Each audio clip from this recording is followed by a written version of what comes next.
Now, preview time. So let's take a look at what's coming your way.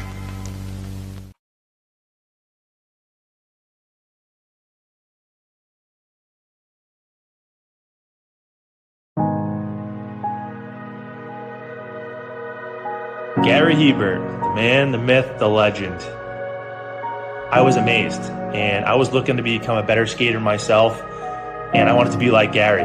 When you look at a guy like this, he's one of the most talented people in his profession. He's been given gifts by God. It can get frustrating at times when you're trying things that, that maybe don't come as quickly to you as other things. And, you never really felt that sense of frustration with Gary. It was always about improvement and positive reinforcement. Was it really the end? Was that head injury really the end? God has called Gary to continue to be a blessing to others and to be a passionate example. My name is Gary Hebert, and this is the World Academy of Hockey, otherwise known as the Inside Edge.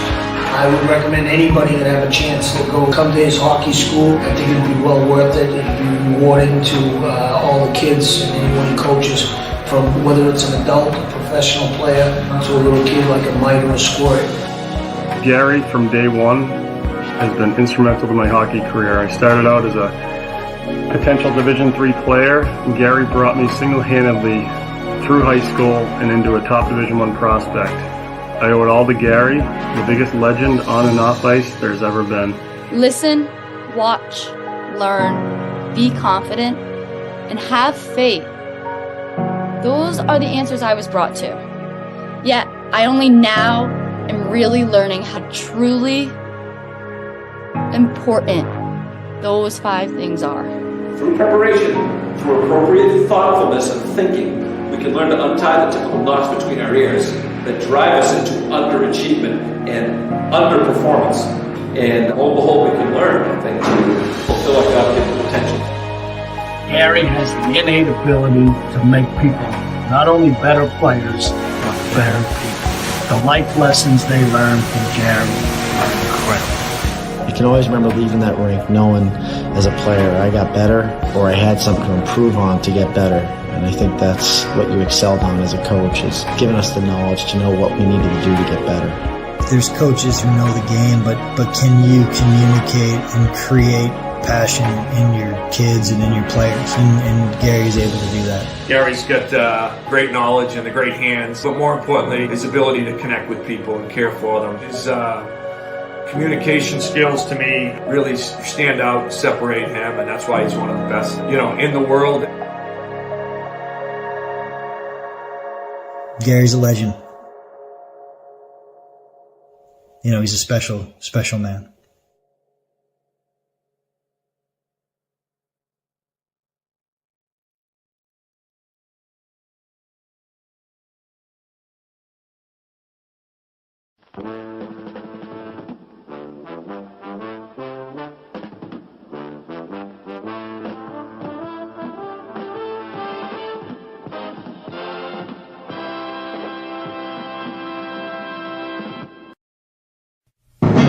The Jeff Meacham Network's Multiverse of Media. For over 15 years, the recognized symbol of excellence and the standard bearer in coverage of sports and entertainment.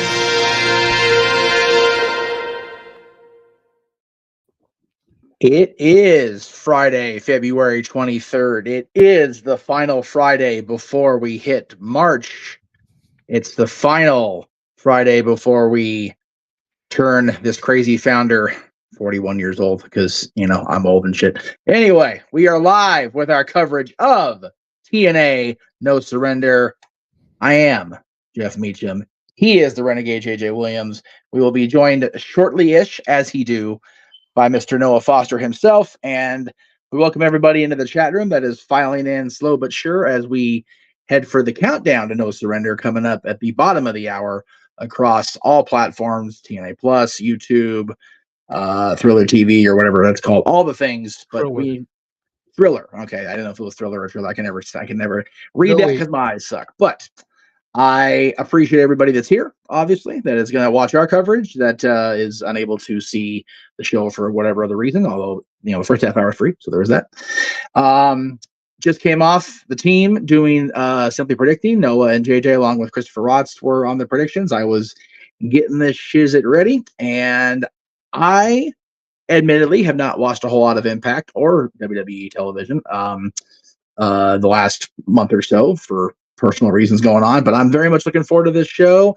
They've stacked quite a card in front of us, Mr. Williams. What's that, sir? I'm sorry. I said I'm very much looking forward to a tweet to put out, so my apologies. It's okay. No worries. I was saying that I admittedly have not seen a whole lot of TNA or WWE television or AEW television in the last month because of, personal stuff going on around here. On you. Hey, you know you what? Run a multiverse empire, and you can't find the 372 hours in a week to watch the wrestling content that is on the air. Noah manages to do it and sleep. I have taken the sound advice of our expert play-by-play man and protecting my mentality and cherishing my family. That's what I've been doing the last month. So, and I know you know that, and I'm giving you shit right back. But I don't like being over here. I like being over there. I can look this way. It's hard to turn this way. We do have a great show in store for everybody. Yes. As was mentioned many times during Simply Predicting. They added a couple matches last night. So it's going to be a good card. For those of you that missed the prediction show for whatever reason, first of all, get on your shit. Like watch the prediction show. Simply Predicting is always awesome with these guys. So get on that, man. But we'll go ahead and talk about what's coming up at the bottom of the hour. We'll start with this tag team match first. Why the hell not? Because I am not familiar enough with the story to be knowledgeable of what is coming up. So maybe you can enlighten me, good sir, along with Noah when he pops in once his TV is reset, because technology is the thing. In the meantime, while we wait for that to load, we'll go ahead and say hello to the chat room. Daniel, good to see her. Yes. Good to see you, sir, Daniel. Always no spoilers for SmackDown or Rampage, especially tomorrow. Don't spoil the Chamber. We're going later than it's live. We're not actually going live with it, so let's not be spoiling today or this weekend, kids. The ban hammer will be in effect from the founder. It will be a thing. Wesley, good to see you. Sandy, our friend Sandy, is here. Hey, Jeff. Hey, JJ. Hey, Jeff. Been a while since I've been here watching you while listening to the Christian teaching radio shows. I'm an emotional wreck because of House of Torture, but I'm here ready to see what TNA can do in the era without Scott D'Amore. That, I think, unfortunately, Jay, is the tell of the night. It is the first premium event without Scott D'Amore being part of TNA or Impact in almost 2 decades. Yeah. So it's a very interesting path forward for TNA Wrestling without the coach at the helm. So we'll see what happens tonight. I'm very curious, and they're starting us off with the countdown, and one of the matches featured on that countdown will be Speedball Mike Bailey and Trent Seven against the Rascals. So I'm guessing this is coming out of the tag team battle that we're going to see in our main show, the best of 3 falls. I'm sure both these teams are chomping at the bit to get their shot at the TNA World Tag Team Champions, whoever that may be after tonight. Well, both teams are chomping at the bit to get their shot at the titles, but both teams are also involved in the world title matches. Eddie Edwards and Brian Myers. Oh wait, you're talking about the other one. My bad. Like I said, I was doing something else, so I'm looking at something different. Okay. Botch. Go ahead and get it out of the way for Noah here. Fine. But yeah. Both these teams want to get to the title shot, want a title opportunity. The Rascals have been kind of aligning themselves with Macklin as of late. Yes. So there's definitely been some interesting dynamics here. Macklin fought Trent Seven this past week on Dynamite, and while it was a fantastic match, I do feel it was a little bit overbooked at the finish because everybody got involved. Of course. To kind of help build towards this, because the match was added kind of last minute there. So right. Yeah, the two countdown matches and the number one contenders matches were added both very late in the game, like last night on Impact. So it's good that we're seeing more talent showcased. It's good that these unbelievably exponentially talented people are getting the opportunity to compete on premium event, or in this case, free on all the platforms, Triller TV, YouTube, and of course TNA Plus. But yeah, it definitely seems like this match, along with the other match you were mentioning as you came back into view, Eddie Edwards and Brian Myers, along with Alicia Edwards at ringside, of course, taking on Kushida and Kevin Knight. So it looks like the countdown is all about showcasing the tag team division in TNA Wrestling, which, we've long touted across the multiverse of media, especially our TNA folks, Noah and Dattila, that the Knockouts division is the best women's division in North America, if not professional wrestling. But at the same time, as we bring in Mr. Foster, the tag team division in TNA is really starting to heat up. Is it not, sir? Yeah, it really is. With this feud of the System versus Time Machine, and then you have these ongoing feuds now with Macklin's Militia and the Wanted Man and his assistants. It's one of those things right now where we're seeing a lot of team warfare. It's giving me similar vibes to New Japan Pro Wrestling's ecosystem, where it's all about faction warfare, the strongest faction, strength in numbers, etc., even though everyone has their own principle. And of course, we saw Eddie Edwards and Brian Myers come together out of just, circumstance last year at Final Resolution. Didn't go well, but since then, so far in the new era TNA, why they call themselves the system has taken control, and they've been in control. Yes. We may not implicitly trust the system morally, but it's hard to distrust them with the success they've had. So it's hard to kill. Right, exactly. It's a shame we have to trust them, by God. It's one thing to trust in, it's another thing to bet against. Fair. That's an accurate statement. I go to my tribal chief, and I'm not doing this to rile Noah up. We're not going to go there tonight. Okay? No, okay. But as much as everybody is ready for him to lose the title, it's hard to bet against him right now. Yes. You may not trust in the system, but as a result of their success, it's hard to bet against the system. Therein lies the comparison I'm making. You also got to consider, JJ and Jeff, that you're looking at literally the corner men for each respective party in this tag team match. That's true. You got to figure Alicia will be there at ringside with her husband and Brian Myers. But what of the who will be in Kushida and Kevin Knight's corner? I'm lost in the shuffle, so I do apologize. Yeah, Kushida and Kevin Knight, they'll be representing Alex Shelley. Chris Sabin, I would think, would be there if he wasn't involved in what's going to be the main event tonight. But other than that, there's no added party members to that side. So Alicia Edwards is definitely an X factor, and she's been an X factor for the system. If it wasn't for Alicia Edwards' involvement last night, the system very well could have lost that 6-man main event because Kevin Knight was on fire. He seems like he's been on fire since he became part of this ongoing story with the system against Time Machine. So definitely again, looking forward to everything tonight. I know I have a slight disconnect, so I do apologize if I come off like that, but I always enjoy watching TNA presentations. I've enjoyed watching the Impact presentations I've been able to see over the years, and man, after Hard to Kill, it's going to be hard to kill this brand. Even we were talking this week, came in, Noah. This is the first premium event, or pay-per-view, whatever you want to call it, without Scott D'Amore being part of this company for the first time in, 2 decades. So without the coach guiding the ship, will TNA be able to continue thriving as they have? That is, I think, unfortunately for all the talent involved, that's the underlying question of the night: is will TNA sustain without the coach? Well, again, the show's called No Surrender. I got to wonder at this point, we know somebody has to surrender on behalf of somebody else, but will TNA's locker room surrender after tonight based on Anthem's answer to their friendly outcry?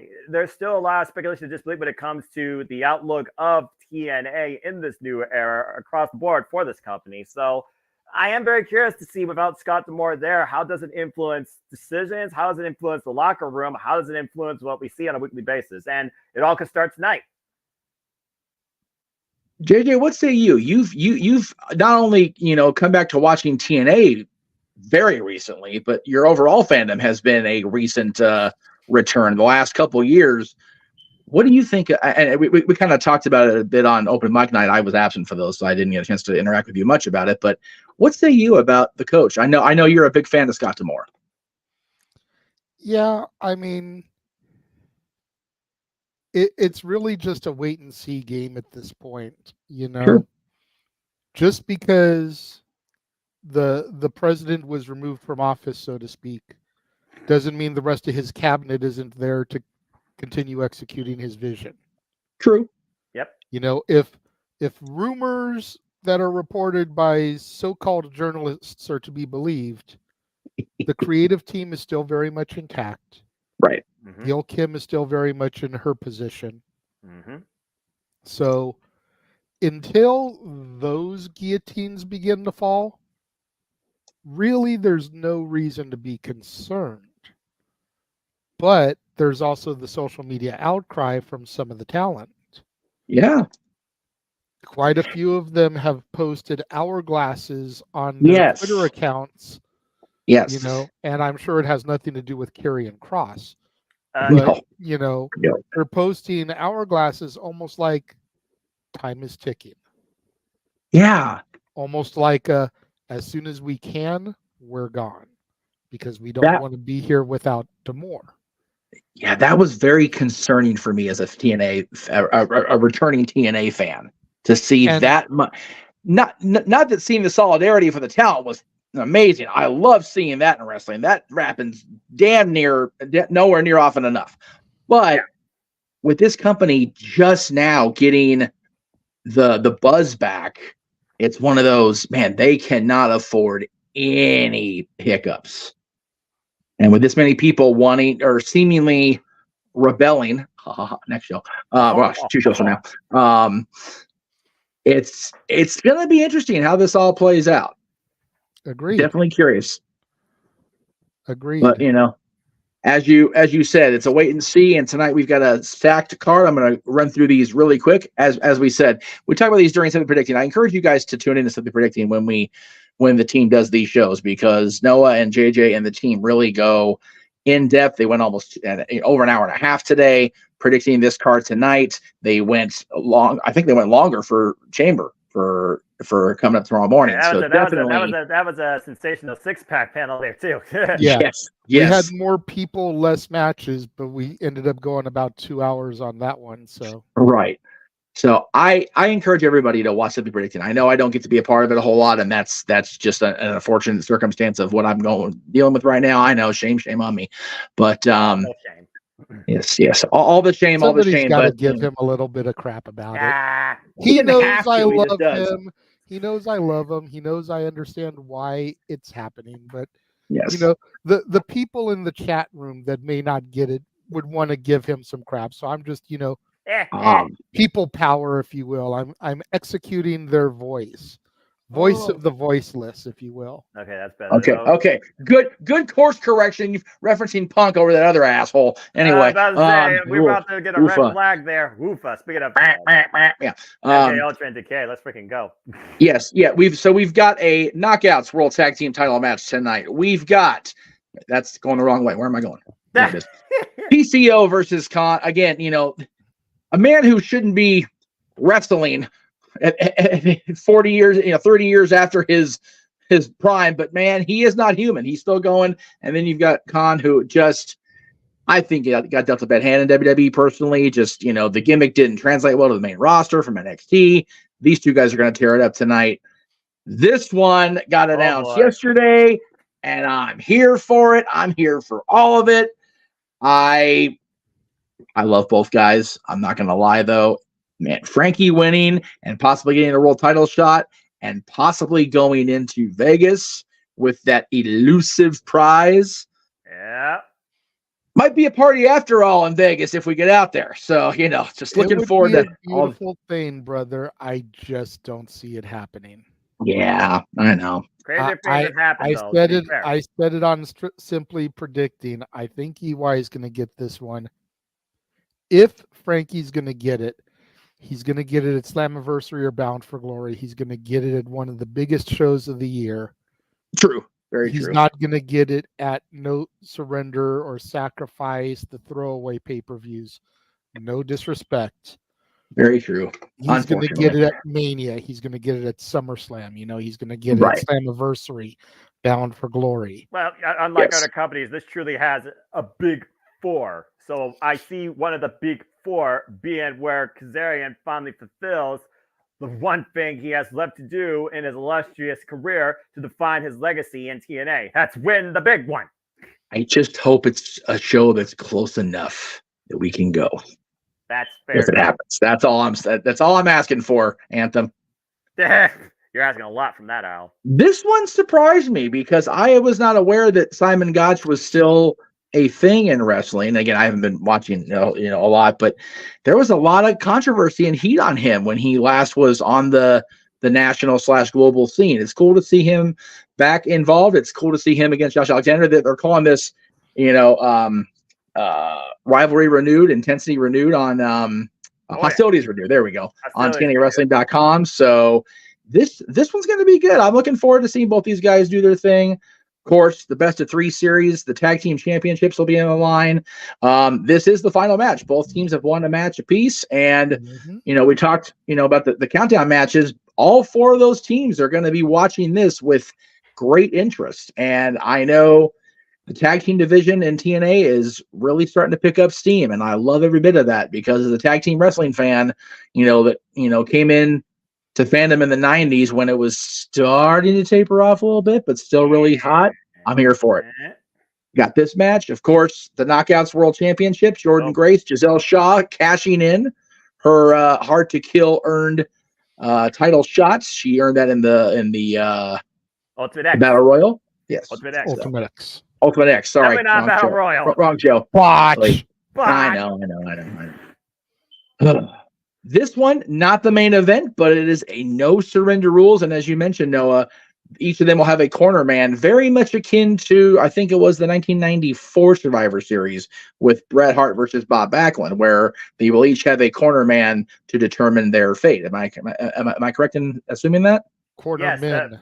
Quarter men, yes. Yeah, as we talked about in the countdown, that one match, Kushida and Kevin Knight will be in Alex Shelley's corner, while Eddie Edwards and Brian Myers will be in Moose's corner. If any of the cornermen get involved, though, they risk causing their party leader disqualified, and that title can change hands through that type of stipulation. So there can be no outside influence except throwing in the towel. Other than that, these two can do whatever the hell they want with each other, and there's no boundaries to the rules because at the end of the day, what matters is who throws in the towel on their man's behalf and cause them to lose. Absolutely gonna be. If it doesn't steal the show, it may steal somebody's health. That's very possible. But we did hear through our buddy Datilla, who I know will be here when she can. This apparently is the main event for the X Division Championship, the debuting Mustafa Ali against challenging Chris Sabin. And Ali we trust or hell Sabin. Yes. And what a unique dynamic that this is the main event. Wow. Yeah, I trust. Yes. Okay. All right. So just so we're clear on JJ's philosophies on life, in Ali he trusts, and he prefers Johnny Swinger over Joe Hendry. This boy's messed up. Okay. I do not believe in Joe Hendry. Blasphemy. I do not trust the system, but in Ali I trust. Mustafa Ali's been starting this worldwide campaign ever since being released from the WWE, and as we've seen so far, people have really bought into his party, and he's had very good success. But this could be his greatest triumph since Nick Nemeth basically put it all out on his own earlier day against David Finlay and won the Global Heavyweight Championship. And Mustafa Ali will be involved in New Japan Pro Wrestling in April at Windy City Riot, taking on Hiromu Takahashi. Imagine him going in there as the X Division champion. Yeah, it seems like. And did they announce this? They're going to be a main event today? Yes. Because here's my thought process, and I mentioned this kind of sort of in the Simply Predicting. Both Nick Nemeth and Matt Riddle became champions outside of WWE for the first time today. Yep. Are we seeing a changing of the guard across the board where these WWE castaways or these people that have left are going to be factored in to these major promotions across the board? Well, you said yourself at the beginning of the year, everyone had to hit the F12, the reset button. And it looks like right now we're getting a soft reboot of an internal software update for Riot with all these different names and previous superstars, great workers of the industry that were undermined, underappreciated, underbooked, even underutilized. And that goes for saying something for Dolph Ziggler, who was just the guy called up for any incident versus being the guy. It certainly feels that way. With a lot of the old guard, like my friend Sandy, hi Sandy, talking about Minoru Suzuki, you look at those people that have led the business before in different industries. We're seeing a lot of different changes here. So I would not rule out Mustafa Ali being one of those two guys like that. I mean, hell, Nick Nemeth, they talked about, and if you did not hear that man's backstage comments, you need to. He's willing to literally die with this title as his legacy, fighting whoever, whenever, wherever to prove that he is the absolute best versus what you might think about somebody else with a bigger title than him. Talking about different people debuting and, you know, making a big splash in companies for the first time. We're going to talk about this on Monday night, I'm sure, tonight. But before we get going on the countdown, which is just under 7 minutes away, let's give our boy Gino some flowers, shall we, ladies and gentlemen? Congratulations, Gino. GCW debut April 21st, 2 weeks after WrestleMania in Albuquerque, New Mexico. Yeah, the day after Rebellion. That's going to be a big weekend, man. If you know what? If it was Arizona, it ain't that far from Vegas. New Mexico's a little bit farther away. Otherwise, it would definitely be a discussion. A little longer geography. Yeah, if we weren't flying out to Vegas and back, it would be like, hop in the car. But it's not Arizona. It's more of a never settle. Far more southeastern trajectory than I'm willing to undertake on a weekend. About to say, there's a little bit of a farther way. But yeah, very happy for Gino. Hopefully, the GCW logo being next to his name will start leading to I don't know, this logo being next to his name or an AEW logo full time, or that ridiculous graphic everybody seems to get that Gino's all elite. Hell, I'd even be down for a press release saying that, you know, with a Connecticut ledger at the top of it. I'd be down for whatever as long as our boy Gino gets his paydays, man. Yeah. Yeah, it's always great to see somebody work their way in this business that they love to a grander stage in pursuing what has been their dreams, whether it's AEW or WWE or TNA, which are the big three, because they bring you to a more globally presented landscape. Nothing but respect to anybody that pursues wherever they go. Whatever happens to them, though, is beyond their own mentality and the guy booking. Yeah, I would be curious if well, let me ask you guys this. You guys have been fans for a while. Would you consider GCW the modern day Ring of Honor, where it's not quite a national or global promotion like Ring of Honor has become, but GCW is like the modern day Ring of Honor from, ironically, 22 years ago today, the debut of Ring of Honor? Would you say the GCW's hit that status? I would say that's probably a fair assessment. Now, granted, I don't follow GCW enough. I don't really know its heritage or its story. But with PWG being very start, stop as far as it delivering events on a consistent basis like it used to. Sure. I would say GCW, maybe MLW are the two threads that I know the best as far as an indie promotion that have like that name recognition, like ROW or CZW or even IWA Mid-South back in the day. MLW, of course. You know, I'd say those are the two main ones. So yeah, I'd say that's a pretty fair comparison.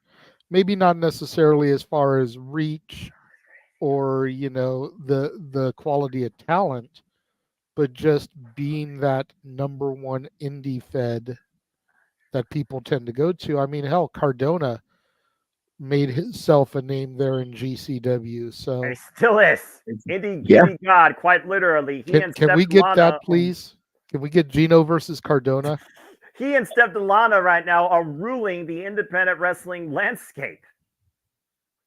I think it'd be a quality match, but Gino might die. Yeah, we've seen how far Matt Cardona Cardona's crazy. Yeah, it's legit crazy. He's Cardona is on a legitimately different insane, level. that man. Right? But hey, insane.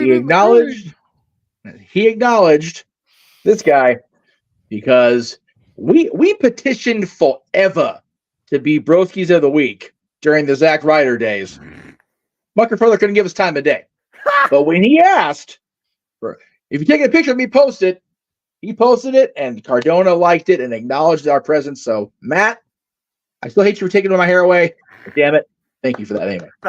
Just had to get for old time's sakes. Little Don. Woo, woo, woo. You know it. You know, that's right. Yeah, he said again. He said that Zack Ryder is dead. I am Matt Cardona. The day you see him back at WWE is the day they actually allow him to be Matt Cardona, even if Chelsea Green wants him back.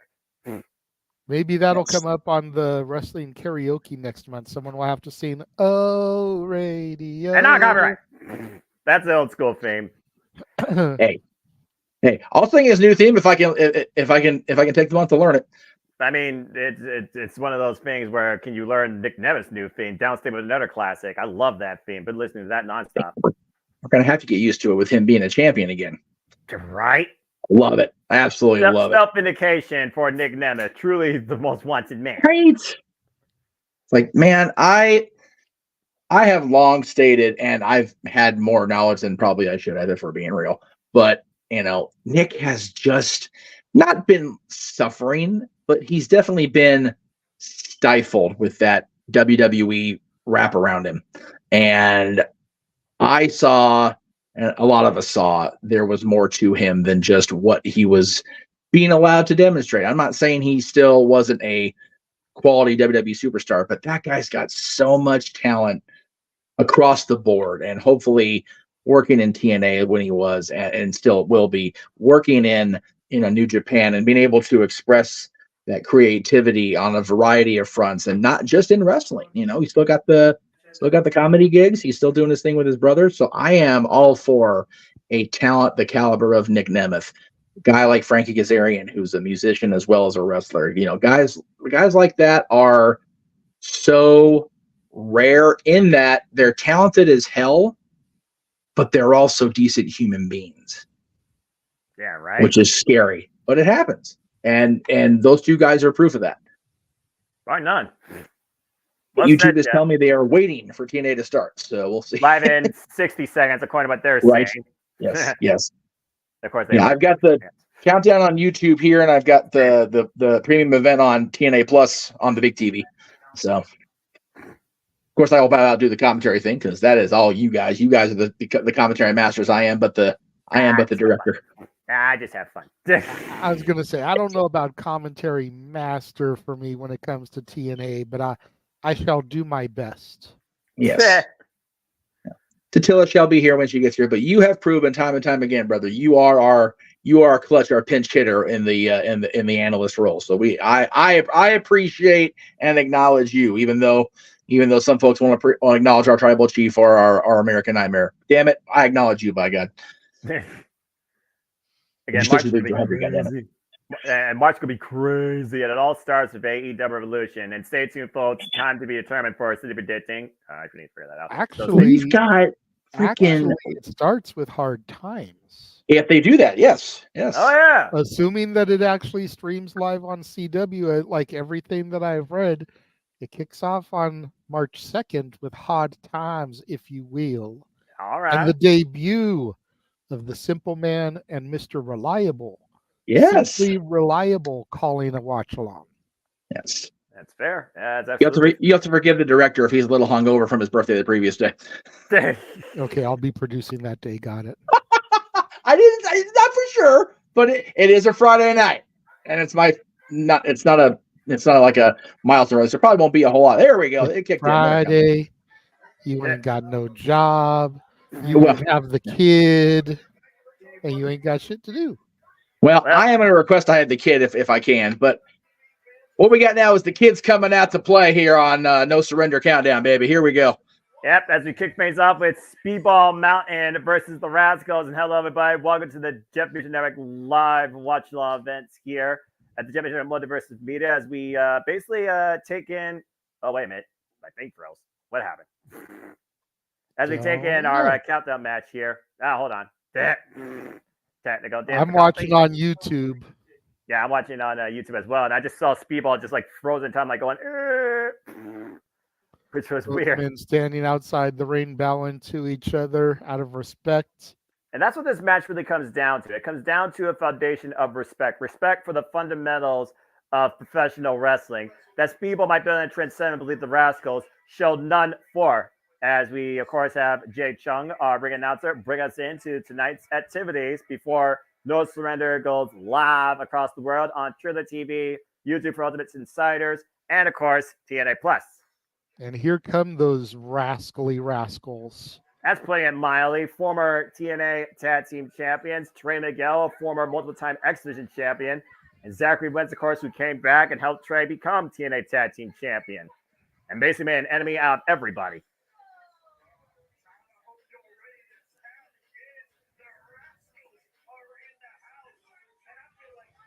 And again, thank you all for tuning in so far.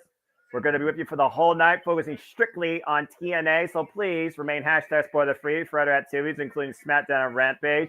And like, subscribe, comment, tell a friend if you want to dictate the conversation. Donate to Dictated Kathleen Studios.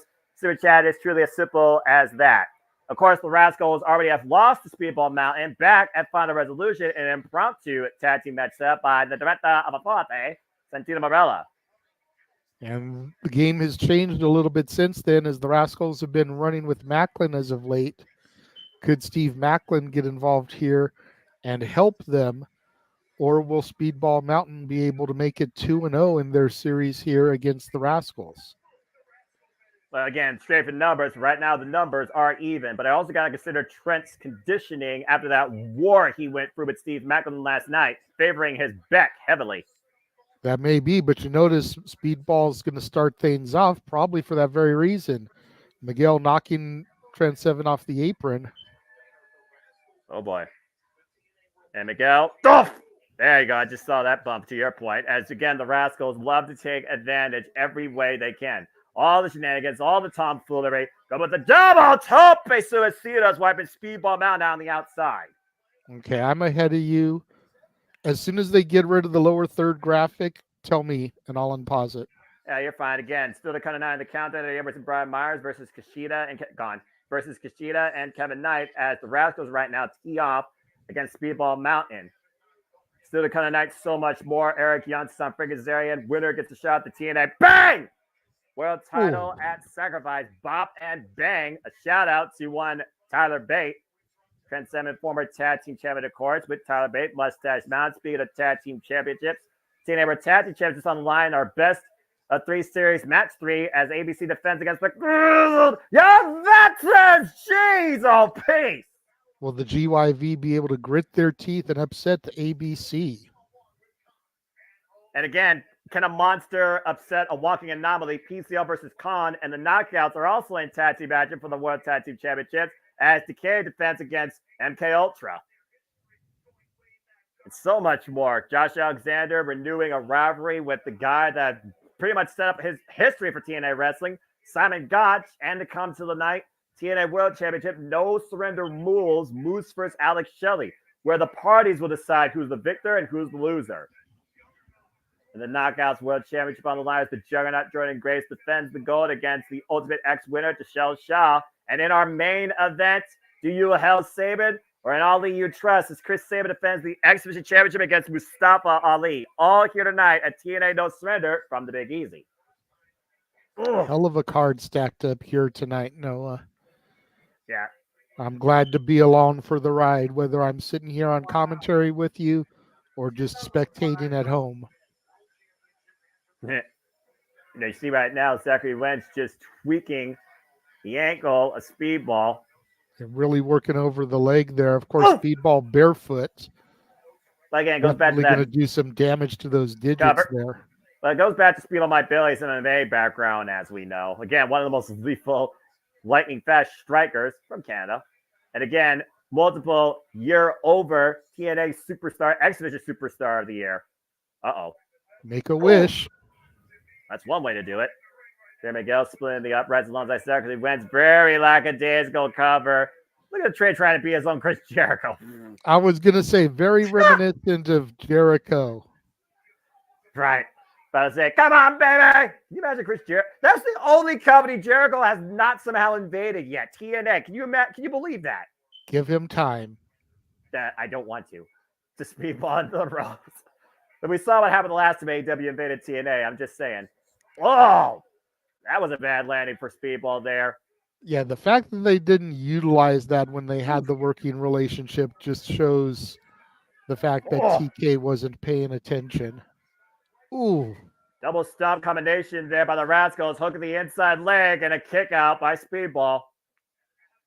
Great offense, great attacks there by the Rascals, taking all the energy out of Speedball Mike Bailey. Mike Bailey desperate for a tag here. But again, like we said, the Rascals are out for a bit of revenge also, because again, they lost these two at Final Resolution, but since aligning with Steve Macklin, they've been able to run roughshod over TNA in the tag team division.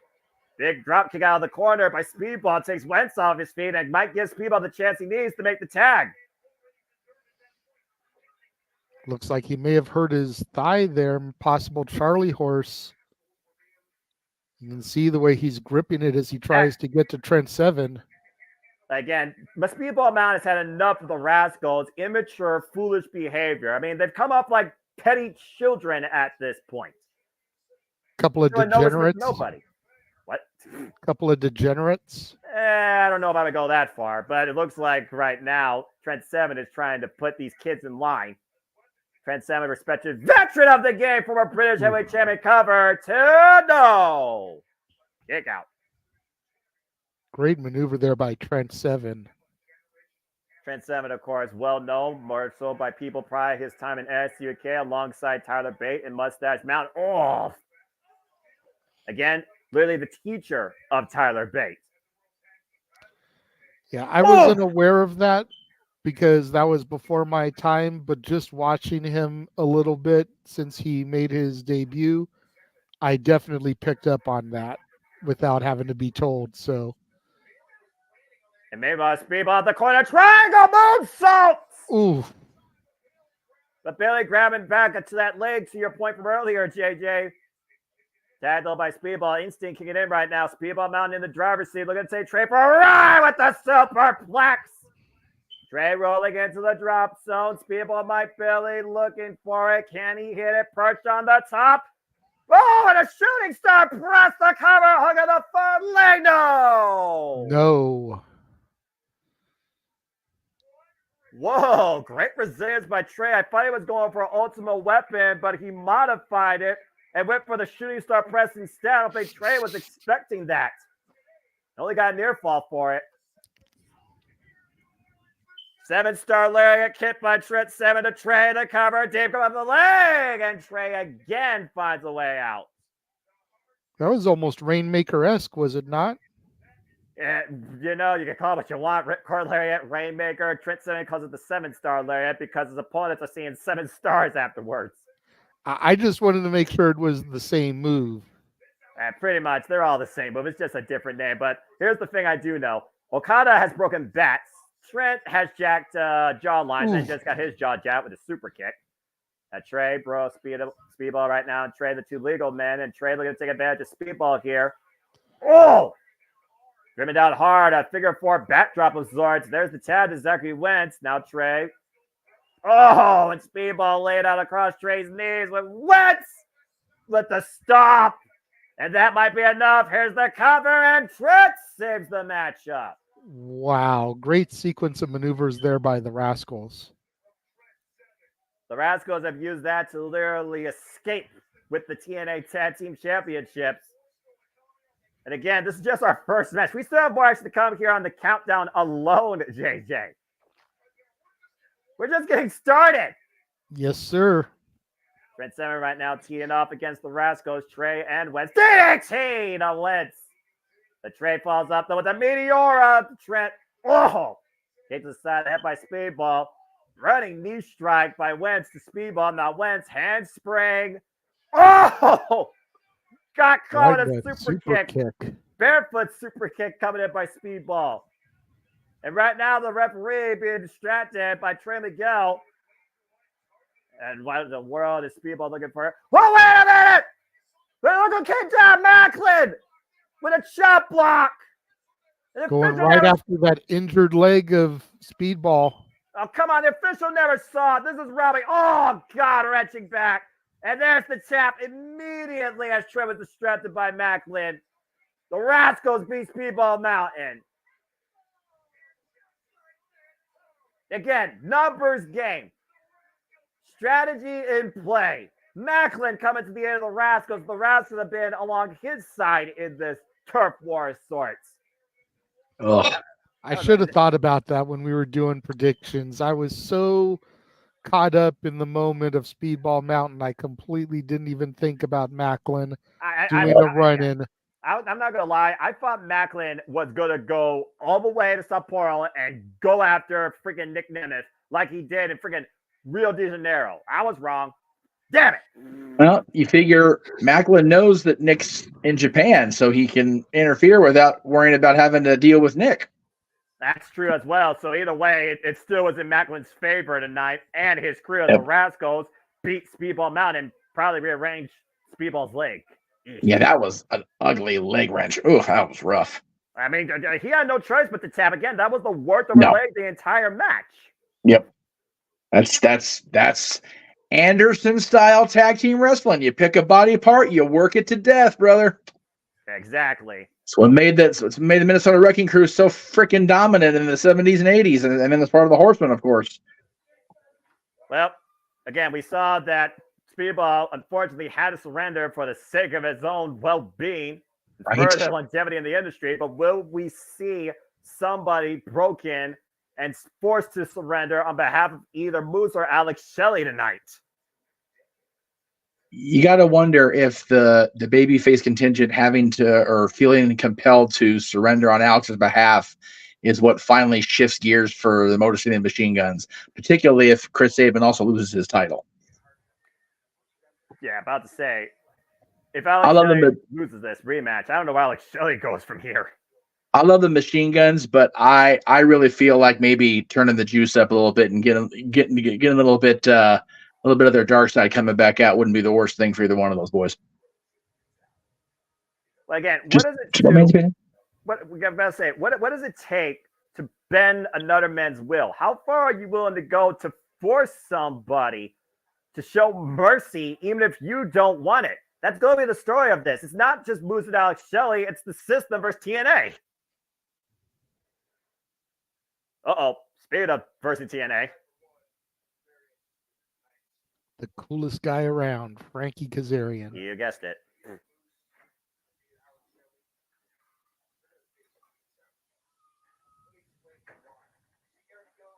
Eric Young right now. Talk about Eric Young.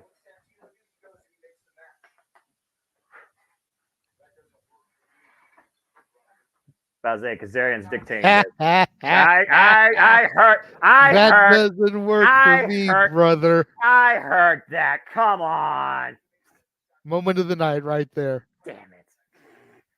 The TNA highlight of the night. Rewind that.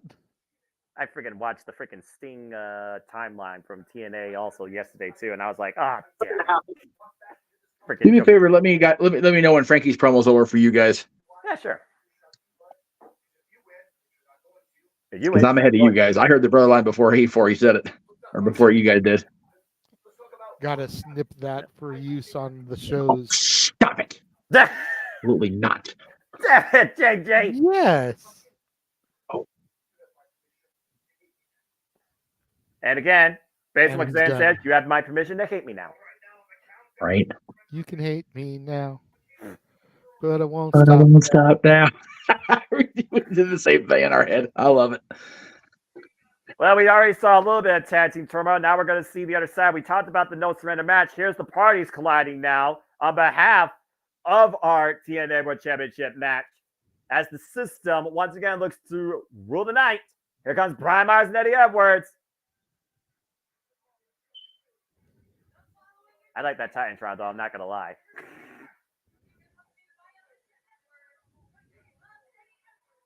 Brian Myers and Eddie Edwards' third outing as a tag team. Currently 2-1. Always good to see those boys out there doing their thing. Again, you may not trust the system, but I am a fan of their ring work. I've been a fan of Eddie's for a long time, going back to the Wolf days. Brian Myers, he is the most professional wrestler. The guy is a solid sumbitch in the ring. And yes, to Wesley's point, Alicia Edwards, never a bad thing to see Alicia on my television screen. Yeah, she can be a bit of an obnoxious extra player, though, and a difference maker, as we've seen lately on the system's behalf, though. And again, with Jared, it could be a huge momentum booster for later on. Yeah, I love this gimmick. I love the fact that they're using the font from Back to the Future, just totally pulling a Jeff Meacham network, ripping off the gimmick. You love to see it. Kushida and Kevin Knight, the Intergalactic Jet Setters, former IWGP Junior Heavyweight Tag Team Champions. Kevin Knight, a student of Kushida. It's funny, as I see them come out, I didn't go inside because I was on a bus to a different destination, but I finally passed the museum that houses the original DeLorean time machine, the A-car. So I know where it is now. It's just a matter of going inside and checking out, because I haven't seen it in, 30 years in person. So it'll be cool. Fair enough. You think about the emotional turmoil, though, we've seen lately across the system and Knight and Kushida, with all these sneak attacks by Moose and company, especially assaulting Kushida at one point and Kevin Knight. Alex Shelley literally learning what the system's all about and how they work at the expense of his friends, longtime running mates. It's definitely become much more than about just the TNA World Championship at this point between these two teams. And again, as we talked about earlier, in our no surrender rules match, it only ends when your party throws in the towel on your behalf and cause you to lose. It's got to be a huge responsibility on these guys' shoulders. And I'm sure that's on their mind as much as, winning this match and, gaining momentum for their respective teammates. They got to be thinking about, they have the responsibility of ending Moose's reign or ending Shelley's chase. That's got to be difficult on them. Well, also look at the other side, though. We saw what happened last night when Moose was in danger. It was the system, Brian Myers and Edwards, that pulled him out of harm's way after Kushida had him locked in a hoverboard lock. Whoa! Tag was made by Kevin Knight. Beautiful elbow drop there. Eddie Edwards now trying to take advantage. And the glad just there is working together. Drop down Kushida. Kevin Knight catches him with a drop kick. It's in the shoes, Jeff. It's all in the shoes. Always the shoes. Curse those shoes. And Kevin Knight, freaking private jet airliner, looking to take flight tonight. Previously had a one-on-one exhibition against Moose. One of my favorite hidden gems of TV matches in Impact Wrestling history. Exactly. You don't know Kevin Knight. Know that he's a student originally from the LA dojo, taken under tutelage by Kushida. And we're just a little bit over 10 minutes now away from No Surrender, taking the airways on Trilla TV, TNA Plus, and for Ultimate Insiders on YouTube as Kushida wrenches the left arm of Eddie Edwards. These arm and leg wrenches always get to me more than anything else, because the dragon screw leg whip is the worst thing in the history of the business, even worse than diving headbutts for me. Just because you don't hear the sound, but you see the motion, man. It's just automatically debilitating. Ugh, it makes my liver quiver. That's the reason why I say then that move has to suck. Eddie Edwards right now trying to Kushida in the side headlock. Eddie Edwards thrown off though, takes Kushida down with the shoulder block. Still feeling it, though. Of course, Kushida always works the left arm, looking for, of course, that hoverboard lock. Whoa! And meanwhile, going into the cross-arm break, like Alicia Edwards, though, on the end. What are you doing there? Causing trouble. What else? Official trying to restore order. Oh, Takata punch! KO Brian Myers. Eddie Edwards clubs Kushida on the back of the head. Terrible. The system, once again, taking control amongst the chaos. But they do. They work the ring, and as a result, they work the system. That's what they're there for. That's what they have come together to do, is work the system to their advantage to keep themselves on top. Yeah, but also the art of tag team wrestling. We talk about cut the ring in half in your favor. And right now, Eddie Edwards and Brian Myers have isolated Kushida, and Kevin Knight can't do anything about it. Again, tag team 101. You isolate an opponent and you grab a body part and you just wreck it. It's basic shit, but it works every time. Brian Myers right now putting the boots to Kushida. Brian Myers, of course, former WWE Tag Team Champion, but has not been a champion in Impact or TNA. Cover. Eddie Edwards, though, of course, former tag champion alongside American Wolves, David Richards. Yeah, there's geez. Going for the headlock right now, trying to ground Kushida here. Definitely much potential in Kevin Knight, King Mike. I happen to agree, sir. Oh, Jack. I don't remember that. No one cares about that. We don't talk about GFW, Paul. Shout out to my buddy Paul trying to give us the stats. I was going to say, I hear Paul's voice in the background back there. GFW is not TNA, and there's a reason why they don't No, exist. God, no. Eddie Edwards right now taking the advantage of Kushida, much to Alicia Edwards pleasing. Again, the ride or die duo. Eddie Edwards, though, former Impact World Champion. Again, the system's all about control. They want to literally dictate the landscape. There's a cover by Eddie Edwards. The kick out there by Kushida. Kevin Knight very anxious to get in the ring and take flight. If there's another guy that could use AJ Styles, get ready to fly theme, it's Kevin Knight. If you see this guy soar. Eddie Edwards right now trying to wear down Kushida. Kushida fighting back. Shots to the body. Clubbing shot to the bat. Oh, a cheap shot, Eddie Edwards to Kevin Knight, taking him off the apron. And now Kushida with a beautiful hip toss, looking for the tap, but nobody's there. Kevin Knight trying to crawl with everything he has in him to the corner. Kushida fighting off the world. Eddie Edwards looking for the cheap shot. Kushida able to stop into the plunge. And Alicia again playing distraction. And Kushida was looking for something, but Alicia was in the way. And Kevin Knight taking advantage by the rest back, taking Edwards down. And there's that PK kick to the left arm, stopping up for the hoverboard lock. Hey, turnabout's fair play, all right? Sometimes the system has to malfunction. It does. That's very true. Right there. Malfunction at the junction, baby. Tag on both sides. Kevin Knight looking to fly. Good God. That's crazy. I told you it's in their shoes, Jeff. No, it is. It's madness. It's Good madness. Lord. Freaking soaring. 2-on-1, though. Kevin Knight. Whoa. Oh. Taking over Eddie Edwards and Brian Myers. Double overhead Pele kick. Gravity does not apply to Kevin Knight. Sorry, gravity. Clearly. No, it absolutely does not. There is no such thing. They do not interact. Knight with the hops. The Frankensteiner takes Brian Myers off the top. Cover, middle of the ring. Eddie Edwards saves the matchup. I need Kevin Knight versus Montez Ford in some Worlds Collide, please. Dude, Forbidden Door, something, right? Seriously. Gum. Make it a thing, people. Brian Myers electric chair. Drop kick. Good grief. The height on that. Knight, hook on the front leg. No. Not yet. Not yet. Great resilience shown by Brian Myers, as was shown earlier by Trey Miguel, but a ridiculous show of agility there by Kevin Knight with the height of that drop kick from Kushida's electric chair position. From the eye, though, derails that momentum. Oh, implant DDT. Kevin Knight grounded for the time being. The match at a standstill. Brian Myers and Kevin Knight still the two legal men. And Myers right now knows that he has to go to the high-risk district, it seems, to put away Kevin Knight. And Kevin Knight meeting him there. Oh, Lord. Going up time. Both men on the second rope. Kevin Knight inside position, but ranked by Eddie Edwards. Edwards takes Kushida off the apron. Now the system looking to take advantage. Uh-oh. Eddie Edwards with the power. Oh! Rana counter. Attempt of the powerbomb denied. Kevin Knight still fighting back against the system.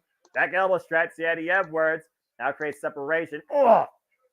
Beautiful insecurity that Eddie Edwards might be looking for that Backpack stunner in the middle of the ring to Brian Myers. Elbow drop. Myers with the cover, still legal. The almost got it. Not quite yet. Not over just yet. How about the system just shut this match down? Somehow Kevin Knight survives that double team offense. Backpack stunner into an elbow drop from the top rope. Great cohesion by Eddie Edwards and Brian Myers for a 2.5. Looking for that roster cut. Takes Kushida's head off. Jesus. But again, he's not legal. Kevin Knight's legal. And Kevin Knight with the schoolboy. The run nearly steals it. Kushida right now taking out Eddie Edwards and Brian Myers once again. Taking advantage of Kevin Knight. Wipes it out with the roster cut. Boston Nick Party connects. Brian Myers with the cover. The system wins. Damn. Trust the system, brother. Unfortunately. And that's how the system works effectively. Yep. Again, tag team 101. Isolated team opponent, work a body part, wear them down. Well, we're just mere moments away from TNA No Surrender taking the airways here as we look towards an incredible card, including tonight where we wonder if the quintessential diva will finally take that spotlight and become, for the first time in her career, the TNA Knockouts World Champion after winning Ultimate X at Hard to Kill. But she has got one hell of a force to overcome in order to do that. In the history maker, the TNA Knockouts locker room leader, the juggernaut, Jordan Grace. Sorry about that little blip there. Oh, you're fine. Again, they're just playing a video package. Again, there's still so much that's ahead. Hey, JJ, what was your thoughts on that last match? Very, very good. Just like I expected it to be. You kind of figured that Kushida and Kevin Knight were going to eat the fall there. Kevin Knight taking the pinfall very much helps to build into what I was talking about on simply predicting. We'll just have to see if it all comes to fruition or not. All about that waiting game, boys. That's what wrestling's always about, right? But again, some people lack patience to see whether or not you trust the system, or more importantly, as you like to say, trust the process. I just wonder at this point, does Michelle Shaw trust herself now enough, even if she doesn't give a ringing endorsement to Gail Kim, after firing the Shaw Taraj after that bit of a pick-me-up and a reality check, if Michelle Shaw has what it takes tonight to finally become the TNA Knockouts World Champion? Speaking of lacking patience, to the people in the chat room, make sure that you guys are super chatting if you're trying to direct the conversation, especially if you're trying to take it off of topic. Yep, the ticker's there for a reason, folks. Again, yeah.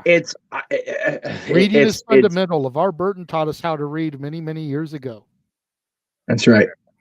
And then, you know, he played Geordie LaForge with the blind visor, so the irony. Take a look. You don't have to read a book. It's Multiverse of Media, not reading Rainbow. Just read it right there. Anyway, we will not hesitate to break out the banhammer. And no, it's Mjolnir. We got it on loan from Chris Hemsworth and my daughter. And that's right. I still got connections in high places. I may not be a cast member, but I still know what's up. What's up? What's up? That poor boy is in Austria. He got lost. That's fair. He was on the tweeter asking everybody who was because he landed in Austria and nobody was around. It's like, oh, Ron. Oh, Ron. What are you going to do? Well, again, that's a bit of a divert there. Well, I tell you what's not a divert. In the Big Easy, we're about to see who truly fights the hardest. TNA No Surrender is about to start right now. And I am all for tonight. This is going to be a hell of a show. FBI warning, let's freaking go. They will find you if they know you are pirating. Blah, blah, blah. $250,000 fine. 5 years in prison. I wonder how. That was cool. On YouTube, the thing signed off, and TNA Plus, it started right when Matt was doing the freaking whip thing with his hand. So that's pretty cool. Well, again, that's what Matthew Raymond does. As I showed up at the logo on he is a hype man.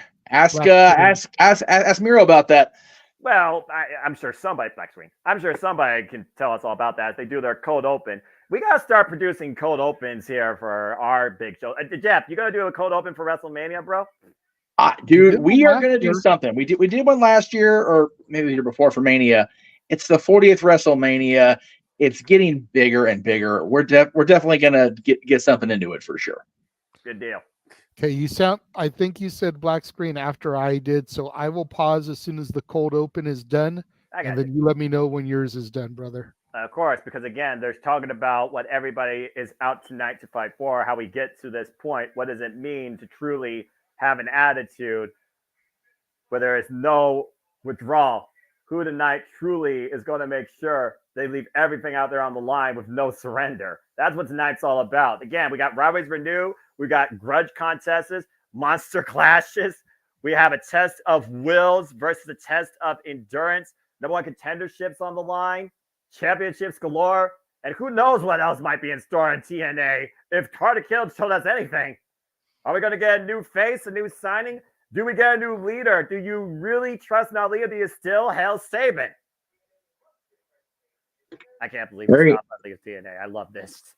Sandy confirming, or not confirming, but reiterating what Datilla said about it being the main event, the X-Division Championship. But this is the first time that's main evented since that unbelievable, unbreakable triple threat match with Daniels, Styles, and Joe. Little bit of a reputation to live up to for Mustafa Ali and Chris Sabin tonight. My goodness. I mean, if we're being honest, we're just talking about Price still to this day held the greatest match in TNA history. You're not getting arguments with me on that. If not the greatest match, definitely the greatest triple threat, arguably in wrestling history. That's fair too. Yeah, no. Yeah, I mean, the only ones that I think even hold a candle to that, personally, are the WrestleMania 20 main event. I'm black screen, by the way, so let me know when you go black. The WrestleMania 20 main event, Triple H versus Shawn versus Benoit. And the WrestleMania 2000 IC European title match, Jericho, Benoit, and Angle. That's fair. What? Yeah. I was live for one of those. And notice the common denominator in those two matches. Just throwing that out there as well. I mean, hard to argue with it. And no, there's no argument from me, and there's no argument now that we are officially virtually live from New Orleans. It's the Big Easy, but nothing's going to be one easy tonight as we once again come together to discuss TNA, and this is No Surrender. And we're kicking things off with number one contendership, Eric Young and Figazarian. So hello, everybody. Welcome once again to the JMN Live Virtual Events. You know what this is? For I am, of course, the Superman, the Super Brand, the voice of JMN, forever grateful for professional wrestling. Damn it. And my name is Bill Foster. With me, as always, in the driver's seat, the man who's named the marquee, Jeff motherfucking Beach. We're over an hour. And, of course, my current list in all things wrestling, the renegade of wrestling, JJ Woods. Shout out to the two that will join us later as we kick things off here at No Surrender. Gentlemen, are you ready to go tonight? JJ, I'll start with you as Eric Young makes his way to the ring. Definitely ready to go. Did you notice Eric Young acknowledging our tribal chief there at the top of the entrance ramp, though? Stop it! I'm not gonna go. And let me just say here, I'm gonna go ahead and get it out of the way now. TNA fans, wrestling fans, don't be the guy that's at the TNA show wearing the WWE T-shirt in the front row. Oh, right. Please don't be that guy. Like, I get it's LA Knight. He used to wrestle as Eli Drake over there, but that's a big no-no. Big no-no. We love all things professional wrestling, but man, support the brand you're at least. Yeah, and if you don't have a T-shirt, I was going to say, and if you don't have a T-shirt of the brand, wear something generic. And bring a sign. And especially if you're going to be in the front row like that, because I'm going to be caught by that now all night long. Yeah. I focus strictly what's on my screen in the ring. I'm just saying. I will have this shirt unless something around the ring. Yeah, I will have either this shirt or our Multiverse of Media polo on during both nights. We'll see how things play out. Oh, because Aaron's got a new theme. Ooh. You're the best around. I wish it was that one. Nothing ever keep you down. You're the best around. Sorry. That's the Frankie's Hearing theme, by God.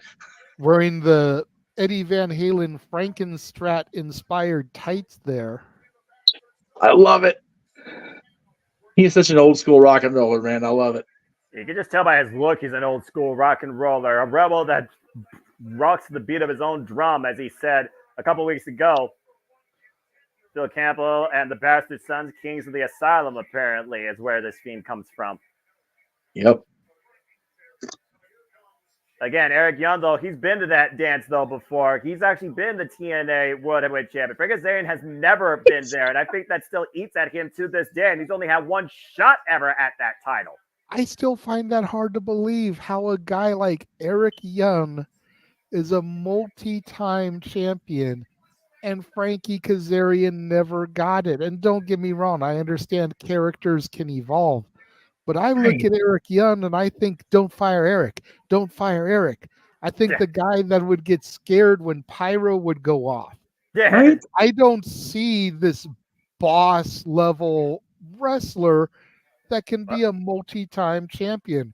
Here's some history. Frankie Kazarian and Jade Chung. Do your homework on that one if you don't know. Funny enough, I actually watched those matches with... Oh, wait a minute. What? The Dynasty. Oh, goodness. Back in the day, brothers. Back in the day.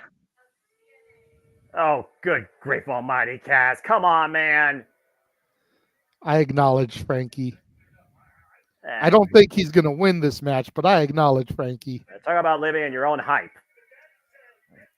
I mean, I'm not going to argue that he's definitely an integral part of the fact that we do have TNA back.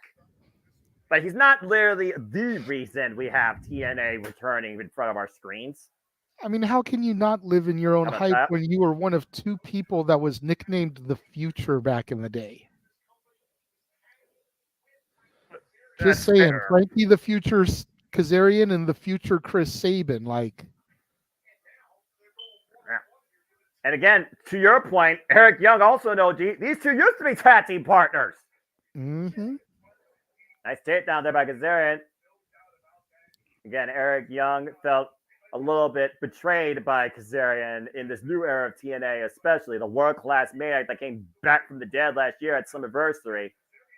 While Kazarian came back last year at Hard to Kill for the longevity to cement his legacy. Okay. I don't know how wise that is. That's not the Showtime Eric Young. That's the Eric Young you don't want to take lightly. I'm just saying. To your point, JJ, I mean, yeah, you look at Eric Young, you look at Frank Kazarian, you wouldn't think that Eric Young would have the career or the accolades that he had. Again, he's pretty much held every title in this damn business. Frank Kazarian was supposed to, of course, meet Need Eric to Young. get there. Yeah. He was supposed to meet Eric Young in the ring yesterday, but instead brought a ghost of Eric Young's past in Big Damo, and Eric Young was able to overcome that. Everything that has haunted Eric Young previously, Eric Young has moved from. While Frank Kazarian seems to hold it today as a burden. Whoa. Ooh. The intensity between the two competitors, longtime rivals. I'm about to say, it's not just about, like you said, the title chance tonight. It goes much more than that. Oh, God. Like you said, it's betrayal. Eric Young feels betrayed by what Frankie did to him. But Frankie feels justified, and to a certain extent, Frankie is justified. Was he right in doing what he did? That's up for debate, but he was definitely justified. I'll say he's justified, but actually delivers results, because at the end of the day, what you said, you got to back up. And so far, yeah, he got to win over Jake something. But tonight, big opportunity, as we learned, because the winner of this match will get a chance at the TNA World Championship at Sacrifice. Again, it was Frank Kazarian at Overdrive in 2022 that has first ever chance for the title cover. Hook on the far leg, gets a 2 count against Josh Alexander, and he failed. Eric Young came back in 2020 at Slammiversary, and while he didn't win necessarily that night, he shortly went on to become, once again, the Impact World Champion. And again, folks, if you are enjoying our coverage, reactions, and discussion, please subscribe, comment, tell a friend. And if you want to watch the along with us, support TNA by checking them out on TNA Plus or becoming an Ultimate Insider today on YouTube. You can also catch this show on Triller TV. It's definitely will be worth your money. Absolutely. Shout out to James in the chat room. Good to see you, brother. Suplex there by Kazarian with the cover. Gets a 2 count again. Hopefully you'll be able to join us for open mic night tomorrow. We got something to kick off the show that I think you're really going to enjoy. I'll PM you later. And I'm sure we'll have a moment to discuss that too, as we always hype up the JMN here. Oh, absolutely. I just don't know if he'll still be around when we get to that point. That's fair. Again, the JMN Multiverse of Media never rests on content. No sleep for multiverse. And wrestling, for that matter. Damn right. Eric Young catches Kazarian with the kick. Frank Kazarian catches Eric Young and plants him with the power slam. Who would have thought that when I started For the Love of Wrestling, I would end up turning into you, Noah? This is frightening. Is that such a bad thing? Oh! The only things I'm still not watching are the international stuff. You will. But I am now covering WWE, NXT, AEW, TNA currently. Will I still post tonight? Tune in tomorrow to find out. And the NWA. Running clotheslines right now by Eric Young. All the wrestling. And Eric Young take control of this match here. Now hoists up Frankie Kazarian. The Kazarian might be looking for that chicken wing. Eric Young able to scout it. Eric Young, though, with Kazarian up on the shoulders, was looking for here. And now Young. Uh-oh. He might be looking for. Oh! Got it. Kazarian looking to counter the double driver, was unable to. Eric Young gets a near fall. Whew. Only 2, the referee says. Again, it was 2. EY needs to stay on top of Kaz, though. He cannot give him an inch. Kazarian's the type of competitor that'll take a mile. Yeah, exactly. Stomp right to the face, though, will take away a little bit of that. Again, Eric Young's been so passionate since the return of TNA. See, EY taking too long to get to the top rope there. Frankie able to get his bearings back. What does Frankie Kazarian have in mind? Maybe a flux capacitor? Oh, boy. You were talking about looking in time earlier. Whoa! Big shot by Eric Young, though, takes Kazarian down. Eric Young hoist to the top. We're looking for maybe that big top rope elbow drop to the heart. Hook of the near leg. And no! Very Macho Man-esque with that elbow drop, but just not enough for EY. Frankie making sure he backs away to the other end there. Take a look at this again, Noah. Man, that was right to the heart. Pinpoint perfect. Deep hook of the near leg. Only a 2 count. Kazarian getting out of the back door, by the way, as the left side of his body was uncovered. Kazarian floats between the ropes. Catches Eric Young coming in. Oop. EY ducks the knee, but cut. The guillotine leg drop across the second rope and the apron. Now Kazarian might be looking for that slingshot. DDT! Kazarian with the cover and gets a 2 count. Similar to what Gargano does, isn't it? Exactly. What is it that Gargano calls that? One final beat. Thank you. You're welcome. If there's one thing we know about Eric Young, though, he still has plenty left to live on. Looking for the chicken wing again, and Eric Young able to scout it. Take Kazarian into the corner. Irish whip reversal. Eric Young set up and over his own way of the apron. Pull it in, though. Slingshot cutter! Gorgeous cutter there. You got no one contender. No! Gorgeous cutter there. I want to see that again in a replay. Can we get that happening in the truck? No? Can't see that again? Yeah, because we saw an elbow drop, but we can't see that cutter again. Damn it, TNA. I don't know how much is decided by the actual commentary of the production truck. Kazarian, though, right now in the driver's seat. Might be looking to fade to black on Eric Young. Eric Young able to scout it, though. Might be looking to hoist Kazarian up for that pile driver. Kazarian able to scout it. Eric Young fighting back. Meanwhile, backstabber by Kazarian. Eric Young still on his feet, though. Right now, his own accord. Now Kazarian hooking Eric Young. Fade to black. Can he capitalize? Is it enough? Is it enough? No. Wow. I'm surprised DY kicked out of that one. Kazarian looks like he's shocked too. Take a look at this again, Noah.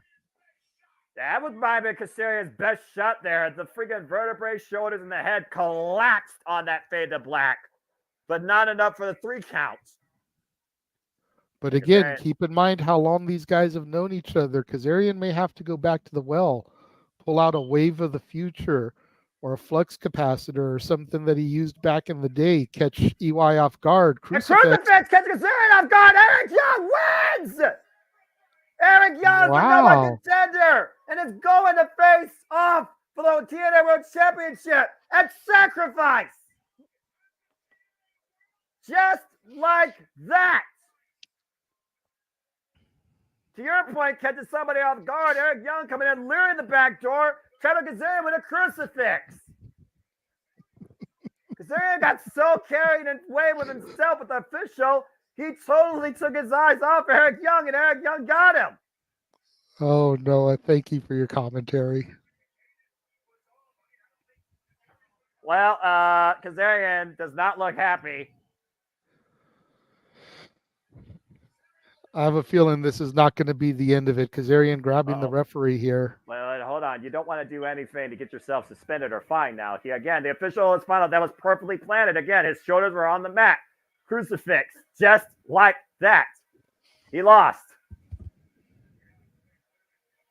Kazarian convinced that his shoulders were apparently off the mat. Again, level playing field. They're caught off guard. So there you go. Wait a minute, Kazarian, come on, Kazarian. Oh! Kazarian just jacked an official. Hey, he had it coming. Jeff, you know as well as I do, you're supposed to respect the zebras. Ref did nothing wrong. Kazarian got caught off guard. Kazarian literally cost himself. It's just unnecessary. Santino's going to find the hell out of this, man. He's missing suspension. Eric Young should not be a world title. He shouldn't even be a freaking knockouts the world championship contender for crying out loud. Well, you know, one former half of the tag team for the knockouts. You know that's fair, but still, Frankie Kazarian is the king of TNA. He should be the world champion forever. Is that Vince Russo? Well, I don't know. Oh, jeez! Just hit him in the back of the head. Do your homework, bro. That's right. Okay, seriously, why are we not getting some help out here for this referee? Because he had it coming, that's why. And the referee did his job. Kazarian's the one that failed. Come on, someone stop this, seriously. Beat him up. Just literally knocking this official out. Here come the other zebras. Referees and security finally coming out here. I don't think we're going to see that referee anymore tonight. You know, it only took him about 3.5 minutes, you know. I don't know how deep that backstage area is, but seriously, Kazarian, that was uncalled for. Had to get them all out of catering. I was going to say, they're busy having that New Orleans catering, man. Oh, shit, we got to go help our boy. Some beignets, some crawfish, some gumbo. Get a little mint julep action going there, you know. I mean, we are in New Orleans, but... That's right. Well, jambalaya, man. Frankie. I mean, I've heard of unsportsmanlike conduct, but geez, Kazarian. Frankie had to punch that sign just because. Don't give him ideas. Oh no, I want him to. Of course you do. Really quickly to Tim. This is the first match of the main card. We've had the two on the pre-show, and this was the first match of the main card. Yes. Well, Eric Young officially has a TNA World Championship match at Sacrifice. And he will lose. That's right. Probably with, Kazarian's help. Well, as we're trying to once again reestablish law and order here in TNA, good grief. After a very rebellious, unsportsmanlike antic. At that official, man, that official's going to be feeling that for a while. Well, you know, if he'd just seen Frankie's shoulders, it wouldn't be a problem. The shoulders were down the mat. It was a crucifix. It's a simple, fundamental pinfall maneuver. Lies. All lies. Well, it looks like coming up next, we're going to have our monster mash, Noah. Will it be a graveyard smash, or will Khan finally put away the monster that is PCO? Well, still, besides that, speaking of monsters, how about violent anomalies from the undead realm? As Decay defends the knockouts for tag champions against MK Ultra. Josh Alexander doing hostilities alongside Simon Gotch. The Knockouts World Champions on the line. We're reestablishing going down the card again. Jordan Grace defends against Michelle Shaw. And still the kind of night, of course. Do you Hell Saban or an Ali you trust? X Division Championship will be the main event. Chris Saban defends the gold against debuting Mustafa Ali.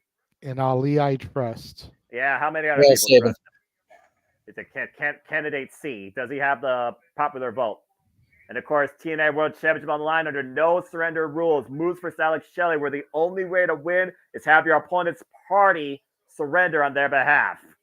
Ali would get over the other two yahoos running for president right now. Well, you're not wrong. TNA World Championship is as well on the line. Best of 3 series match 3 as ABC goes up against the grizzled young veterans. As we go backstage to Gia Miller. I will talk sense into nobody. That referee had that coming. You do not dictate what I speak about with my friend Frankie Kazarian in the chat room. You do not dictate anything. No. Unless they super chat, right? Donate to Unless they super chat. That's right.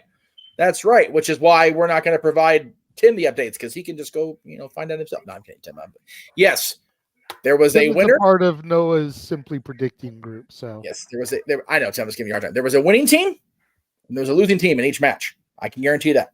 Yeah, well, the Grizzly Young Vets, they have conquered all of Europe, and they come here to gain the TNA Tag Team Championships.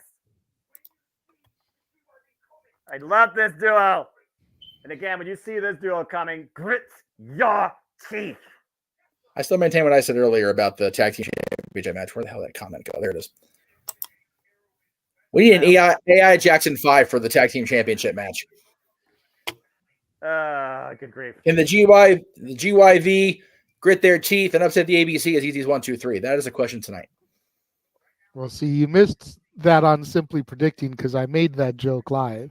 Oh, well, I wasn't able to be around for most of the show.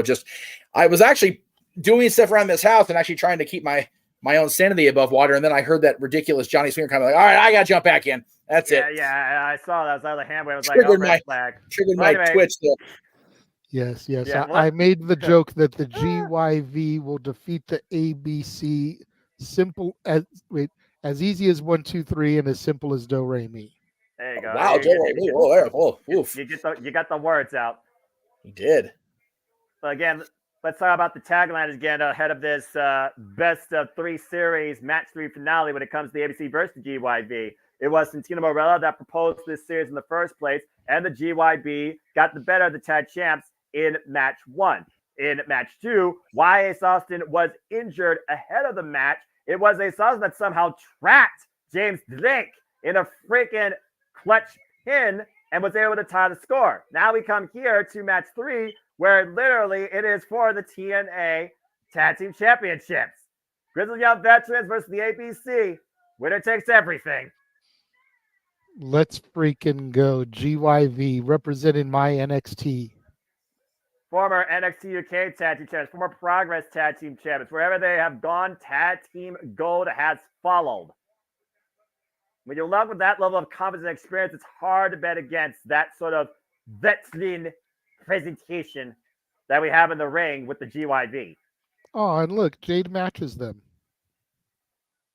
Meanwhile, the ABC, everybody see with a new Titantron and Fame. Everybody's getting updates tonight. And the reigning, defending TNA Tag Team Champions, Ace Austin and Chris Bay, the ABC. I gotta wonder Ace Austin's condition, though, with that arm still. ABC, though, of course, have been finding champions, taking on all comers ever since regaining those titles last year at Bound for Glory against the Rascals, after outlasting not only the GYV, but Speedball Laredo Kid and the Rascals at Hard to Kill. But the GYV have literally made sure that they have been in the crosshairs of the Tag Team Champions. And again, we've seen the ABC really develop as a tag team since this time last year when they first became Tag Team Champions against the Motor City Machine Guns. I think about best series we've seen, though, in TNA and Impact Wrestling. I think about Motor City Machine Guns and Beer Mike. Would I put this up there with that? Well, maybe not because it was 5, but you definitely can tell that each match has brought out a little more in each side, whether or not it was for the better or for the worst. But I do think it's elevated the tag titles to a degree also, JJ, because this has been quite a competitive series of matches. Yeah, this has been freaking phenomenal. It took me a little bit of time to come around to the ABC, but over time I did become fans. But the grizzled young veterans, like I said, coming out of my NXT, formerly known as the Dyad, part of the Schism Learning Tree under Joe Gacy, it was what it was, but they have found a rejuvenated fire in their souls, and they're making every team they come across pay. Again, it was Ace Austin that was injured prior to match 2, but he got the win for the team. But he pinned James Drake, not Zach Gibson. You can see the arm there heavily bandaged still. Again, is he hiding an injury, or is that just, a little bit of suspension of disbelief? Again, do you want to actually show a target, even if you may be worse off? I mean, how many times have we seen people wear kinesio tape and people exploit it? It's fair. Also, Zach Gibson has that submission that applies pressure to the arm. Shangly Gates. Ace Austin has to be aware of that danger as he drives the boots into Zach Gibson. Good grief. Yeah, while I'll admit that the arm thing matches his tights and whatnot, so it could just simply be an aesthetic. Why would you wear something on the arm that you were previously injured? It's just going to attract, like you said, a target. Tag made, now James Drake in. Zach gives him with the drop down. James Drake with the trip up. And great cohesion there by the Grizzly Gun veterans. And that is why I like Drake. I said it before, I'll say it again. James Drake is a wildcat. He is the guy that literally explodes onto the canvas. Why? A wildcat? He's more of a you see what I'm going for. He's more of a thinking wrestler at times. So James Drake, though, right now, hammerlocking the arm between his legs of Ace Austin, the left arm, and now trapping the right arm. What's he looking for here? Don't know, but I'm sure it's going to be vicious because you can see just bent back on that already injured arm. Again, hyperextending the upper shoulder of Ace Austin. Ace Austin isolated for now with the GYV. Tagged Zach Gibson. Chris Bay nowhere to be seen. Ace Austin, though, fighting back for any can.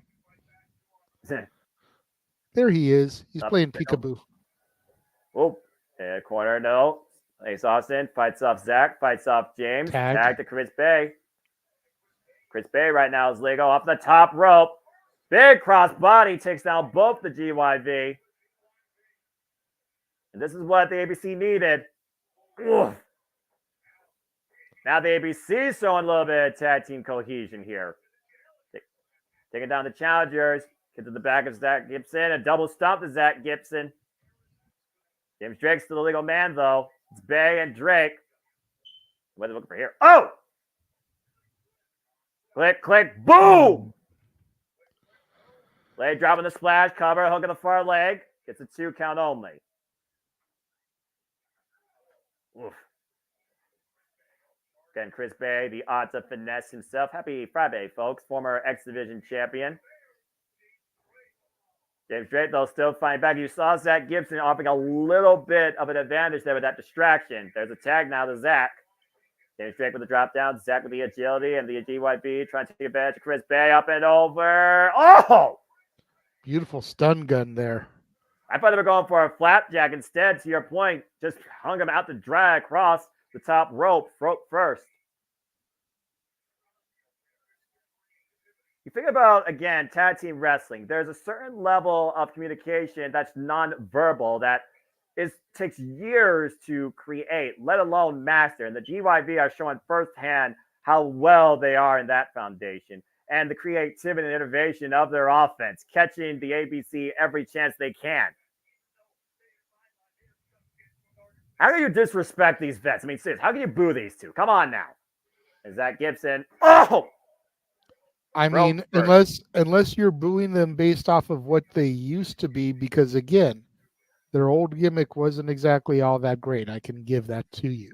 At least you admit that. So if that is what you know them off of, and that's why you're booing them, then great. But if you're just booing them to boo them, and you cannot respect the talent of the grizzled young veterans, then you are not a fan of what's that thing that you call it again, Noah? That would be stalling drop suplex cover 2, as we're looking at a great example of professional wrestling. Damn it! And we do not digress anymore. To hell with that. Yeah. This is my love. This is my passion. This is why I freaking love this business. And sports entertainment's okay too, but there's a reason why they're called 2 different things. James Drake right now, tagged, and Zach Gibson. What the what are they going for here? Chris Bay hung up and shot right to the small of the spine. Simple double axe handle there off the top. Yeah, nothing fancy there, but effective. I'll say there's the word right there I was waiting for you to say. And you saw the little cheap shot, the little kick by Zach Gibson as he's making his way out so gingerly. A physical and mental insult. Forearms there by Drake to the face of Chris Bay.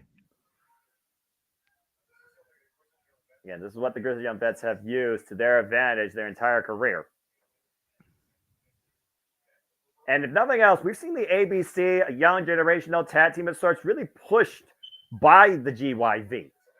Even in defeat, allegedly, they're only going to get better from this. That's fair.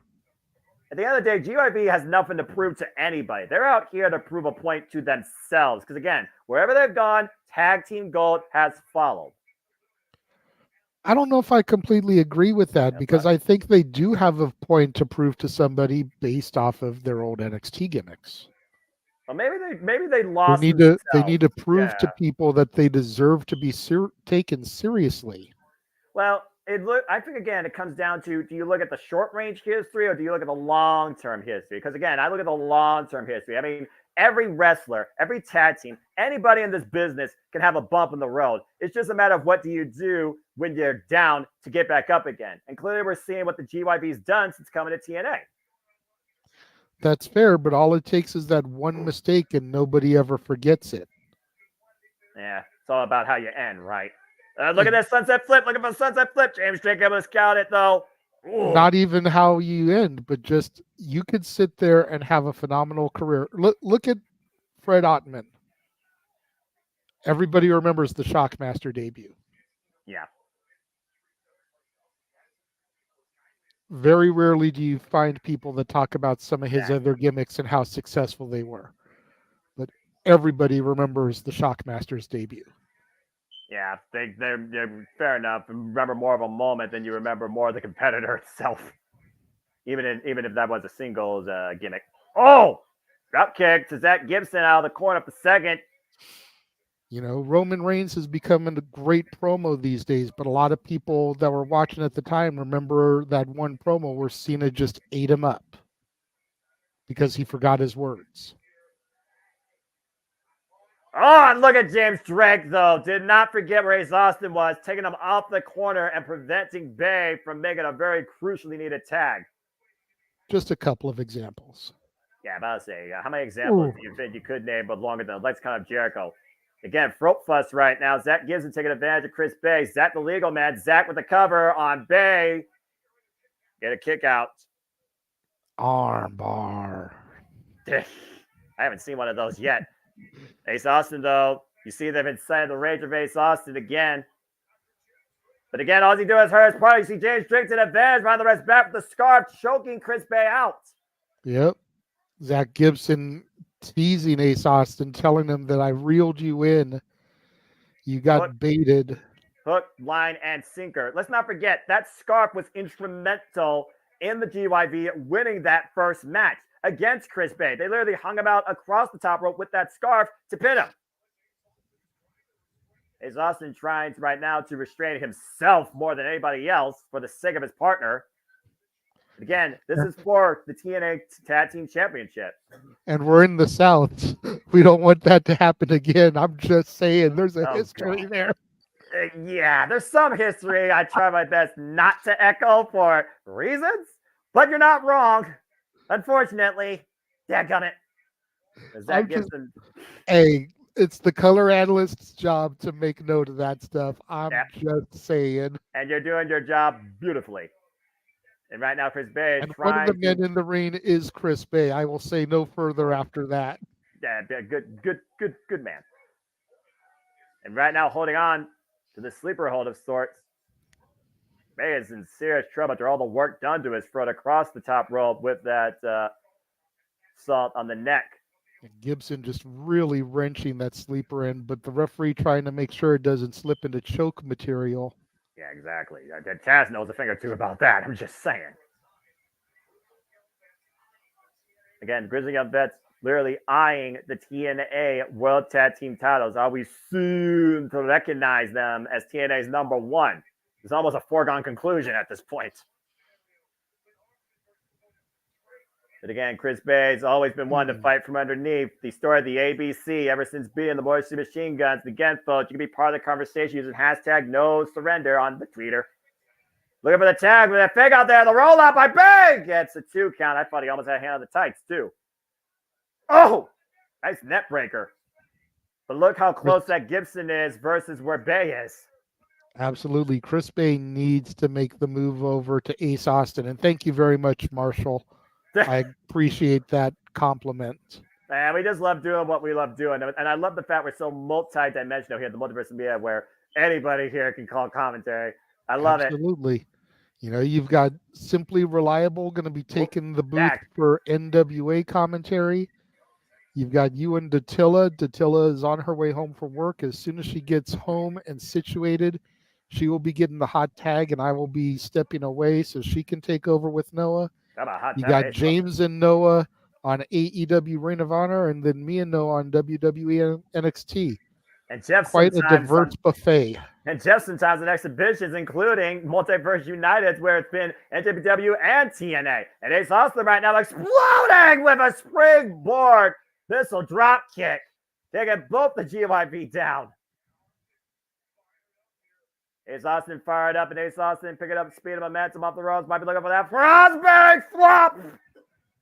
Down goes Gibson. I don't know if that was smart. I believe Drake is the legal man in the ring. I don't think Ace Austin should have taken his attention off of Drake. But in a way, JJ, think about this. He neutralized the other half. We've seen how effective the GYV is as a duo. And right now, House of Cards collapsing James Drake. Is the cover by Ace Austin. Is enough for Gibson able to come in for the save. You were saying how much did he neutralize Gibson there? He was still able to get in and make the save. Bay is nowhere to be seen. He's barely getting back up on the apron. Now he is back up on the apron, though. Meanwhile, 2-for-1 special to Gibson by the ABC. Tag now to Bay. And Gibson right now trying to neutralize that. Gibson taking down Ace Bay right now. Bay up the top. Big splash. 5 stars worth of a frog splash there almost. And James Drake taken down. Double spin kick by the ABC. Rocks James Drake. Now the gut wrench. Oh, look at this. Strength of Chris Bay. Hoisting up James Drake.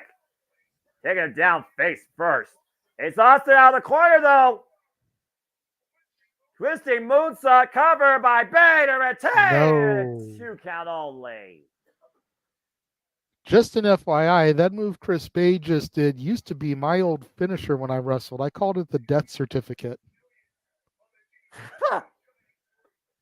Because my gimmick was a prisoner. Oh, okay. And meanwhile, is this win as easy as one? Oh, no! He got caught! He got caught! And Gibson's got a hold of Ace Austin. Can't get to make the save there. And Gibson's going for shaking the ganks. The submission on the damaged arm. But Chris Bay's the legal man, and Bay might be going out. Both men tied up here. And Chris Bay's not out yet, though. Chris Bay still has a little bit of fun in him. He knows that it's all or nothing here. Bay right now roll through the shoulders down and James Drake over to save it. Only a 2 count. Holy hell, that was close. Whew. Again, the dangers of submissions. You risk your own self getting caught.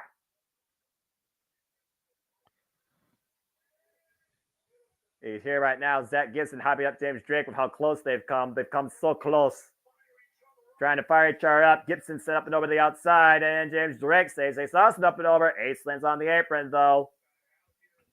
Ace Austin, the handstand, the counter escape, the PK caught.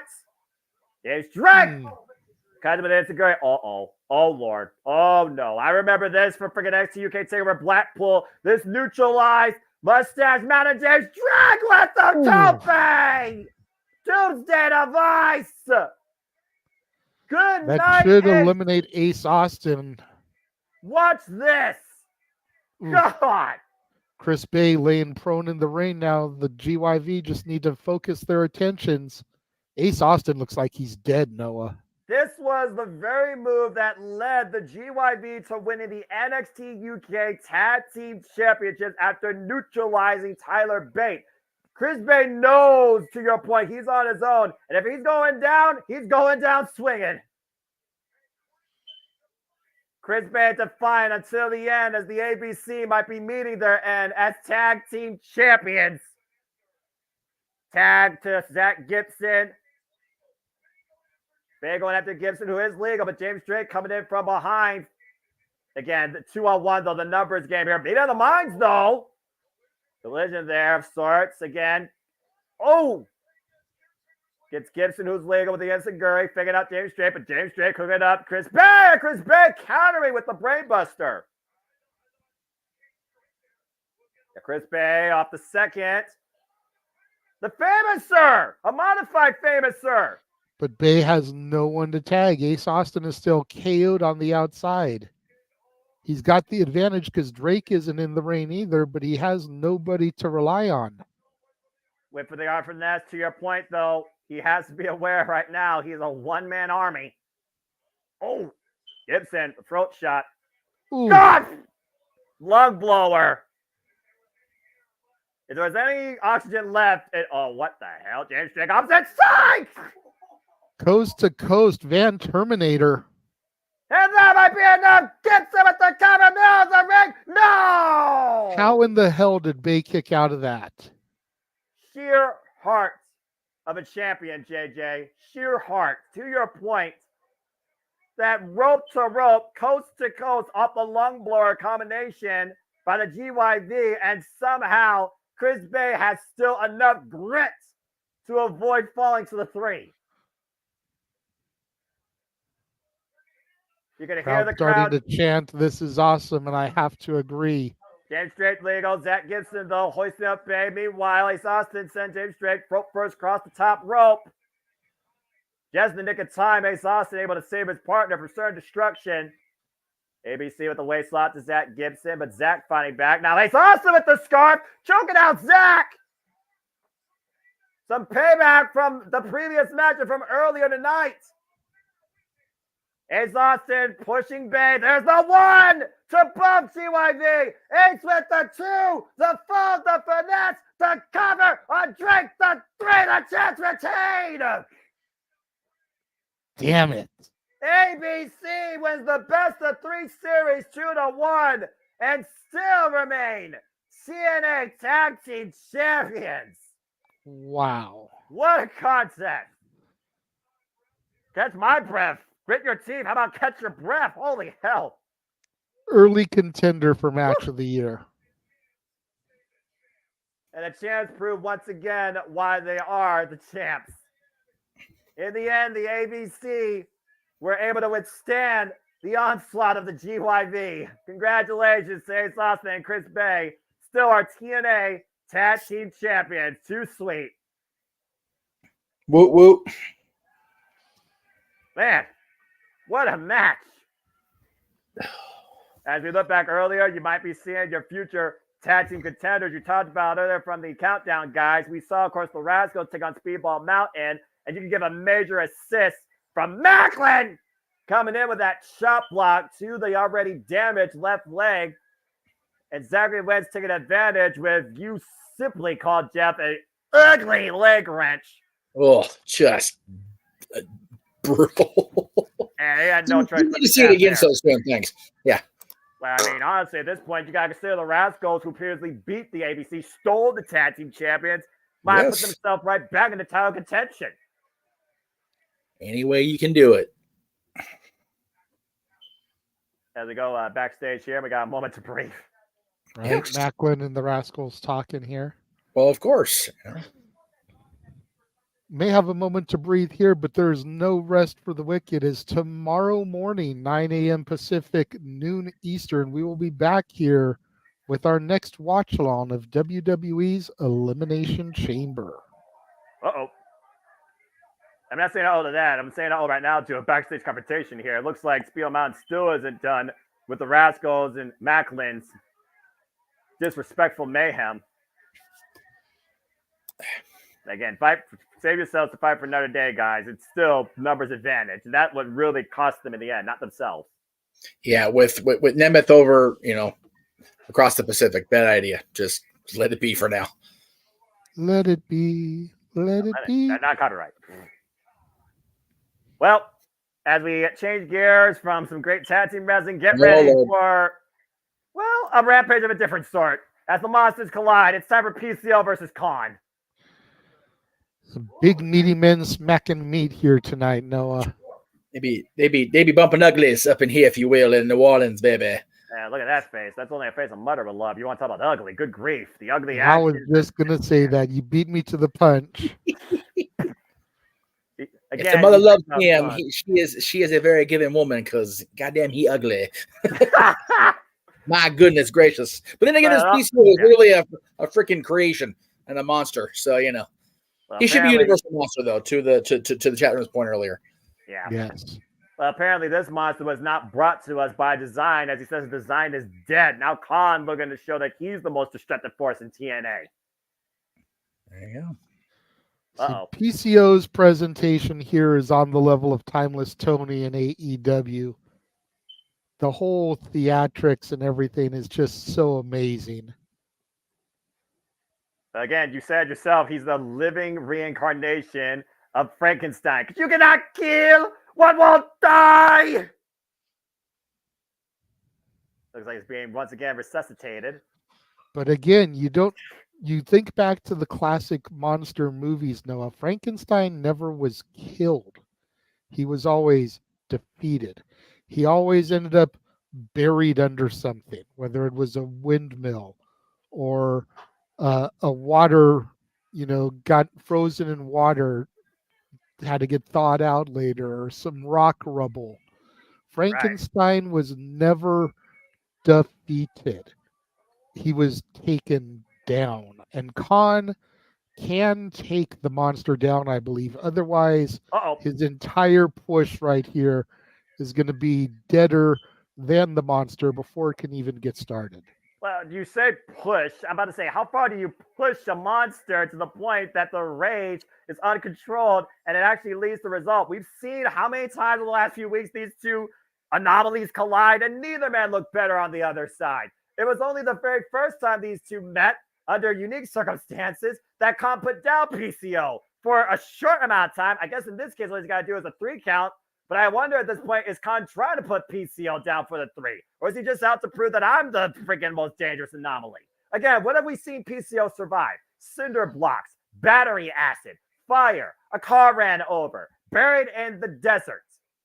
I mean, what has Khan survived besides being under Diener's watch and rising out of the wasteland that was the Ascension at one time? You see Khan right now holding his ground. Not giving an inch. We haven't seen anybody like this stand up against PCO. And you figure about the foes that PCO has endured and immediately gets up from that clothesline, to my point earlier. Tatilla is here. We can do better. Hey, Tatilla, good to see you. Everyone, again, go follow Raiders of Wrestling. Get her on the road to 1,000. Welcome to TNA No Surrenders. We have the monster battle here, and I'm not talking about Power Rangers Megazord. Ooh, that he took a nasty fall. How about we talk about JJ potentially being at Rebellion? Get to see him react to Joe Henry live. Yes, make him believe. Damn it! No, I don't. Damn it. I hope he does go so that I can record that moment when he sees Joe Henry live. Yeah, exactly. And I boo him out of the building? You want to waste your film on that? You know what? He chokeslammed him. Yeah, about okay, to say, you're ahead of us. Going up, coming down. To your point, on the hardest part of the ring, the apron, he's still popped right back up. He's not human. What the hell? You're gonna be on TV, JJ. Everyone's gonna see your reaction to Joe Henry. You're on the hard cam side. Can we focus on tonight first? For real. Okay. I don't want to take away from the monster mash here. I want to see should if just this ends pop up it being in a and just- graveyard smash. Pop it in. He's starting in early, Datilla. He send them over the top Joe rope. Henry give a parody. Again, Both Datilla, men up and over to the floor. Remember, you're ahead of the boys, so let Noah call the action before it happens. Oh, okay. You're good. You're good though. Yeah. Again, we're all having fun here. This is no surrender. It's a party in the Big Easy, and this is not a party we're witnessing here. This is just a car wreck. So far without weapons. Yes, Which we had a. This is a normal match. I will say, believe it or not, this is a normal one-on-one sanctioned match by Santino Marella, PCO, and Khan. Just saying. Even if we're not dealing with two things that are the farthest thing from normal.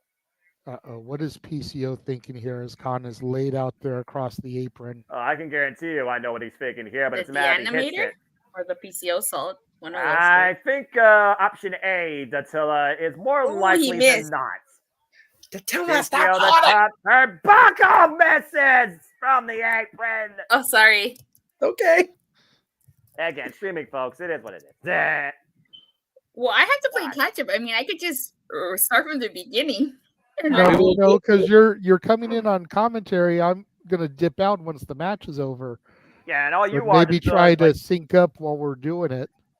So yeah, we'll get you synced up as soon as we get it. So I'll tell you what. Once we get the 3 count of this match, you pause to tell them we'll get the boys caught up. God! Or have that happen first. And there's disqualification, as I literally said on Simply Predicting. Khan loses, throwing a chair at PCO, and he don't give a damn. He's trying to keep PCO down. I told you all. Khan don't give a damn about nothing but keeping he got himself PCO disqualified? down. Yes, he did. And there's the bell ringing. Again and again and again, swinging the chair, but PCO still keeps rising. And Khan can't believe. Well, wait a minute. I think PCO's finally down for the moment. Oh, hold on.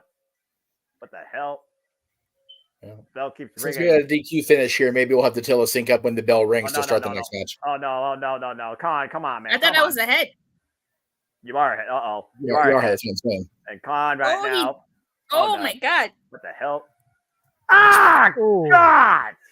Snapped his neck like he did to Diener. Damn. Well, I guess that's one way to keep a monster down. Take his head off. Yeah, I mean, And bury him under a rubble. You can ring the bell all you want. These monsters aren't going to stop doing what they're doing. But again, to JJ's point, how do you defeat the monster? You bury him under the rubble. And the time you're about to pay for it. Oh. Jesus. No one's This saying doesn't even TNA. like a ragdoll. God Get out of hand damn. here in the Big Easy. Okay, referee, get the hell out of the ring. All right, seriously. I've seen Like, enough we already saw casualties. one referee get abused. Now it's the timekeeper's turn. I'm fearing for Jay Chung, if I'm being honest with you, because we still have Decay and MK Ultra to come. That referee had it coming with Frankie, though. PCO is back up on his face! Oh, my God. The fuck? He is The not monster human. has risen. I said you cannot kill what won't die! Now both these men literally holding each other's throats. I wonder which one is King Kong and which one's Godzilla. I don't freaking know. And PCO getting the better of Khan, up and over to the floor. Nothing's going to stop these two raging war at No Surrender. And PCO with the freaking tope con hello. They're nuts. That's a gentle word, Jeff. Well, yeah, I'm trying. Now PCO with the chair in hand. What the hell is this guy going to do with this? People are talking about Sting and his last match next weekend and how he's up there in years. PCO's been doing stuff like this for how long now? I've lost count. And PCO's been around. I think he's been around as long as Sting, maybe even a little bit longer. But holy moly! And now he's just welling away at Khan up the entranceway. This is not over, folks. Look for this to be ran back probably on Sacrifice in 2 weeks. I think we're gonna get a Monsters Balls match out of this. Yeah, I agree. That's to your point though, JJ. Can you hold these two off from each other till Sacrifice? PCO's relentless right now. Well, I mean, it's only 2 weeks. It's one set of tapings. I think you can make it happen. right. Possibly. Again, though, with PCO, who the hell knows? Oh, he gave him. Oh. Oh Lord, now what? He went low. Right in the mommy daddy button.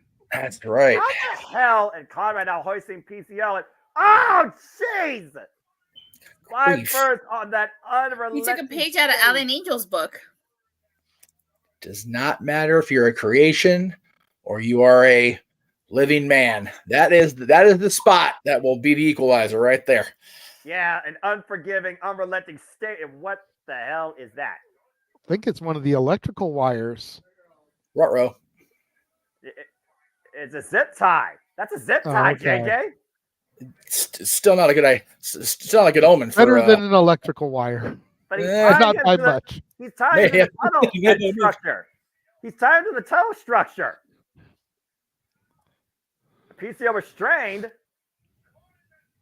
Con that tunnel. Not again. Come on, not again. But PCO.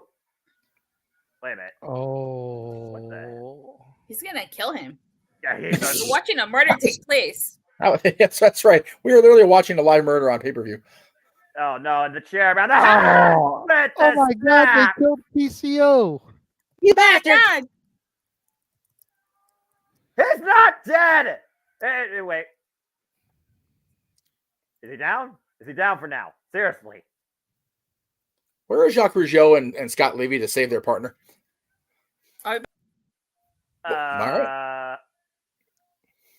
Okay. She can handle the content of something before.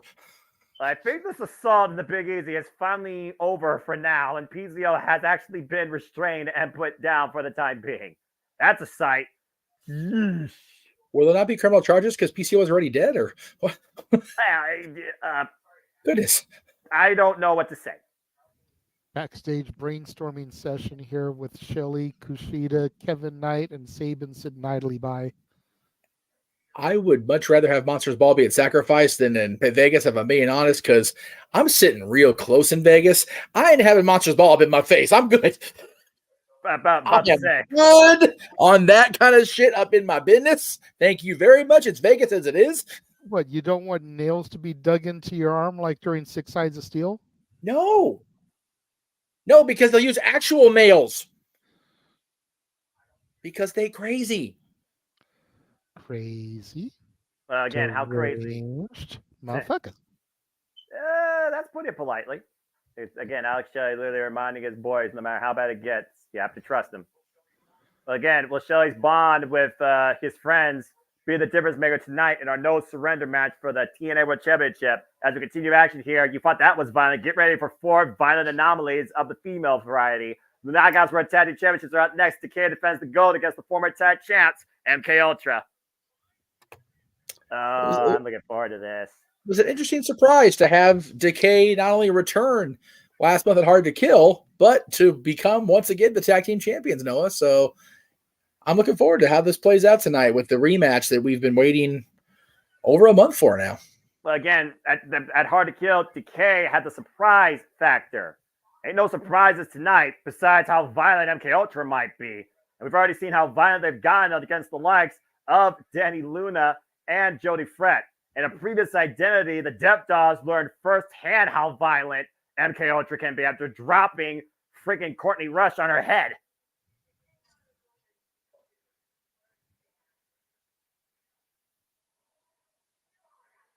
Oh boy.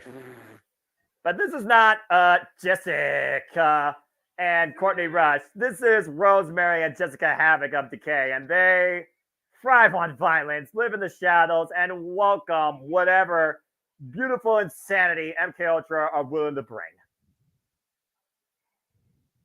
So this is gonna be fun for somebody. Maybe all 4. I don't know. I don't know whether to be fearful or excited. But I do know what I feel like during this entrance as everything goes to red.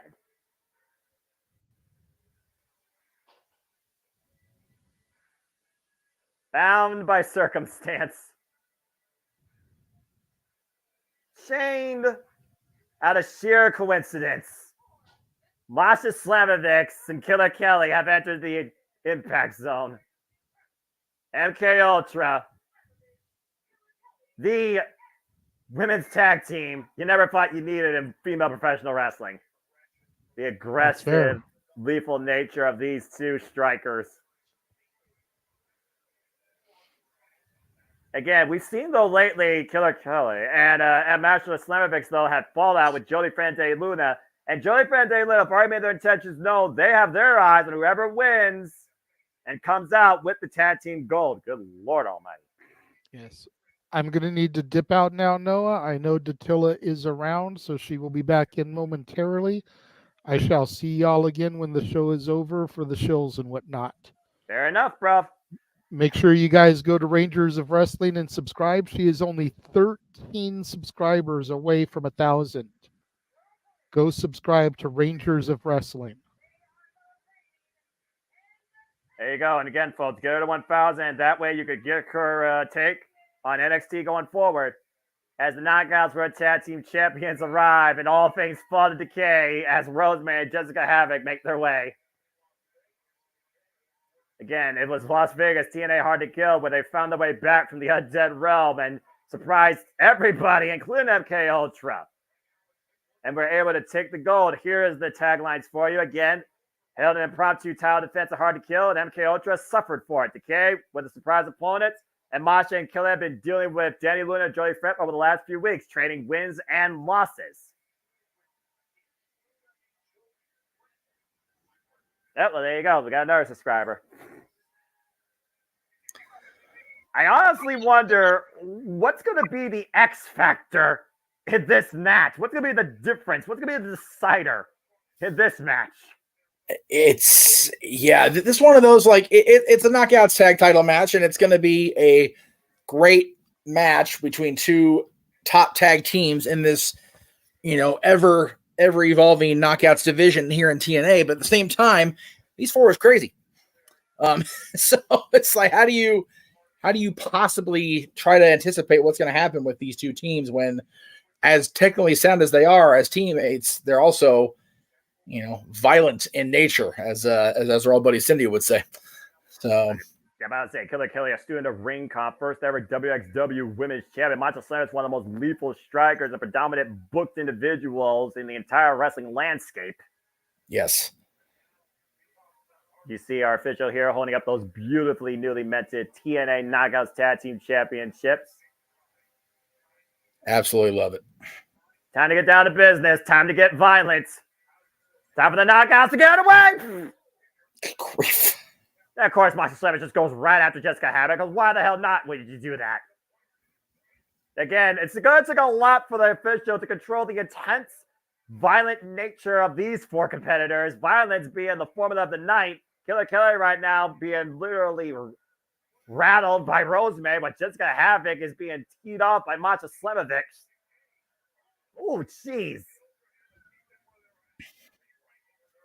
Big right hand there by Havoc. Rocks Masha. Havoc and Masha, the two legal competitors in this match. Yes, folks, this is a match. Yes, this isn't Tornado Rules. There's supposed to be tagging going on here. I mean, I wouldn't mind this being Tornado Rules, just saying. It might be better that way. Let these two just fight. Let them run loose. I don't give a damn. Nah, hell with it. Yeah, why not? Jessica Havoc right now taking advantage of Masha, bringing her to her corner, coming in with the clothesline. Tad to Rosemary. Of course, these two go all the way back to Smash Wrestling if you follow their long careers. Both former TNA Knockouts World Champions as well. And Rosemary hooking up Masha here. Oh! Man. Big exploder of sorts. And Rosemary with suplex gets a 2 count. Again, it's almost like they're going in the ring and trying to keep things technical rather than the ring. My! Wow. All right, then. There's nothing technical about biting the head out of your opponent. No, but yeah, that's. I was going to say that there was the underlying, they're going to start getting back into the dirty stuff, but there you go. And Killer Kelly taking advantage behind the official's back, clocking Rosemary right on the bridge of the nose while Masha springs up the top rope with the double stomp. I'm glad he didn't call it cheating, Noah, because it's only cheating if you get caught. I understand, even if I don't agree with it sometimes. Cover here. Honestly, though, with these two teams, I don't mind it on either side. Kick out at 2. Because I know what these 4 are capable of and how far they're willing to go. Whether they're using their own partners, like Maz's about to do to Killer Kelly. Oh my goodness. And look at the wicked, beautiful smile on Killer Kelly's face from that tag by Tamasha. It's always good to see that on Kelly. And in fact, these two came together after fighting each other in a dog collar match. What a unique circumstance, Tag. It's amazing what breeds familiarity. Sometimes contempt breeds familiarity instead of the other way around. And again, Killer Kelly hoisted up by Masha. I love the teams that use their own partners as weapons. Absolutely. That's the best kind of tag team wrestling besides the Anderson style we talked about earlier. Well, it's also legal right now. It is, 100%. They have a 5 count. Yeah. Killer Kelly right now taking advantage of Rosemary. We saw what happened when these two faced off at Hard to Kill, and Rosemary rose up from the dead. Again, the bond of MK Ultra might surpass what Decay has recreated in their short return here to TNA. Kick out quickly by Rosemary, though. Yeah, it's definitely cool to see these two back together, and I almost like don't mind Taya not being part of it because I always felt like I love Taya, I do, but it almost seemed like it was always forced having her be part of the presentation with these two. Killer Kelly's such a freaking predator. Doesn't care what prey is in front of her. Yep. Oh, she's fun to watch, though. Yeah, but Rosemary is also a person you don't intimidate. No. Or instigate. And you don't try to make... Whoa! Yeah. Swing and a miss, and God, man! Short range clothesline clocks. Kelly, you were saying? No, I don't remember. Oh my! Look at Kelly's face. Oh man, bent backwards now. Rosemary. Oh Lord, this is a shot and a half. And Kelly. Oh my goodness! Oh my god! Yeah, look at his face. Oh my goodness! Okay. This is tag team wrestling. This is the Knockouts division. This is Killer Kelly and Rosemary, eye to eye, face to face, perching up from the ring. I love it. And Masha comes up with the stop. MK Ultra back in control. Excuse me. I don't know what to make of that there, but hey. Little nonstop action wrestling, not TNA wrestling, folks. You're watching the right show. It's okay. It's the right company. This is women's professional wrestling. Damn it. Hook at a hard leg by Killer Kelly. Kick out at 2. My goodness, Killer Kelly and Rosemary. What a unique meeting. I thought it wasn't going to stop. I am here for that summit. I am too. Tag. Yeah. What am I becoming? And Masha right now. Freaking damn it, MK Ultra. Oh my god. I think somebody's missing Allie and be part of this little scenario here. Maybe that's just me. Yeah, I don't know what you're talking about. And Masha slamming right now with the short range clotheslines to Rosemary. A little harder than usual. So, I mean, we talked about a murder or a PC earlier. We literally saw Allie get removed from television by that. So, I mean, you just saw 2 hellbent vixens, eye-to-eye contact. I mean, the fire in their eyes, you could see the flames piercing. And right now, Masha, with that sadistic look in her face, squaring up against Rosemary. Oh, backhand strike, the high kick. Masha Slavic, former GCW heavyweight champion, by the way, folks. Oh, wow, what a counter. Yeah, I'm with Walter. I like these 4 women, but they all scare me a little bit. But you know what? I kind of like it. You know what? Sometimes fear can be a very dangerous weapon. It can also be a very never mind. The Havoc right now is back. Fear is a motivator on all fronts. So and the thing is, one of these 4 fear the other. They're all equally nuts. Well, that headbutt to the heart made just stop Killer Kelly in her tracks, and that hip attack into both MK Ultra. Havoc has been on another level since she joined TNA and since they've been back here in the last month. Again, she's here to wreak havoc once again. Broke thrust by Killer Kelly. Now looking to pick up offense here. Hoist up by, oh no. And Havoc, God! Oh, man. Death Valley Driver! Cover 2! No! Don't let this match end. Killer Kelly's still in this fight. And this is a fight, one of the damnedest fights I've seen. A whole different level of psychological warfare versus the physical play. God! Wow, that was double team maneuver covered by Rosemary, and Masha saves it up the last possible second. you don't get much closer to that. The 3 count going down, brother. That was right there.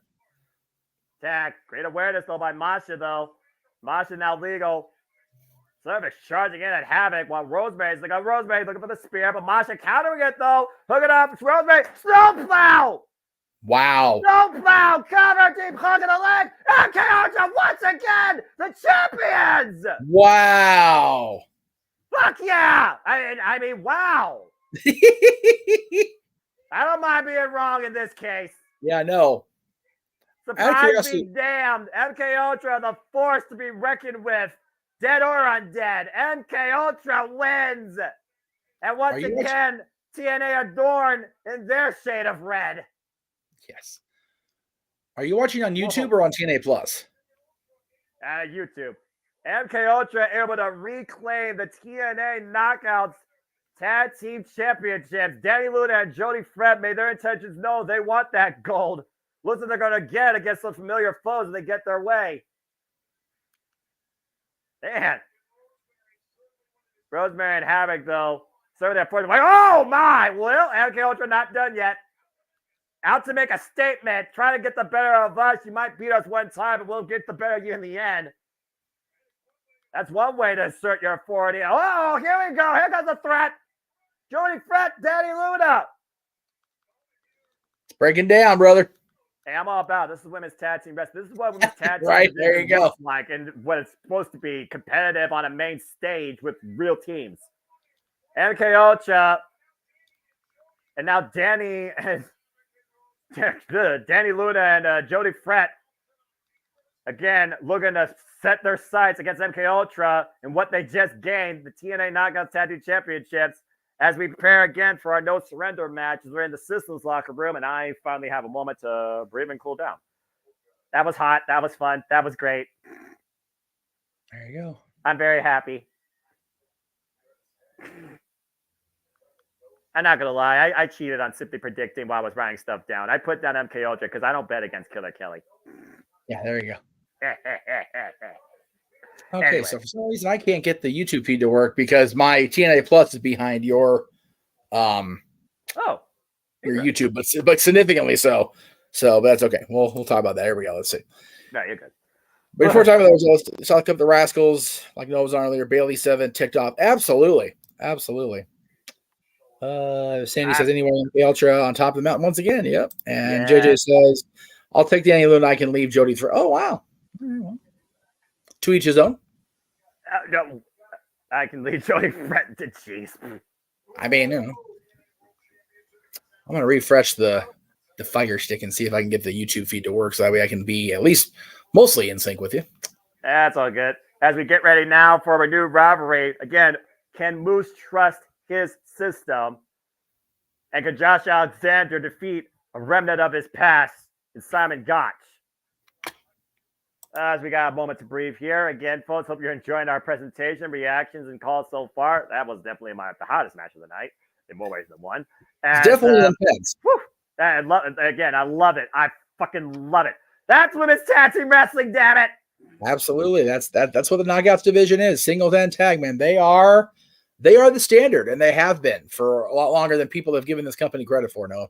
And they aren't on the kickoff either. I think that's some hot shit. Anyway, sorry. Not sorry. Anyway. And like that, they were on well before 9:30. Yeah, what a crazy concept. I'm just saying. Although I will say, Ring of Honor is doing some great things with how many women's matches they're having now in this tournament. That show last night was awesome, right?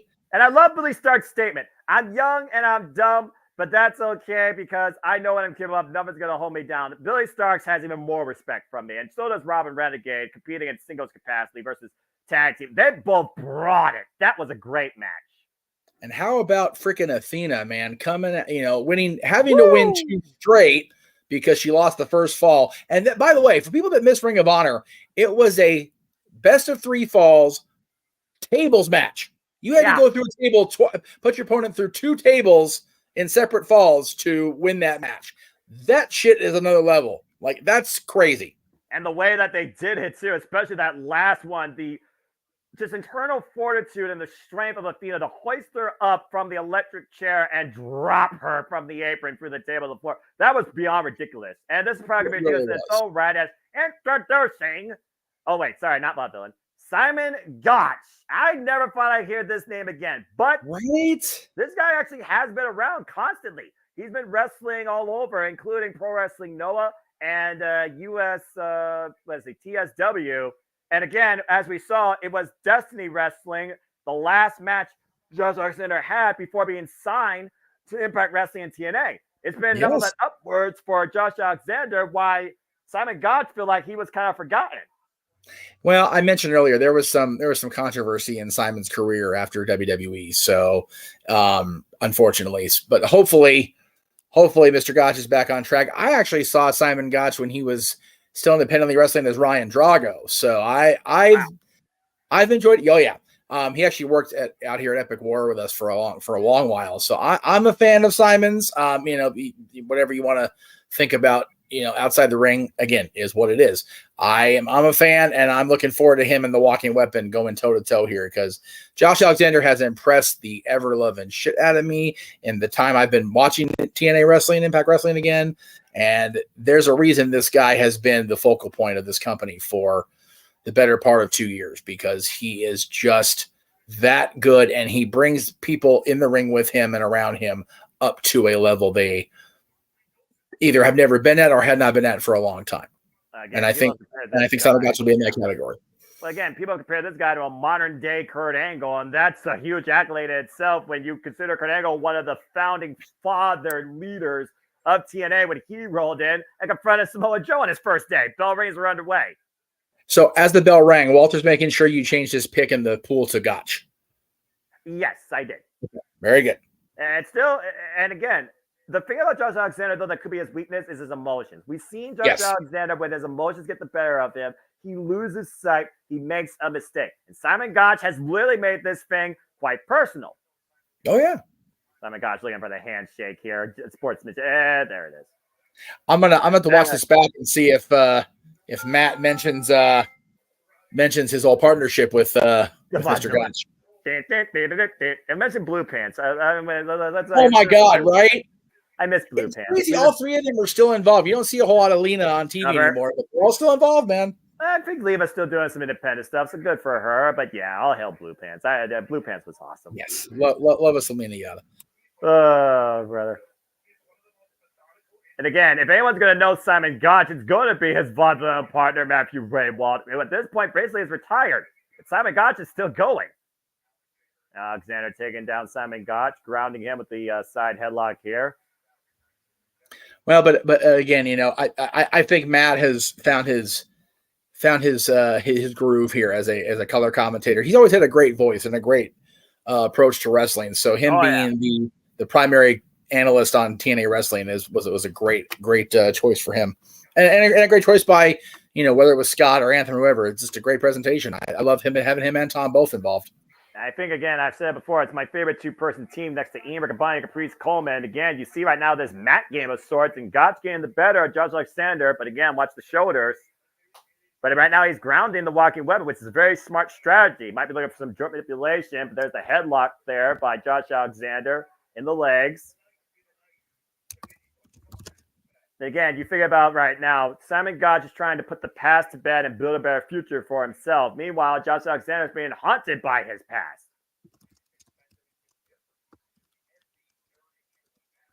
Very even match here so far. As Gotch right now trying to pick the ankle of Josh Alexander.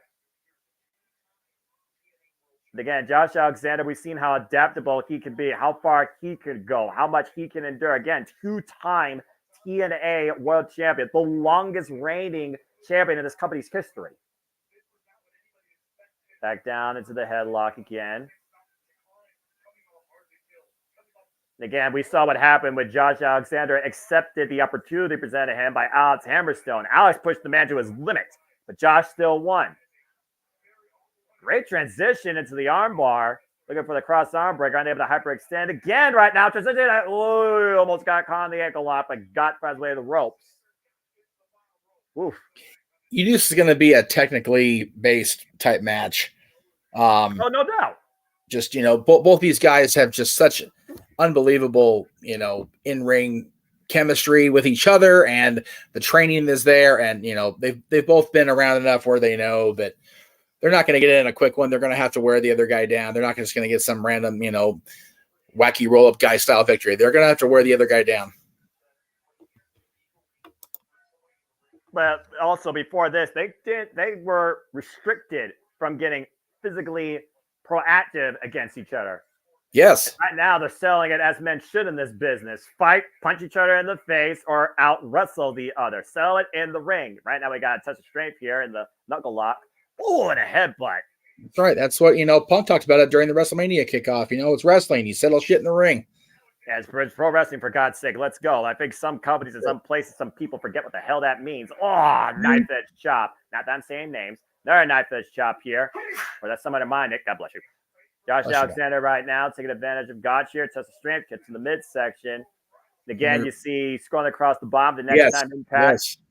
Love to see the Impact Wrestling moving all over the place, especially in Philly. That's going to be fun. And of course, I'm surprised to see Philadelphia there, the week, 2 weeks before Mania. I figured they lump in, but maybe they're, as you said, maybe we'll hear about Multiverse United here tonight at some point or during Sacrifice.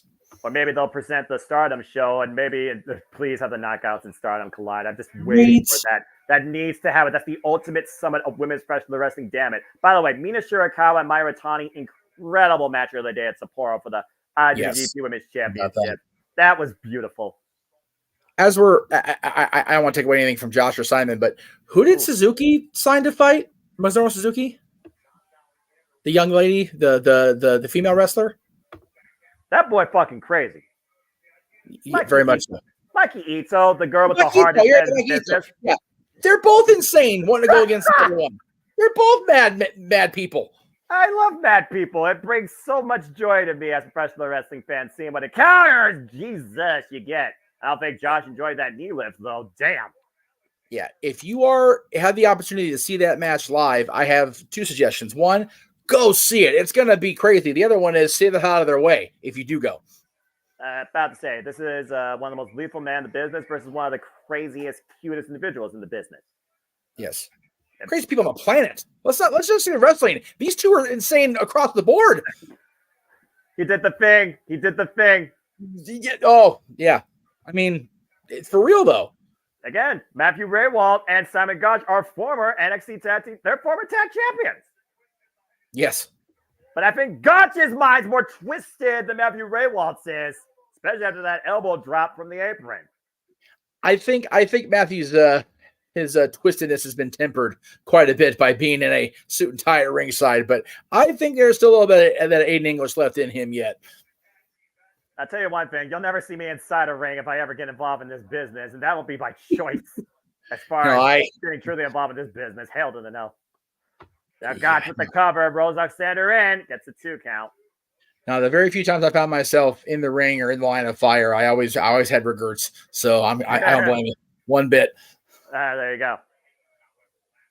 Again, Gotch, the Gotch's style right now, he feels like he should be part of the next Bloodsport, which I imagine we're going to get during WrestleMania week once again. You would think, right? Yeah. We should cover that. Again, there's so many promotions we don't know what they're going to present us WrestleMania week. We've got Ring of Honor finally stepping up, but we'll see how that plays out. And Ring of Honor, it's always been a great show, though. Always. I'm going to check and make sure we get a thumbs up from our person in the green room. Make sure she's ready to come back in. There we go. Once again, going for the wrist. Everybody. Sorry. Natilla. Are you good? Everything okay, pal? Yeah, I guess so. I might have to get off in a bit too, because I might have to help make dinner. So we'll see how long I stick around for. As I always say to everybody here and everybody in cover, priorities for passions, no bigger priority than family. Wow, God, what a suplex. I think the priority for these guys is to survive. Well, again, when you're trapped in the waist slug of Josh Alexander, kind of hard to do that. Accurate. And we know how far Josh Alexander can go with these suplexes. I think Gotch is learning that firsthand, as he just did a hat trick. Count along with me if you choose, or count along with I was surprised MK Ultra regained those knockouts tag titles. So here's the thing. Hi, Jeff. As I changed it after Cindy Diddy, because I don't bet against Killer Kelly. when I think about MK Ultra, I think about this. The only way you get advantage of them is if you surprise them. MK Ultra has been the unstoppable leading tag team force in women's wrestling, I said what I said, and the Knockouts division since coming together at Slammiversary. Again, Decay came in unaware. MK Ultra had no way to prepare. They had no idea they were in the landscape. They knew who they were going into with tonight, and they made them pay the ultimate price. MK Ultra made sense to me getting those titles back because I don't think there's a greater threat or Knockouts tag team than them right now. Yeah. Oof. And that's women's tag team wrestling done right, damn it. Oh, a senton drop by Simon Gotch. Right the tail. Wait a minute, the crucifix is the way they're jumping Kazarian. Whoa. Nearly caught Gotch. Again, all you have to do is give Josh Alexander a moment, and he could capitalize. Now Gotch rolling Josh over after that knee to the side of the head, and a 2 count again. That protective headwear probably helped Josh Alexander absorb most of that impact. You look at Simon Gotch, Dattila. What has your impressions been about his approach since coming to TNA? I never knew he was who Josh faced. The more you know. But again, I'm impressed with so far with what I see with Simon Gotch. Well, you didn't know that Simon Gotch faced Josh Alexander, but I mean, you know damn well what Josh Alexander is capable of. Do you think right now that Josh Alexander is being tested, unlike he's been tested in a while against Simon Gotch, based on the style that Gotch brings? Oh, he's definitely going to get tested here. I'm very curious to see if Josh wins, or if Gotch is going to win, because only 2 people have pinned Josh Alexander since they started since they put the rocket on him. Moose and Alex Shelley. Yeah, it's a very small list of people that have actually defeated Josh Alexander. You could have Will Ospreay in the mix too, but he also got his win back against Will Ospreay on TNA. And we've also seen matches end in disqualification where at the end of the day, it wasn't about who won, it was about who made a statement. In this match, Simon Gotch is here to make a statement. But is there a bigger statement in victory over Josh Alexander or humiliating the walking weapon? And what do you think that Simon Gotch's MO is tonight? Oh, ankle lock. Oh, the chop. Again, the thud right now in the corner. Oh, jeez. Man, what a chop again. Oh, and that boot caught Simon Gotch until that missile drop kick out of the corner, creating distance. He needed that to create a little bit of separation from Simon Gotch. And again, is Simon Gotch looking for a win or looking to make a statement at the expense of Josh Alexander in any way possible? Oof. Oh, yeah, I forgot about Will Ospreay. Oh, my God, I can't believe I forgot about that. He beat Josh the first time around. So 3 people. I'll say again, it's been a short resume. And again, I know you came into TNA Impact Wrestling in what arguably was the best rebirth of this company's history. Middle of 2020. Exactly. Before the Virtuosa made her way, of course, at Slammiversary and redefined the Knockouts landscape. Hopefully redefine the AEW landscape. Gotch right now hooking up Josh Alexander on the apron. Might be looking for a suplex here. I still feel like, though, that Gotch kind of needs this. And I also wonder if Alan Angel is going to come into play, because Alan Angel has been the instigator in all of this. He started off by speaking to Josh Alexander, and then Simon Gotch came into play. And we saw what happened in the last episode of Soundcheck as Simon Gotch shared the story of how Josh was his last opponent before he got signed. Oh, and a kick to the knee. Simon Gotch, sent on the apron. Jeez. Ooh, back and forth elbows. Yeah, exactly. And Josh Alexander with that flying cross body to the back of Gotch, both men down the outside. Good grief. TNA chants raining out loud and proud. You gotta love it. Another look here on the replay. That cross body to the back of the head and neck of Simon Gotch, driving both men to the outside. Gotch right in front of the announce table. Both men, of course, have until a 10 count to get back in the ring. And again, what do you think Simon Gotch is looking for here, Dattila, personally? Like, what have you been thinking about since Gotch arrived in TNA? Kind of 8. About what? I can't hear you. You can't hear me? Can you hear me now? This is brought up. No, I have to lower my volume. Hold on. Oh, you're fine. And meanwhile, Simon Gotch, Josh Alexander meet inside the ring, head to head, nose to nose, face to face. What did I think about what? What do you think about Simon Gotch's approach so far in TNA? Oh, ooh, warm shiver. Again, right now, both these men jacking each other's jaw lines.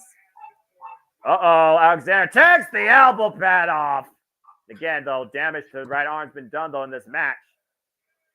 Both men squaring off here. Trading bombs, elbow strikes, side of the head. Gotch, Josh, Gotch, Josh, Gotch, Josh. Oh! Testing each other's wills here. Big kick to the side of the head to Josh. Drives into the ropes. Oh, God. Big boot by Josh. Both men collide middle of the ring on the TNA logo. I love seeing that so damn much. Back elbow strike. Oh, big shot to the side of the head. Irish whip. Now Gotch trying to fight back. The boot takes Gotch down. Josh gets the better of that exchange. You know, I wonder if Simon Gotch sticks around. We'll see an interaction between him and Matthew Waywall. I think you already saw that subtly earlier when you saw him do the pose of the vaudevillains. I missed that. That's all good. Alexander or maybe I haven't seen it yet. I'm God! behind. It's okay. Big exploder cover. Turn no. Kick out by Simon Gotch. Let me know if you saw that. Jeez, oh, peace. This is professional wrestling at its finest. Damn it. And we don't digress. This is TNA. This is total nonstop action, rebirthed in 2024. And I pray to God that no aloe half-wit ruins it. This is Awesome Chance raining out here tonight. Great show by our fans tonight in New Orleans. And Josh takes the straps down. Double underhook, save forward. Simon Gotch fine back though. Good counter. Leverage his legs. Meanwhile, hooking him up. Trying to look for the Gotch style power driver. Josh able to overpower it though. Meanwhile, the roll through. In the bulldog choke, scissor John Moxley, but look at the way Josh has his wrist underneath Simon Gotch's arm. And now Simon Gotch has it locked in, taking the headset piece off, adding further pressure right now to Josh Alexander. The incredible aggressive tenacity and ruthless nature of Simon Gotch here might pay dividends. And that is in the middle of the ring. Is Josh going to tap out here? No. Oh, well, never say never, because they never thought Deonna Purrazzo would tap out, and she tapped out. I'm still flabbergasted by that. Echo lock counter applied by Josh Alexander. Now who's on the bad end of a joke? That ankle lock's locked in deep. Gotch trying to reach for the ropes. Josh bringing it back towards center. Only way to escape is to roll through, and Simon Gotch does so, sends Josh into the ropes.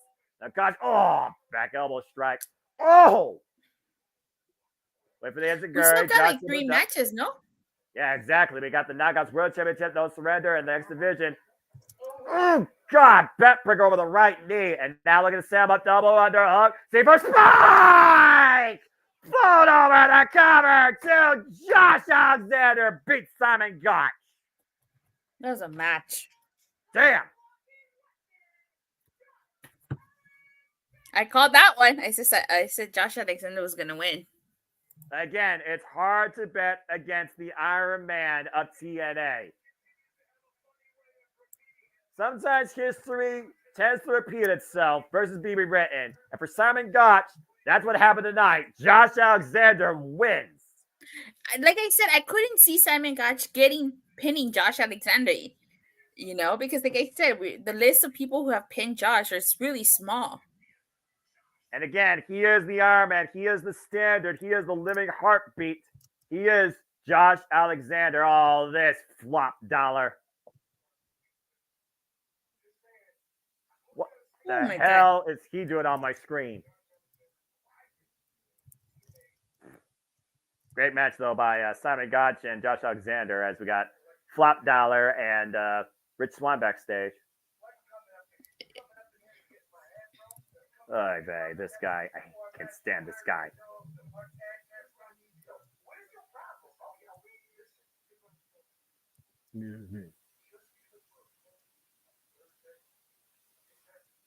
AJ Francis is desperate to have somebody in his corner.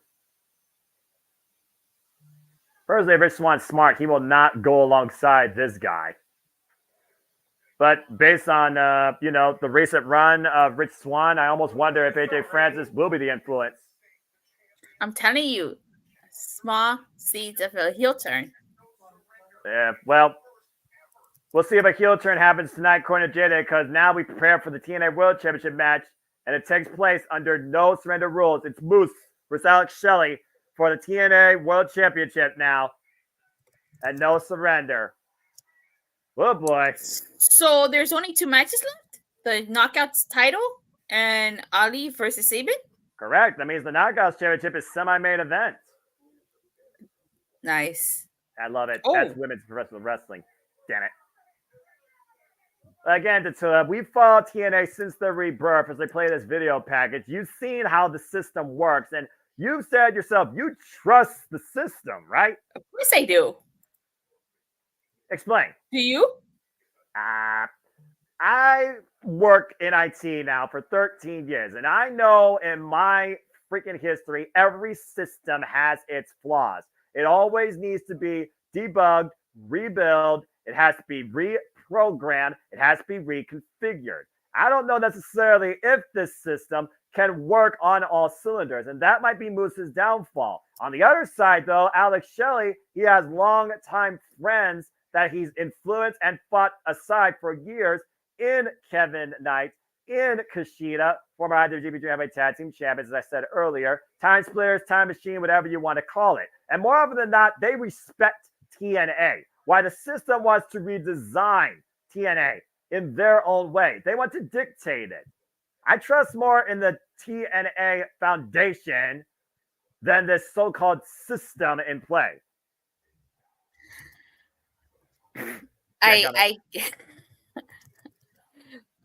But can Kevin Knight be trusted though? Because he was the reason they lost last night. I still say Alicia was the reason. Again, though, here's the thing about this match, as I said earlier. It's not about how physical you push your opponent. It's about the mental warfare you push your opponent's quarterman. Here's the tail of the tape for you. Moose, of course, with the height and weight advantage. Of course, signature move is spear. Alex Shelley, of course, with the shell shock and Boise stretch. Moose, 2-time world champion, 2-time grand champion, 2-time Feast of Fire winner, and Collier Shot Gauntlet winner 2021. Alex Shelley, TNA world champion, 3-time TNA tag team champion, 1-time X Division champion. And you gotta wonder, will any of that experience, will any of that history accomplished by either man will come into play tonight and be the influence? Here we go! And by the way, let me know when you hear the bell ring in case we are out of sync. What you seeing right now? Yeah. Oh, I'm still watching Gosh versus Josh here. I'm behind. Jeez. That's all right. You're the color analyst. You'll get the analyst take. They're all right. Again, it's one of those things where you kind of don't really watch a match. You kind of assess the actual work here. And it looks like we're going to make sure there's no controversy here. One side's going to get a green towel. The other side's going to get a white towel. Oh, that makes sense. Well, at the end of the day, you want to make sure whoever throws in the towel, you know who loses. And remember, if any party members get involved in any capacity, that party's leader loses, and the towel can change hands under those happenstances. But besides that, Moose and Alex Shelley can do whatever they want to each other. Between those two, it's no disqualification. Oh, man, that's going to be...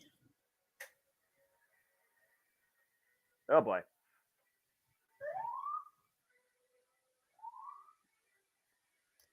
Of course, we have the theme of Moose playing right now. Lucas Austin said it best, DT. Don't trust anybody. Don't trust anybody. Well, again, can Moose trust the system?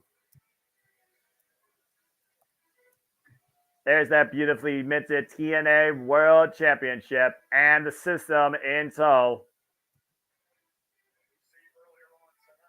As we started tonight, it was Alicia Edwards who once again helped the system, Brian Myers and Eddie Edwards, get the win. And last night, to your point, Kevin Knight may have ate the loss. If Alicia Edwards was not playing Roadblock, I think Kevin Knight had a very big, good chance of winning for his team before Moose. So you're blaming Alicia Edwards? Yes, absolutely. Alicia Edwards got involved where she didn't need to be. Kevin Knight was on fire. He was flying on all cylinders. And the moment that he was about to literally hit impromptu Alicia Edwards, because a real man would never hit a woman, and Alicia knew that she could take advantage of that, Moose took advantage and speared Kevin Knight into oblivion.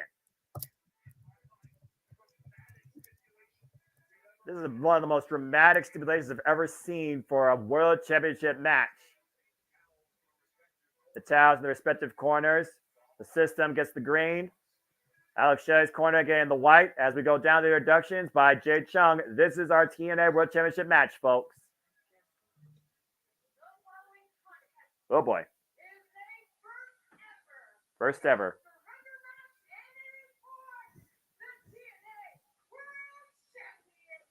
Woo, boy.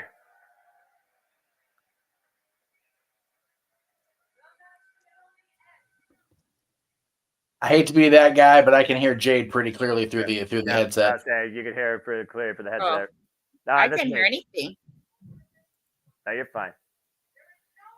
I'm going to mute myself for the time being. That way, Attila can talk a little bit about this match while we get the introduction. Again, you're still way too far back, though, but you can at least assess, because you know what this led to. You know what this led to. Yeah, I do. And again, Jay Chung explained the rules. The only way to win is if your party throws the towel in on the opponent. The other party throws the towel in on their party leader's behalf. Towel can change hands via that, or if any party members get involved, that other party will win the championship. Alex Shelley, the former TNA World Champion, alongside Kushida and Kevin Knight as his corner men. Alex Shelley, of course, won the title last year back at Against All Odds. And, of course, in the other side, man, look at this friggin' picture. Good Lord Almighty. An opponent, the current TNA World Champion, being accompanied by the System, Brian Myers and Eddie Edwards, reigning and defending. He is Moose, representing Moose Nation. A guy that sacrificed everything football related to become a professional wrestler, and look at where it's led him. Yeah, I heard about that. Why did he leave football? Like he liked professional wrestling, no? Yeah, he wanted to pursue professional wrestling and said once he was finished with football, he's going to put all his focus in on this. It's one thing, again, to come from the world of MMA. It's never to come from the world of professional sports into this world. Bell rings, and this no surrender, literal no surrender, TNA World Championship match is underway. Alex Shelley being the aggressive early going, teeing up against Moose in the corner. Again, you see all these other party members too. Even if they can't physically get involved, they can still mentally get involved. Come on, JJ. That's hard. I mean, Terry Crews, I guess, has some talent. I mean, he's still the host of AGT last I checked. I don't know what he's doing nowadays. Oh. And again, the physical warfare that Moose and Alex are going to unleash on each other here, that's got to bend the party's will. I'm just wondering how far you need to go to bend that party's will. And I wonder who's going to bend first. Is the pressure more on the champion or the challenger? Is the trust deeper with Alex Shelley and his friends or Moose and his System? Right now, Alex Shelley working the arm of Moose and hyperextending it. Oh, popping it out of its socket. Again, Kevin Kushida have the white towel. Brian Myers and Eddie Edwards have the green towel. Opposite sides of the ring. And Moose hoisting up Alex Shelley, clearly Moose has the strength advantage. Ooh, and Moose sent shoulder first in the top turnbuckle. Again, we talked about how much work Alex Shelley did on Moose's arm. And Moose still speared the man with one arm to win the title. And now Alex Shelley bringing Moose down to the canvas. Once again, going for the Fujiwara armbar and looking at Moose's party, the System, adding actual insult to injury and maybe trying to bend their will. Brian Myers wearing that towel, though, across the back of his neck. Moose trying to reverse the pressure. And again, this is going to be a match of psychological warfare as well as physical endurance. Definitely, I agree. You know, I really like how you call these. You could call this whole thing by yourself.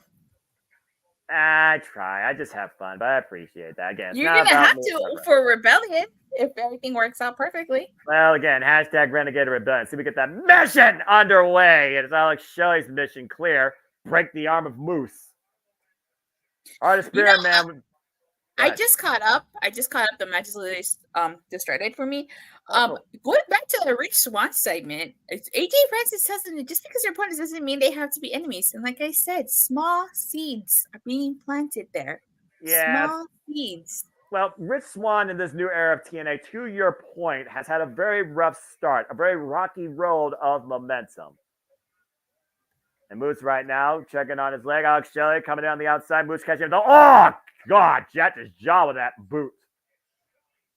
And Shelley right now down for the moment. Again, these two can do whatever the hell they want to each other, and it's all within the rules. Now Moose hoisting up Alex Shelley.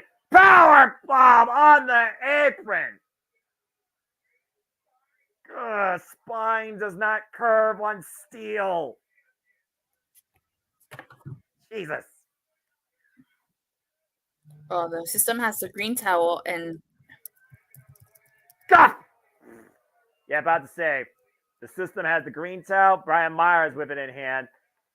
And right now, Moose in the corner of Kushida and Kevin Knight, wrenching Alex Shelley's body across the steel ring post.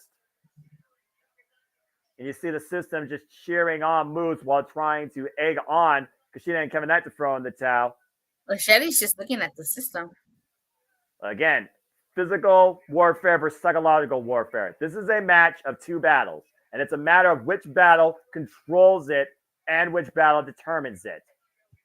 And I still think the psychological warfare is going to be the decider here, not the two physical beings fighting the hell out of each other in and out of the ring. Alex Shelley now finding out that it's interesting that this is not main eventing, so that kind of tells me something.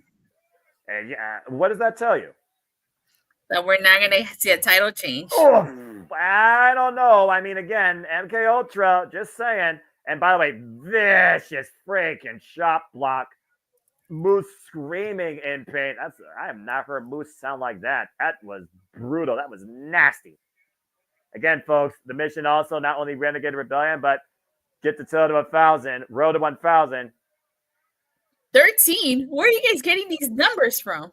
They're probably looking at your YouTube channel. Go check out the YouTube channel today, folks. Rangers of Wrestling. Subscribe today to Rangers of Wrestling. You guys just really want me to review NXT. Look, I'm just the voice being fed what he needs to do through the headset and also his phone because I'm just the guy looking at the monitor. I don't know what you're talking about. The Alex Shelley right now getting the better of Moose with the steel chair, playing like an air guitar. Go Ace. Alex Shelley right now trapping the ankle of Moose in the steel chair. Uh-oh. And right now, Alex Shelley staring down the system, asking them if they want to throw. Brian Myers literally throwing the towel the opposite way, not throwing the ring. And oh! And Alex Shelley stopping the ankle of Moose in the steel chair. Might have shared it. Right in front of the system's face. And again, system cannot get physically involved. I don't think the human body's supposed to be bending this way. The way I'm seeing Moose is like pulling Alex Shelley on the ring post. Yeah, about to say. And right now, Alex Shelley. Oh, wait a minute. Eddie Edwards grabbing the chair. Did not touch Alex Shelley, so that will not yield in the title loss, but the referee warning them. Again, technicalities are going to be all over the board tonight in this match. It might literally be just the tiniest technicality that determines the winner and the loser. You see Brian Myers taking away the chair, so Alex Shelley can't use it anymore for the time being. It's Alex Shelley's driven. I don't know if you saw my review on Body Slam, but I talked about like if Karen Knight turns heel during this match, imagine the potential storyline because he's tagging with Kushida.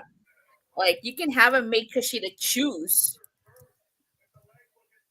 Yeah. Well, again, Kevin Knight here, he's the guy that's already taken flight. It's just a matter of what his flight patterns are going to take him.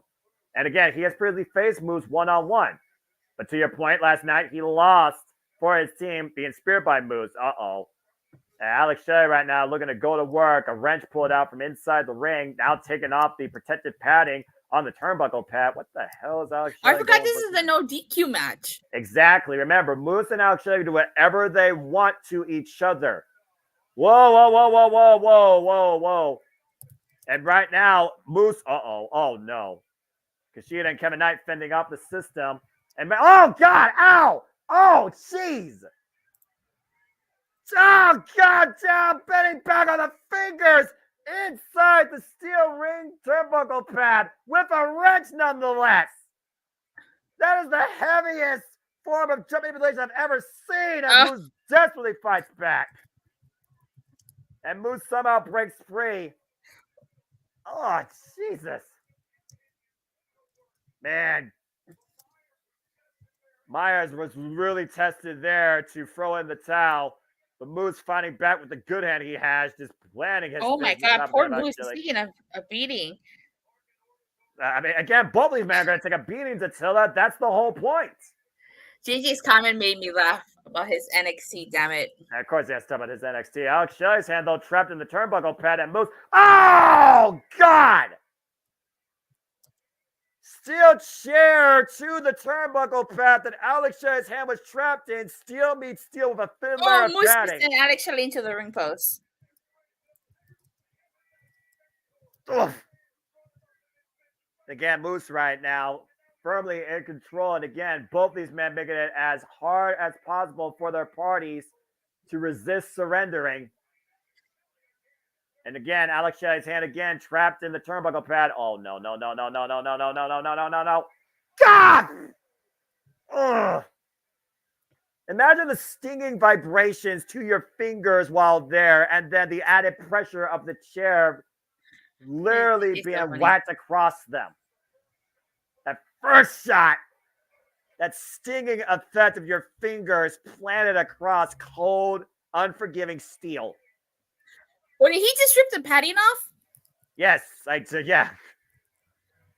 And crowd wanting tables, of course, you violent fools. Oh no, Alex Shelley's hand trapped again. Not a third time. Is that a wrench? Oh, God! Where did he get that from? I blinked and I missed it. Underneath the ring. I told you, he got the wrench from underneath the ring. Take a shooter right now with the towel there. Try and see if I can. Oh my gosh. And talk about joint manipulation of a different sort. Oh, Brian Myers. Yeah, we've got the towel like, nope. You see Moose ripping the eyes of Alex Shelley, though, to prevent the hold, and until it dropped off. Technical difficulties. That's all right. I'm here for you guys. I might have been synced up with her temporarily. That's okay as Moose drives again. The fist. Again, you figure about it again. We talk about bending a man's will. You guys probably have seen it all the time in movies. You figure about these type of rules, these type of situations more maybe in boxing, okay? Like a blood sport fight where you just literally save somebody that you care about. Maybe not necessarily somebody that's family, but somebody that you deem as a friend. Ah, God! I'm here. That spirit effect. Hi, Jeff. Alex Shelley just got his hand back by a steel chair while I was trapped in the turnbuckle pad. Yes, I saw that. And you see right now, Moose, though, holding his left arm and hand close to his body. Both these men right now, probably with a broken hand, if I have to guess. Yeah, they've been relentless. Moose more so for sure, but Alex Shelley's giving him everything he's getting too. Yeah, but again, you also see how much the parties are instigating all of this. They're their own worst enemies. God, again! I don't care if that is inside a freaking turnbuckle pad. That's your hand being smushed across cold, unforgiving steel. Yes, and you knew it was going to get ugly. You knew it was going to be a situation where one of these guys was going to force the corner men to throw in the towel. You knew it was going to be a thing because Alex Shelley's not one to give up. Moose is not going to give up. It's going to be about tugging at the heartstrings of the corner men. That's the key to this. Right now, Alex Shelley absolutely defenseless and Moose looking for a third time. Oh, many crickets. If that hand's not broken, I will be shocked. The fact that Shelley can swing the stick with his hand as busted up as it was is astounding to me. And meanwhile, Jeff, I think you're about to see your worst move. God, dragon screw leg whip! That's just not okay. And that move has to suck. Oh. We got a bad hand, a bad arm, a bad leg. Good grief. Again, this is the toll these two men are willing to go to show who deserves to hold the TNA World Championship. Oh, man, kick to the hamstring. How do you beat a bigger guy? Chop the tree down, right? And again, right now, that tree's trapped in the ropes. Now the left leg, uh-oh. And Moose can't do nothing about it, trying to reach out, but can another dragon screw leg whip. I'm like either way behind you or way ahead of you. I'm at here. It's okay. That's all good. So we'll figure it out. You just let me know what you see. As you see right now, Kushida and Brian Myers still instigating each other on opposite sides of the ring. Kushida with the white towel, Brian Myers with the green towel. And again, this physical warfare and Mezzo do not end until freaking somebody throws in the towel. Now Alex Shelley with a kendo stick in hand. And Kushida fending off the system from trying to take it from him. Again, as long as you don't touch either person, you don't risk disqualifying and costing your man the match. Moose tapping the ropes and needs a Singapore cane to the upper left thigh. And Alex Shelley right now just looking to tee off, looking to dissect Moose. You're in Alex Shelley's world now, Moose, and this is not a world you want to be in. You'll find it's a very cruel, decisive, destructive, body manipulating world. Again, the sting of the splitting of that kendo stick against the leg of Moose. I couldn't imagine if there was any ideas given to either of these men by their party men. And look at how showing your innovation here with the kendo stick in the Boston Crab. I had a single leg crab, excuse me. Brian Myers right now up on the apron with the towel in hand. Whoa! Trying to take Brian Myers out, and Eddie Edwards takes the stick away. Again, did not touch Alex Shelley, but once again, getting under the skin of the challenger and maybe giving Moose very urgently needed reprieve. It's, good grief. Big Uranagi plants Alex Shelley on the TNA logo in the ring. Nothing else. Moose creates separation for now. Again, Moose's leg right now, worse for wear. Moose I've got Shelley. Moose just turned Shelley over in a figure four. Shelley just is grabbing the ropes, but there's no rope breaks. So, but right now I got a trash can in the ring. If that tells you anything. Oh, geez, I am way ahead of you. Holy shit! I better pause this thing. Well, again, I've seen a lot of stuff, so fear for a leg lock wouldn't surprise me. But yeah, I haven't seen that yet. Again, party members right now helping their parties. Moose hobbling on one leg. What the hell is he gonna do with this trash can? Alex Shelley right now hoisted up to the top turnbuckle. Uh-oh. The system right now looking very confidently on Moose. And Moose, oh no. What the hell are you doing? That's the bottom of the trash can. You don't throw to the suplex somebody on that. Oh, yeah. Oh, God. Uh-oh. Alex Shelley right now fighting for dear life as Moose looking to superplex Alex Shelley onto the bottom of a sitting trash can in the ring. Oh, and Alex Shelley buying the head of Moose.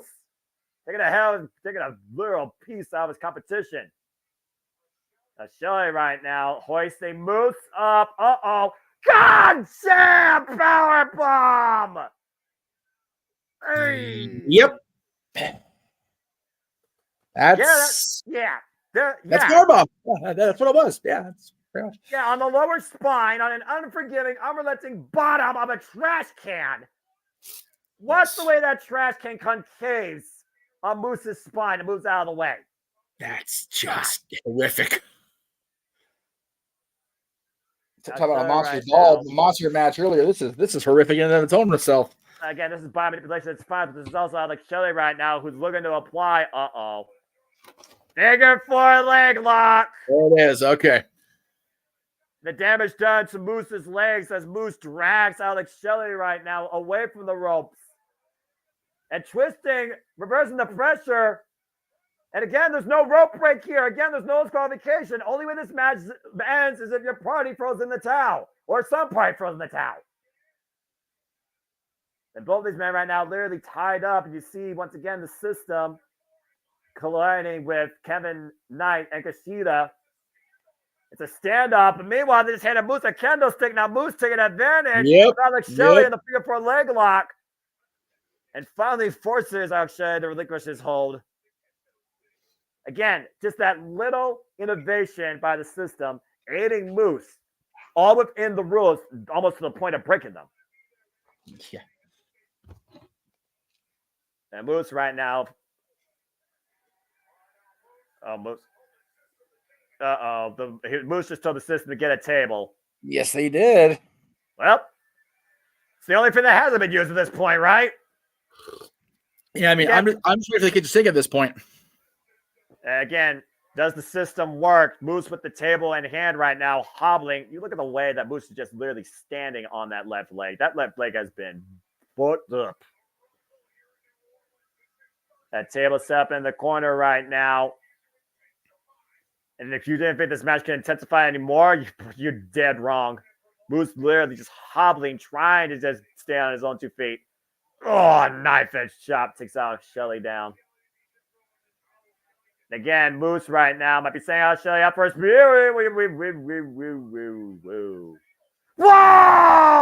Yeah, back shot. Yep. Hold on. That's been a theme of the night. And Alex Shelley with the British City stretch. The injured left arm, by the way, of Moose trapped in this submission hold. Brian Myers with the towel, though. Again, there's no rope break. There is no rope break. If Myers throws in the towel, wait a minute. Wait a minute, he just had a breath. Oh, God. Again, the system, the sly presence and planning of the system, brass knucks to the crown of Alex Shelley's head by Moose, headed up by Brian Myers. And Moose right now with a loaded shot. Oh, wait a minute. Throws the brass knucks away. What's Moose looking for here? And a spear for the table, but Alex Shelley gets out of the way.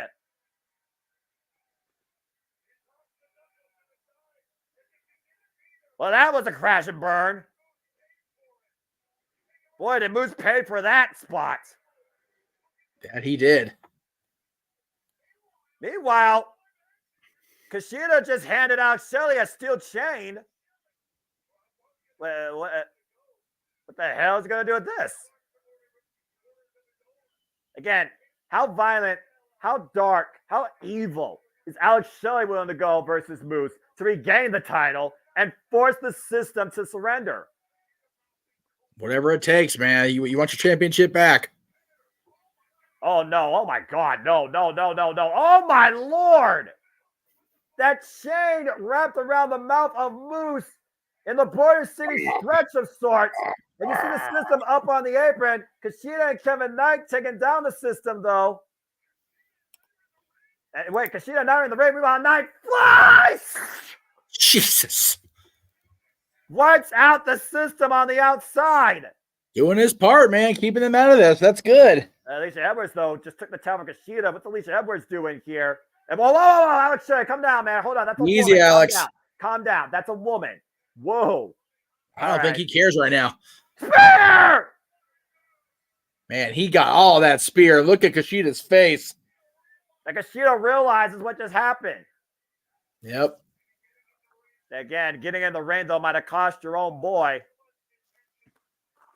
Draw too much attention, too much of a distraction right now. Back to ground zero as Moose again on his feet, hobbling after turning out Shelley and set out with that spear.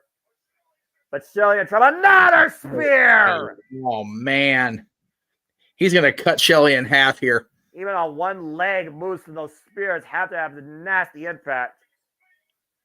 Again, Kushida literally has Shelley's long-term fate in around his neck. Yep. Uh-oh. He's got that chain again, Noah. And Moose right now with the chain.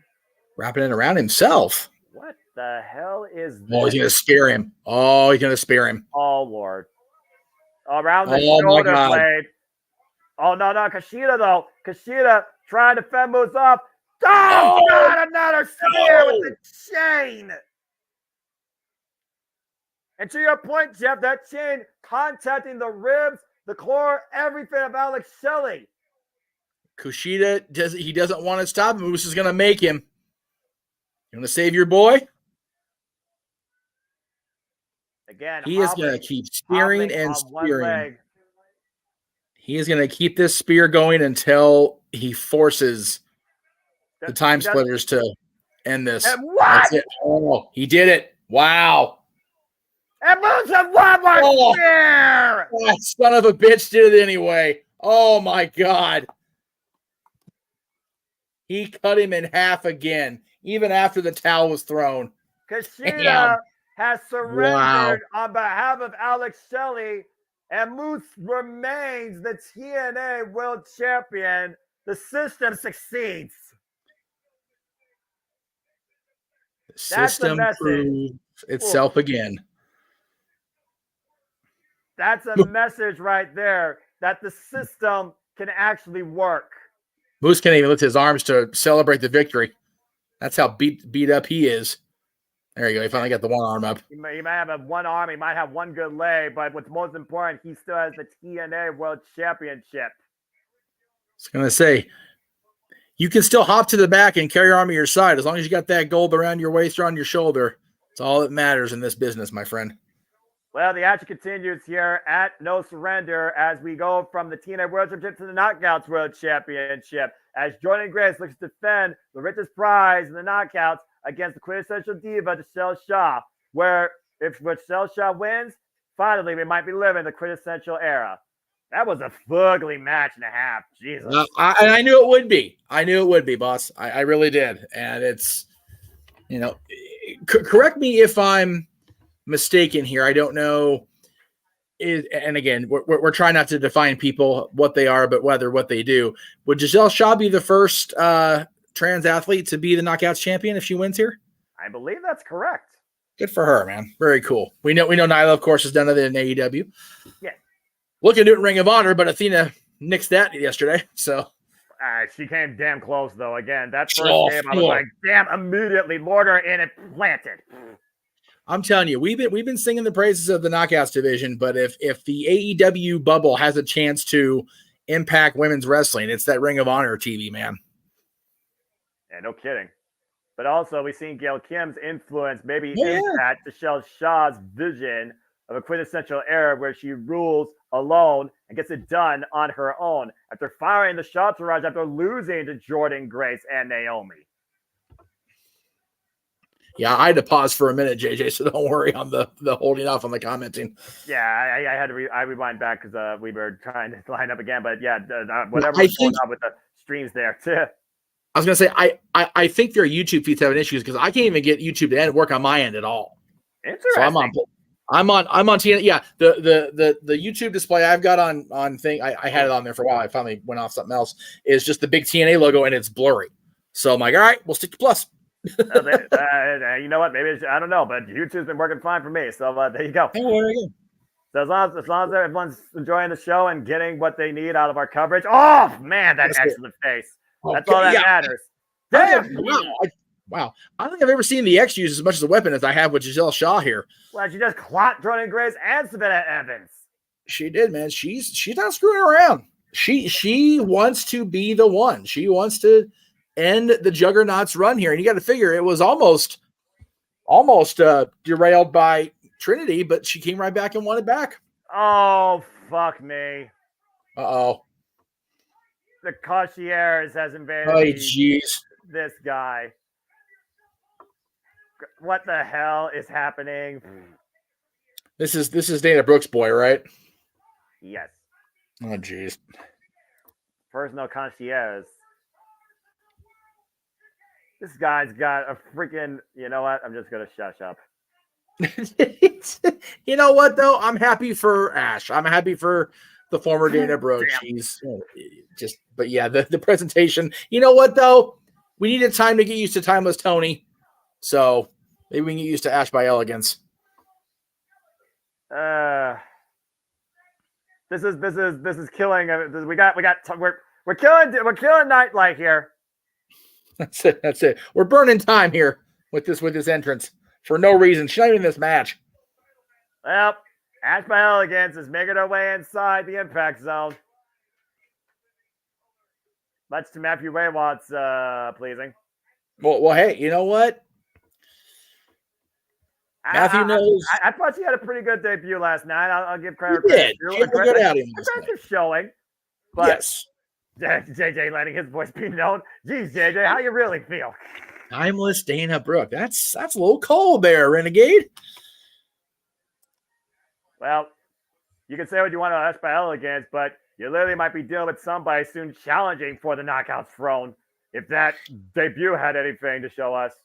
That definitely seems like that's the direction they're going. Maybe we'll see a elegant victory in Vegas.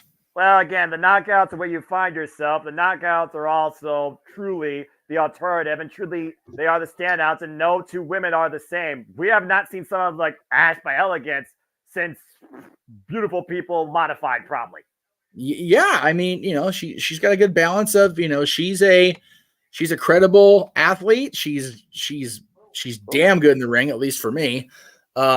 She's improved greatly. I will say that. I don't know if she's like quintessential, but she's definitely proven to be a formidable opponent for all. And she's got the look and she's got the buzz around her right now. But this lady here, this quintessential diva, and the word diva in women's wrestling is such a taboo thing now, but Giselle Shaw is every bit of the word, and she's still out here kicking ass, and she was the Ultimate X winner at Hard to Kill.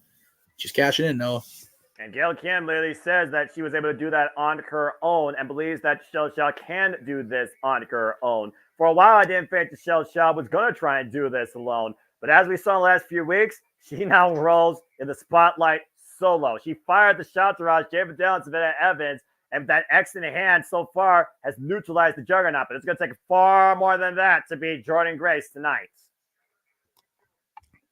Jordan Grace is somebody for me, and again, I'm JJ will likely co-sign with me. I love the white and gold. Oh man, Jordan's choices of posts on social media have deterred my appreciation of her, and that's on me. And a lot of people do the same thing, and that's fine.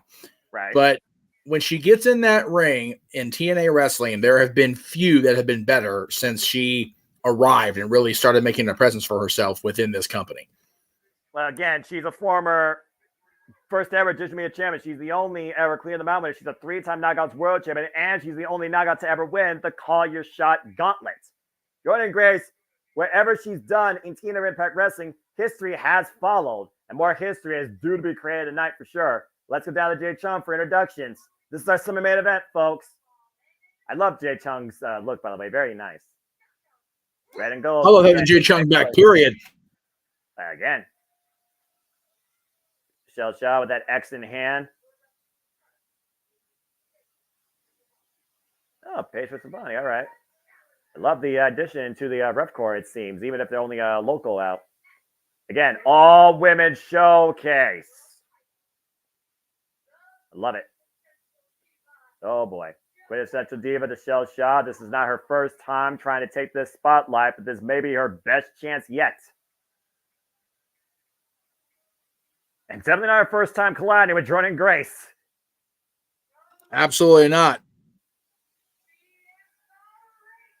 And then again, you have this history maker, trailblazer, leader of the Knockouts division, the 3-time Knockouts World Champion, Jordan Grace.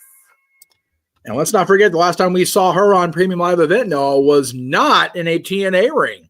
No, it was in the WWE Royal Rumble. You love it, man. I love it.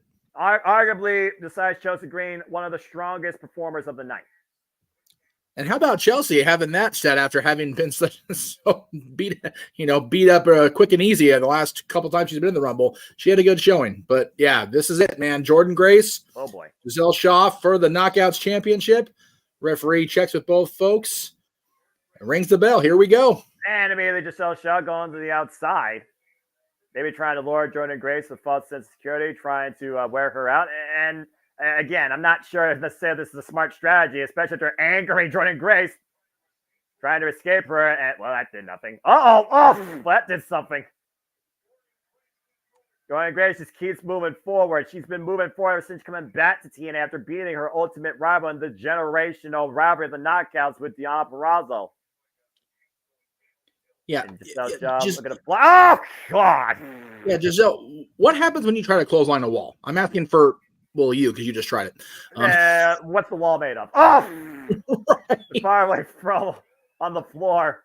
And that's kipping up on the floor with a little mad aesthetic, not in the ring with some bounce. She is another level athlete, man. My goodness. Yeah, are we reminding Ash by Elegance exactly who she is? And remember whose house you're in. Yeah, trust me, Ash knows. Yeah. Ash knows.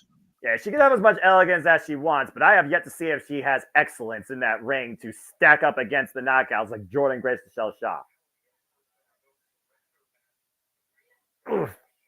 Again, right now we're coming off that incredibly physically mental warfare of the no surrender match where, in this case, neither woman's going to surrender, but one person has to get a pin or submission. Whoa. Using the official. Again, how many times have we seen officials use his body shields as Jordynne Grace is driven head first like a turnbuckle? Now the Michelle Shaw taking advantage, the ground and pound. Again, everybody that 5 count you can, Noah. Well, again, Michelle Shaw is an opportunist. Let's just call it what it is. Ever since arriving in TNA, she's created opportunity for herself. She sees that spotlight. She's hung with the greats, but she has yet to get anything for it. She's been on the cusp numerous times, but she's not. And let's see, this is where it works against her. You can pose all you want. You can humiliate your opponent all you want, but Jordynne Grace ain't gonna take that shit. Again, last time Jordynne Grace was Impact Knockouts champion, she faced Michelle Shaw and won. It was on TV, lasted about 10 minutes. We've also seen Michelle Shaw hang with Mickie James about close to 20 minutes. We know that she can hang with the best, but she can't seem to overcome them.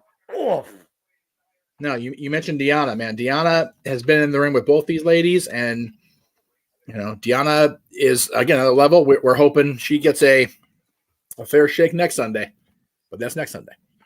Just know that my ATW crew and I are going to have a great debate about that timeless encounter where one person's going to be in black and white, the other is going to be in color. Anyway, I can't wait for that fucking match. But by the way, I'm not trying to take away anything from this match, but the camera work, having Deonna come down the aisle and Tony go up with a half and half shot, that was fucking brilliant the other night. Well, again, we're looking at two worlds colliding. That's what's so incredible about this women's championship storyline. My favorite women's championship storyline in the industry. Oh my goodness! And inside out cover by Jordynne Grace. Look at the far leg. It's a 2 count. Again, so much goodness going on in women's wrestling. And then you got Nia Jackson, Rhea Ripley. But still, so much goodness in women's wrestling right now. To be I'm surprised half of Giselle Shaw didn't have Baton Rouge on that spear. Goodness Lord. Right? But again, we are in New Orleans. That's what I'm saying. Baton Rouge is far, but not that far, but it's far. Might be looking to ride down a Mississippi Queen if she wins tonight. If you know what I mean. Hoist her up to the top rope. Oh, God. Plenty of places to party in New Orleans after a title victory. So yeah, we're not, and this is outside Mardi Gras as far as I know. Yes. I've never been part of Mardi Gras, so I wouldn't know. Oh, good man. Oh, my. Oh, God. Wow. Driven head first into the canvas. I don't care how much of a powerhouse you are. You get your head drilled in the mat like that, you're gonna be having your bell rung for a few minutes at the very least. Michelle Shaw right now looking to capitalize off the top rope. Jordynne Grace in the drop zone. Whoa! Whoa! Here's the cover off that corkscrew splash and a kick out. I was gonna say I've never seen that before because it was definitely just a regular, like not regular, it's not regular, but an actual corkscrew. But she landed a little awkwardly. But man, that was an impressive feat to try to pull off. Wow. I don't know what to say. I mean, it seemed rough, but damn. But the rotation wasn't like she was turning her body inside out. She was just revolutioning her body. Yeah, she was still vertical. Almost a tornado splash, if I'm being honest. Yeah, it just like I was thinking maybe a spiral tap, but that wasn't even close to a spiral tap. That was just a little tornado movement, which was odd, but it was cool looking. I don't know if it added any more impact to that move either. I almost wonder if that took too long to execute and allowed Jordynne Grace to stay in this match. Now both women on the apron, over the top rope. Jordynne Grace hoisting up Michelle Shaw. Oh boy. Now Shaw, though, out the back door, trying to hook Jordan Grace up, and again, the power of the Juggernaut. Oh! she told Oh, God! Did she hit her hand off, or did she give her the crotch chop first? I'm pretty sure that was above the belt, but that senton was above everything except Giselle Shaw's neck. Jordan's fun to watch, man. I'll tell you what. Again, I don't think she underestimates Giselle Shaw, but clearly Giselle Shaw's gotten underneath her skin. Well, yeah, it's, that's what Giselle Shaw does. She uses what she has available to her to get under the opponent's skin to rattle them because, she may not be the most technically sound or the most complete package within TNA, but she knows how to rattle her opponents and get them off their guard. And that's like what you got to do against somebody like Jordan Grace, who is just shown that she can go through anybody. All right, look for the Juggernaut driver in the apron. Giselle Shaw able to fight back, though. Now hooking up Jordan Grace off the apron. Oh, God! Oh! Spanish fly from the apron to the floor. Good Lord. Man, I wonder if Frankie's going, I'm not even going to do that kind of flux capacitor. I'm good. Jesus. Oh, you see it again. Again, that mat's just there for aesthetic purposes, just to kind of pretty up the floor of the arena, man. It ain't much to it. Ash by Elegance taken back from that. A little bit of shock and awe of sorts. Yeah, even Ash was kind of like, whoa, I don't know if I want to mess with that on that, but now so serious, focused in now. Again, title cannot change hands via count out, though, so this does play to the advantage of the champion if neither gets in before the rest 10 count. Referee's 10 count starting. But this is the Knockouts division. This is how far they're willing to go for the richest prize. The TNA World Championship gold. Take a look at this again. Oh, God. That was one of the best Spanish fights I've ever seen, period. Like, just period. Not with any filter. Just that's one of the best Spanish fights I've ever seen. Yeah, I'd have just literally hooked her up and took her for a ride with no sense of caution. Now bringing her back inside. Hook of the far legs, and enough here. 2 count only. And Giselle Shaw again going for the quick cover and gets another 2 count, trying to wear down Jordan Grace. A third pinfall attempt here, and again Jordan Grace kicks out. There was that video going around social this week of the gymnast trying the Spanish fly on the mats and just the difficulty of rotation. And God, Giselle and Jordan made it look like it was easy peasy. Again, that takes a lot of agility right there. It is such a hard move to pull off. Whoa. Just coming in the ring or on the apron's the hard part of that. She doesn't have a give. Plant down the spine buster by Grace, who gets a near fall. She looked for the denouement. Continue. Yeah. There was a reason it was such a, not to use a pun here, but impactful move for Frankie Kazarian when he was on the Indies, because it was off the top rope and it just freaking was a banger of a move, and it worked effectively to his advantage multiple times. But yes, it's not become as commonplace as some of these other finishers from the signatures, but man, when somebody unleashes a Spanish fly, it's still a thing of beauty to watch. And these two ladies are having a beauty of a match right now. They're just oh my Lord. Is that it? Is that it? The knockout knee, and Jordan Grace finds the ropes. Again, the champion's aware where she is. No, the champion aware of her ring presence at all times, knows where she is. Giselle she's arguing with the wrong person here. It wasn't the referee that put Jordan's hand on the rope. It was Jordan, man. She's got to stay focused here. Again, frustration settling in on the challenger here. What has been her best attempt to date. Jordan Grace is down and out to that denouement, that sudden knee strike. KO knee with the ropes being literally Jordan saving Grace. And welcome back. How are you?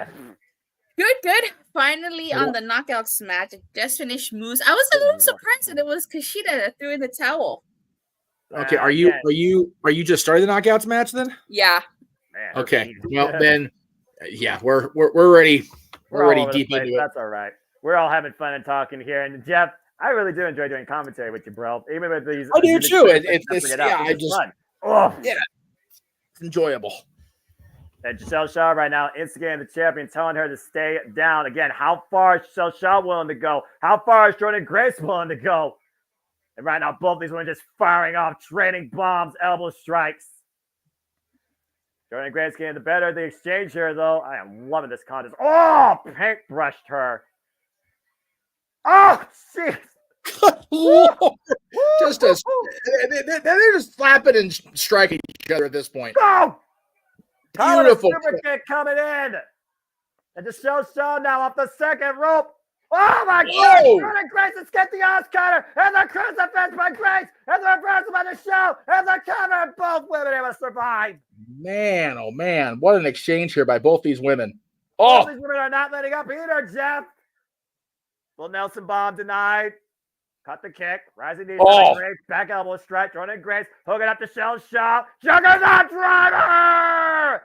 Cover. Jordan Grace retains. What hit? Man, the referee did not get down to that 3 count right away, but she still got the 3.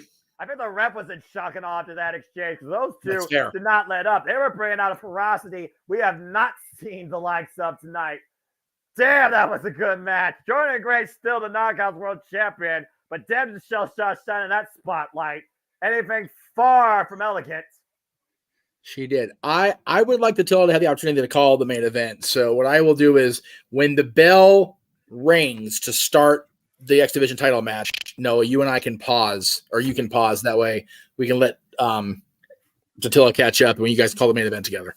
Oh, wow. We're okay.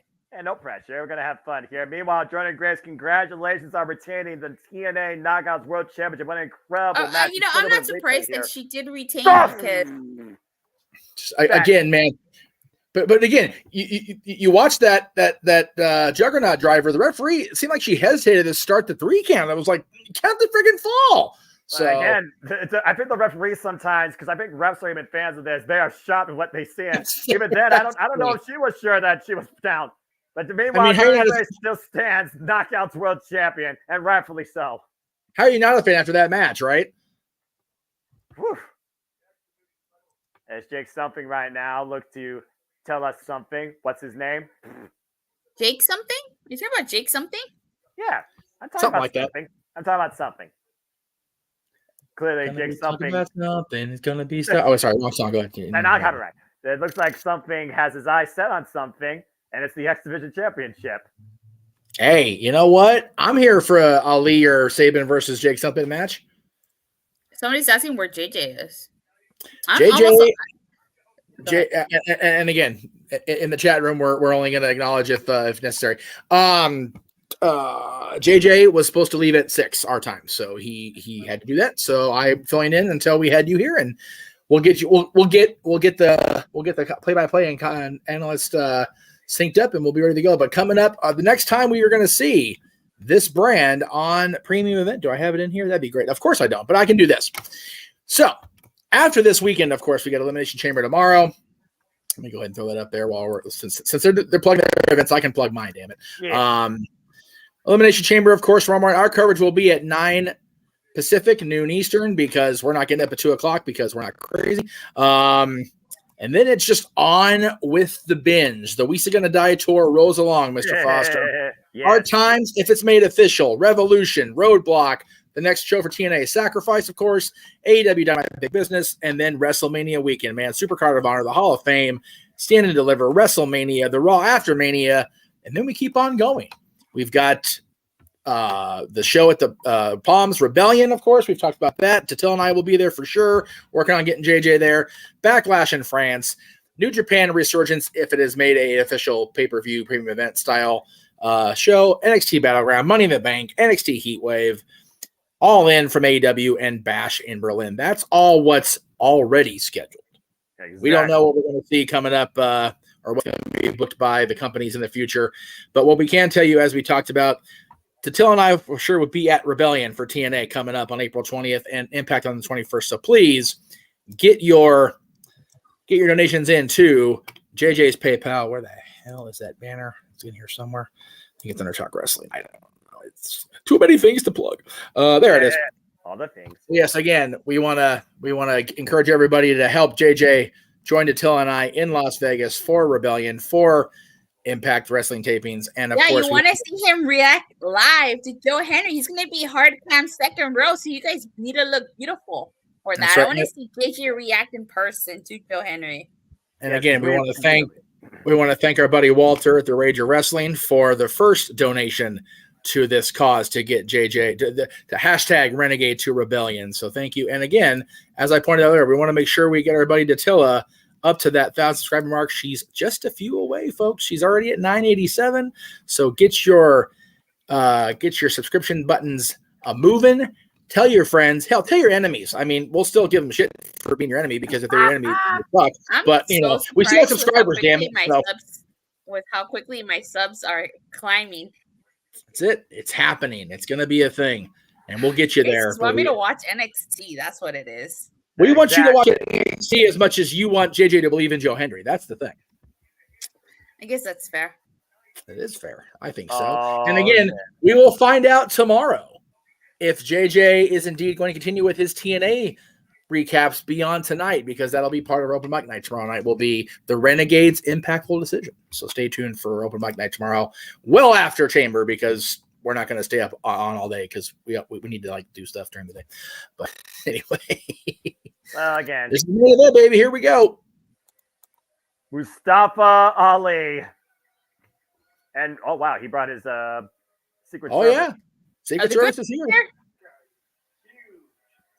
Like I said earlier, he gets my vote over the two yahoos currently campaigning. Protect Mustafa Ali at all costs. And there's the man who looks to make the X Division great again. For in Ali we trust. And Mustafa Ali looks to claim the X Division championship in his TNA debut. And think about this, Noah. We've already had Nick Nemeth achieve gold in New Japan. Matt Riddle became a champion this weekend. Could this be the weekend of the WWE releases continuing the path to greatness outside of the E? And again, this is the first time the X Division title is main eventing a TNA PLE pay-per-view level show since Unbreakable 2005 Incredible Triple Threat with Christopher Daniels, Samoa Joe, and AJ Styles, where AJ Styles won the championships. Yeah, it's so hard, I have to believe, for these X Division athletes to live up to the standard that AJ Styles was the first champion. Chris Sabin's a 10-time champion. You know, the likes of Christopher Daniels, Samoa Joe, Kurt Angle, those guys have all been X Division champion over the years. Bobby Lashley, holding all the gold like Kurt Angle did all those years ago. JJ wants to remind us, we'll do it really quick while we're doing the introductions. Tomorrow on Open Mic Night, we'll be playing Push, Bench, or Repackage. So check that out. JJ has a lot of options, 10 each from the various companies we cover here throughout the Multiverse of Media. So that'll be part of our Open Mic Night presentation, as well as his decision on TNA Wrestling and other topics from the world of wrestling. That's at 11 o'clock p.m. Eastern, 8 p.m. Pacific tomorrow night. Part of our big weekend of watch-alongs and other shenanigans as we do each and every weekend. You guys sound... Go ahead. Honestly, you guys are really busy. Always. We never stop. All right. I'm going to get my remote ready. That way, when the bell rings after the introductions, we can let Attila catch up. You can bullshit about these two all day. So. I was saying, this dude have a story. Come on now. This is the fucking X Division main event saying TNA since 2005. Wow, that was a match between Giselle Shaw and Jordan Grace. It is. It's very telling that the debut of Mustafa Ali and the 10th reign, the most reigns in history for Chris Sabin, has been deemed worthy of the main event spot. And you wonder, they didn't announce this until yesterday or this morning? It was going to be the main event. The main event was announced this was going to be the main event was announced today, but this match had already been announced. Well, the match itself, yes, but as far as is placed on the card, which means it was not a Scott D'Amore decision. So I'm curious, what the value of this championship and this match means to the folks at the at management within TNA, Anthem, of course, Anthem Sports and Exhibitions. So I'm curious how it plays out. I love that Mustafa Ali is getting a championship opportunity. He's getting a main event opportunity on premium presentation. I think this guy has been one of the most overlooked, underappreciated guys in the history. And I'm going back 60 years. I'm telling you right now, of WWE. This guy has so much untapped, underutilized potential. His ability to talk and his in-ring work. And then you got this guy, Chris Sabin, a standard bearer throughout TNA's 22-year history, most of the time within that company. Yes, he's ventured out, as has his partner Alex Shelley, but they've always found their way back home, as the song goes, to TNA Wrestling. 10 times the X Division champion, arguably Yeah. the greatest X Division champion of all time, and that's me saying that with my buddy AJ Styles not listening, but still, it's absolutely crazy. I'm gonna wait for the bell here, and then I'll pause. Yeah, same too. And I also want to put this out there. Chris Sabin has held the X Division Championship in every form of its design. His illustrious career, a total of 630 days. Pause. It's crazy to think that, again, this title that goes back to being, again, the standout, another reason why TNA was always the alternative. The title goes all the way back to the likes of AJ Styles. You think about the others that held it after him, Christopher Daniels, Samoa Joe, who redefined what it meant to be X Division. That was truly about no limits. You had Amazing Red, your boy Kaz, Petey Williams. You think about those that were later on down the line, like freaking Manic in its many forms, just calling it as I see it. Sonata, even at one point. Low Key, and of course, Eddie Edwards, we saw earlier, Mike Bennett, Trevor Lee, Tigre Uno. Every sort of foundation of professional wrestling has been defined by the X Division Championship of some kind. Speedball Mike Bailey, Josh Alexander, the list goes on, as Chris Sabin is the 104th X Division champion in this title's illustrious history. Definitely the most prolific number of title changes within TNA's company history. But again, it's the only championship that's sustained the entire 22 years because they had the NWA titles at first with the World Heavyweight and World Tag titles. And then they've had, they've had struggles along the way as has been documented by all the dirt sheets and all the podcasters about TNA wrestling. But here we are, man. Main event, a standard bearer, a stalwart of TNA wrestling, Chris Sabin, formerly dubbed the Future. There's no future. He is the man. He is the X Division champion. And as I said, Mustafa Ali, who is just seeming like he's going to hit that potential marker that we've all been just dying for him to hit after all this time. The Retribution stable in WWE, the return from that, literal exile and just doing nothing with him despite how talented he was and everything he did before Retribution that just seemingly was just banging his own head into the frustration wall. And here we are. He's in the main event for and again, I'm not underselling the World Championship or any other title, but the X Division Championship has been the championship that has been the showcase of this company since week 2 of NWA TNA. And you can talk about the management shenanigans. You can talk about anything you want to talk about of this company. The wrestlers that have held, as you documented, this TNA X Division Championship have been next level. And I hear the criticisms all the time on a podcast I listen to and support and appreciate about, it's just rip off the Cruiserweight division. No, it is not. These guys can go out there and do Cruiserweight moves, but they can also tell a story. They can also, find a way to escape weight limits, because it's not about limits. It's about no limits. It's about anything and everything you can do to achieve and to showcase your abilities within this, in this case of TNA, 20 by 20. Amen to that, brother. And Satilla right now, she's muted. I don't know what she's doing. She's probably waiting for herself to catch up so you can call this match, because I really want her to call it. It's the last match. It's the main event. I absolutely agree. And I think it's a nice way for us to really bring people up to speed with. They may not watch TNA. They may not know what this truth is about. They may not know why Mustafa Ali is here, how important it is to see somebody like him in TNA going after the X Division Championship. Again, Mustafa Ali, 37 years of age, freelancer right now in the game, 21 years of wrestling experience, once known as the Heart of 205 Live. Chris Sabin, 42 years of age, though, 24 years in the game, and why his partner failed to be captured the title. His partner comes in the main event tonight, defending his title, 24 years in the game, of course, trained by the likes of Amazing Nate, Bubba Brown, and, of course, Scott D'Amore. We know that Chris Sabin comes in with the cradle shock, the Sabin press, and, of course, the hesitation drop kick stables of his offense, when Mustafa Ali comes in with the 450 splash, super kick, and the tornado DDT. And again, Mustafa Ali's campaign is to make the X Division great again. And I'm not talking about Bob Backlund levels of nonsense. He actually could do it. No, it's the whole politician gimmick is, for my money, overutilized, especially during election years. I get it. It's a default. It's a trigger. It works, right? But at the same time, Mustafa's making it work because he's carried this across promotional borders, which has been so wonderful to see. He used it in New Japan. He's used it here. It's fun. It's not necessarily new, but it's not stale out of the back of the pantry either. It works. Again, It's a refreshed idea.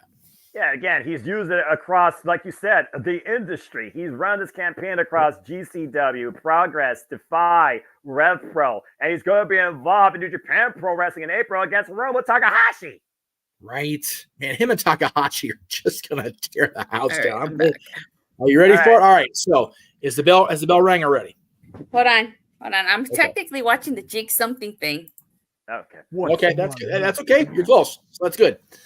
We can talk about this all night. Yeah, so right. So Datilla, since we've got time, tell you started watching this company when it was still in the last years of its Impact Wrestling name.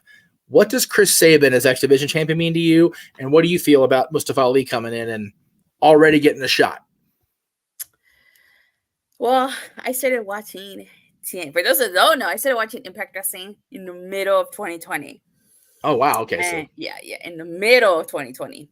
Jeez. And Chris Sabin, from what I've seen these past 3 years, he's, the most, as Mustafa Ali said, the most consistent wrestling the X Division. And I think him being a 10-time X Division champion just shows just like how incredible he is, how Mustafa Ali coming in and possibly dethroning him.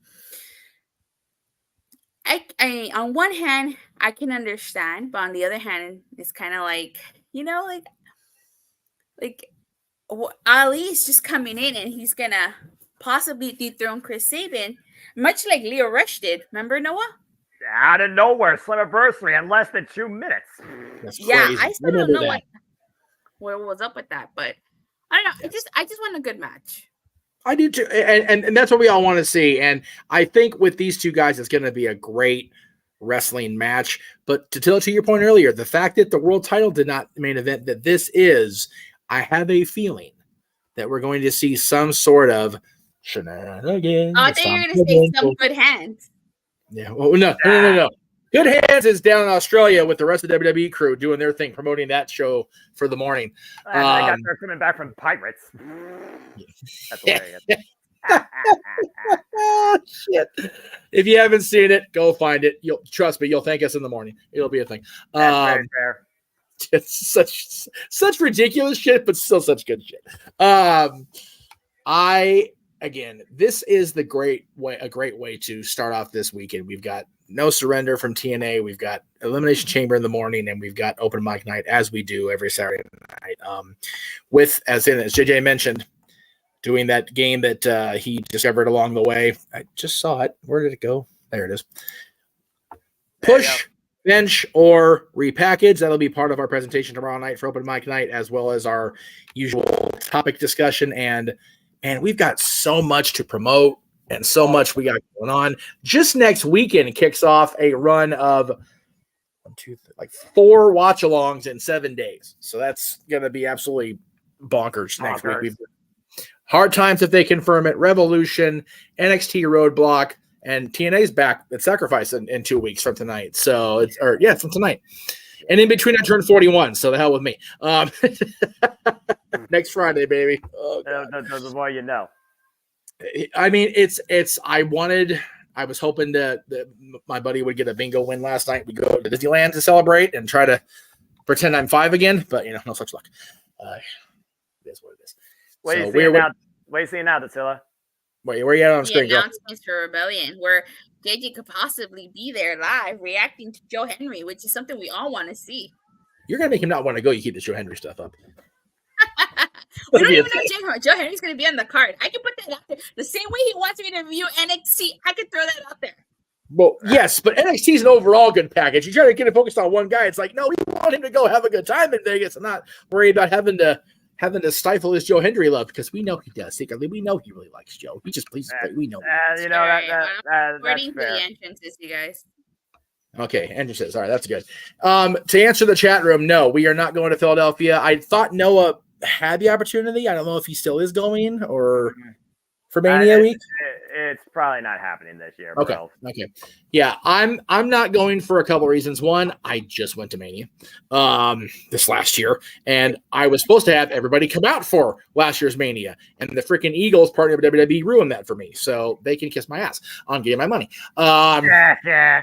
Throw that out there. I am a Cowboys person.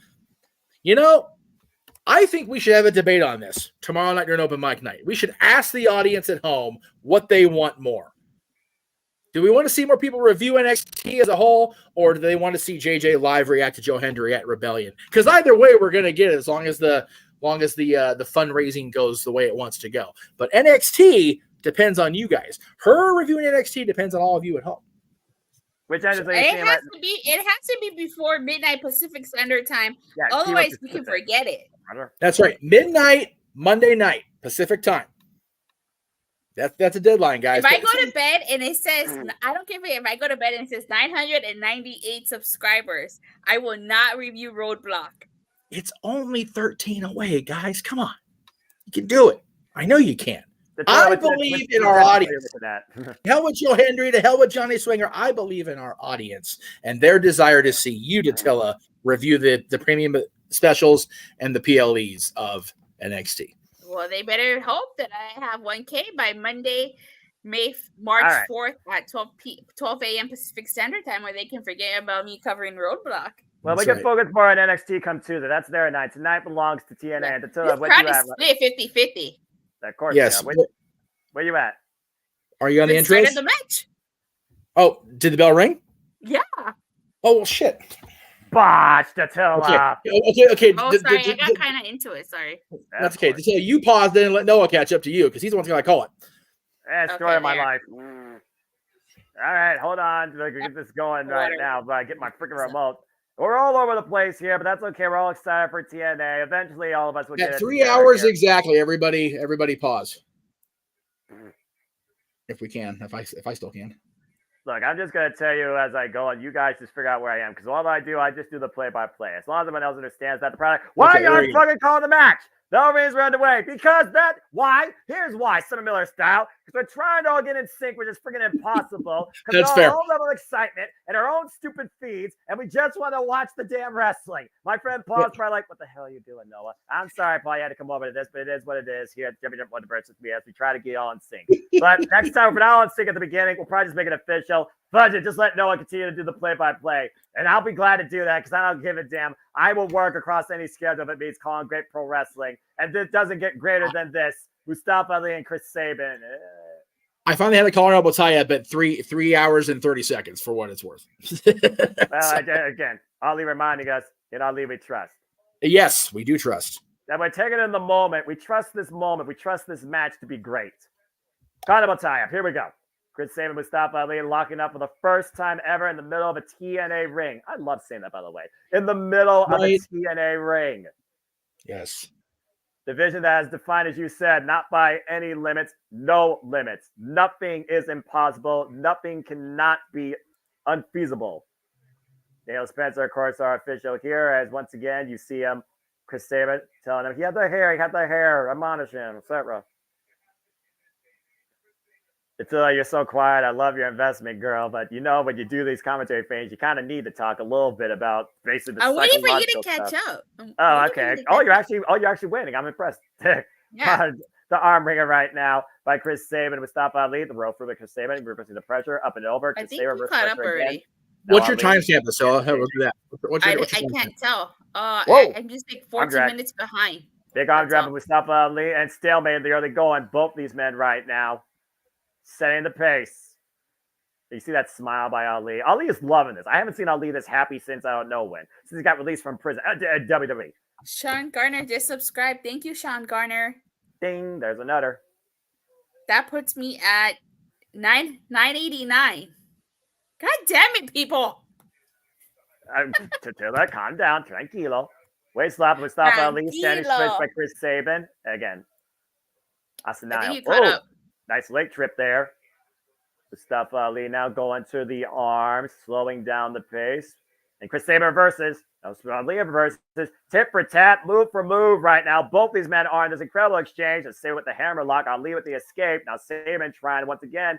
Both these men just trying to jockey for position on this arm hold. And Saban finally catches a grip for a second, but it gets a back elbow strike. Whoa. Back elbow right to the eye socket.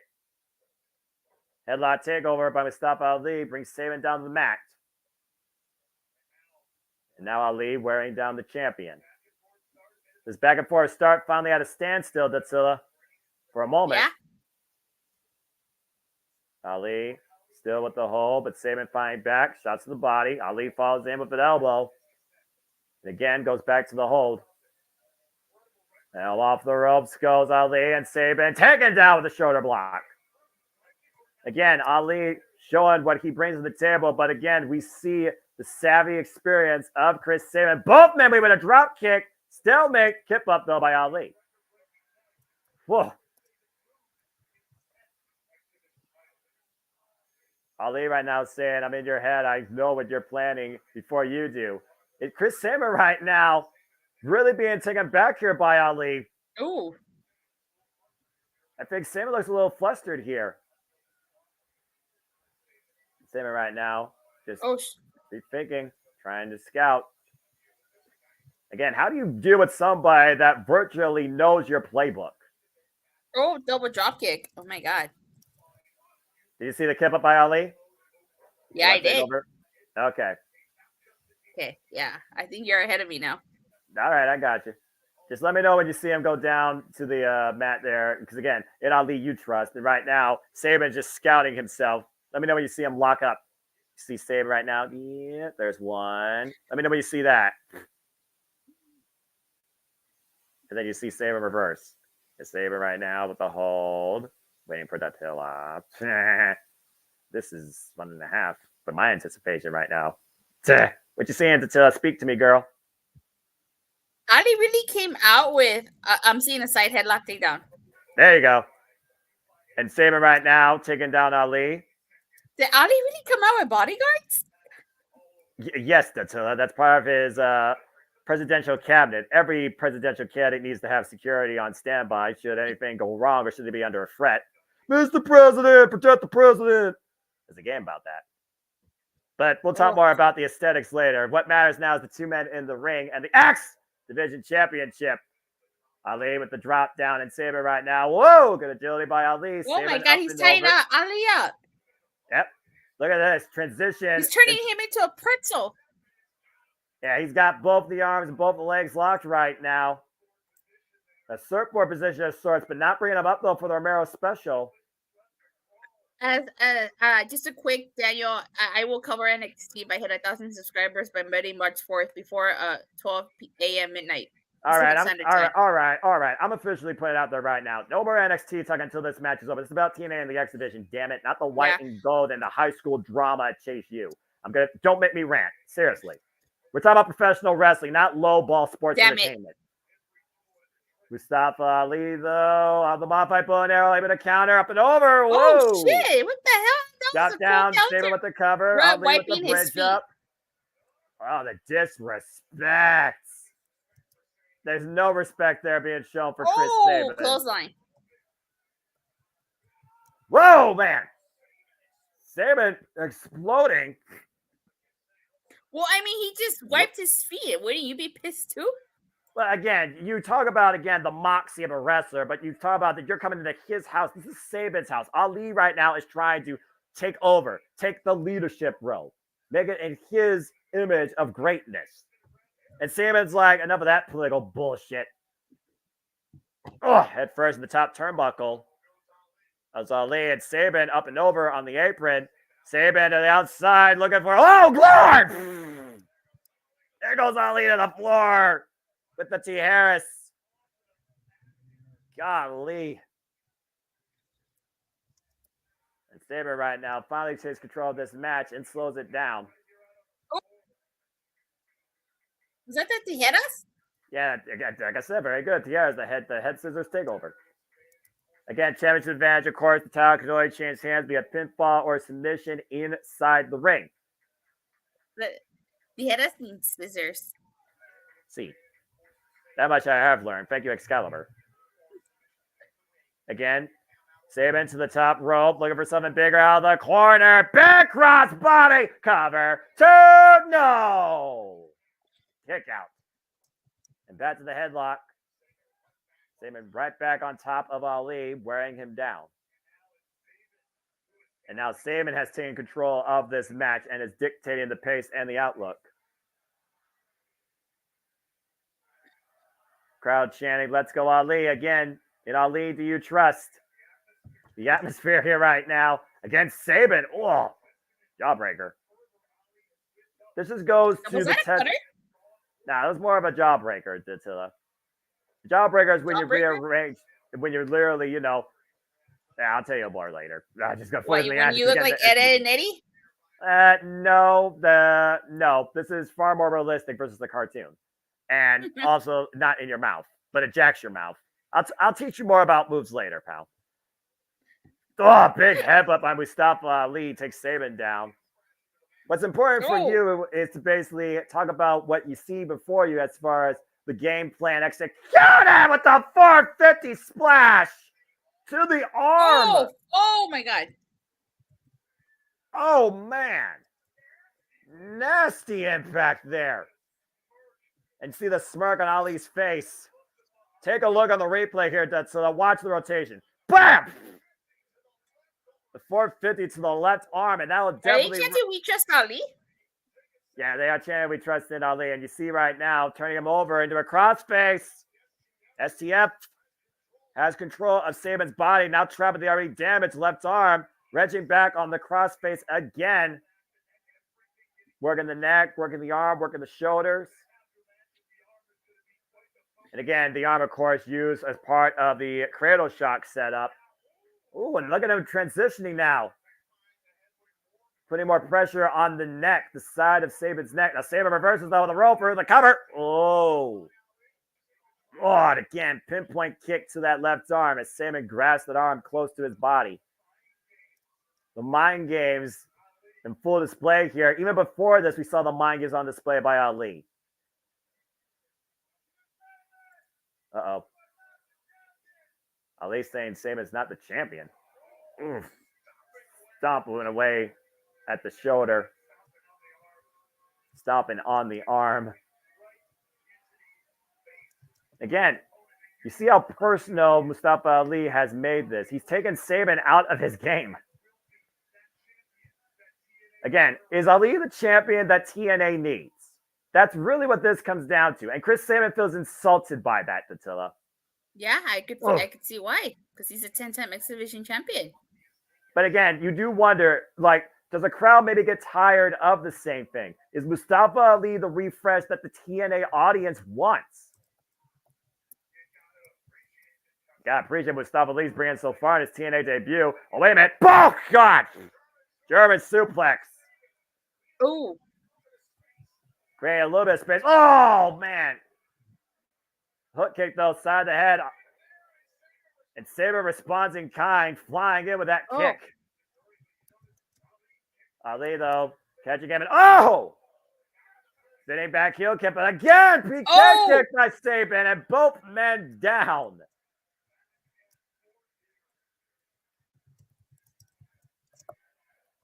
TNA chants. Oh my God, this match is incredible. Yeah, this show has been incredible.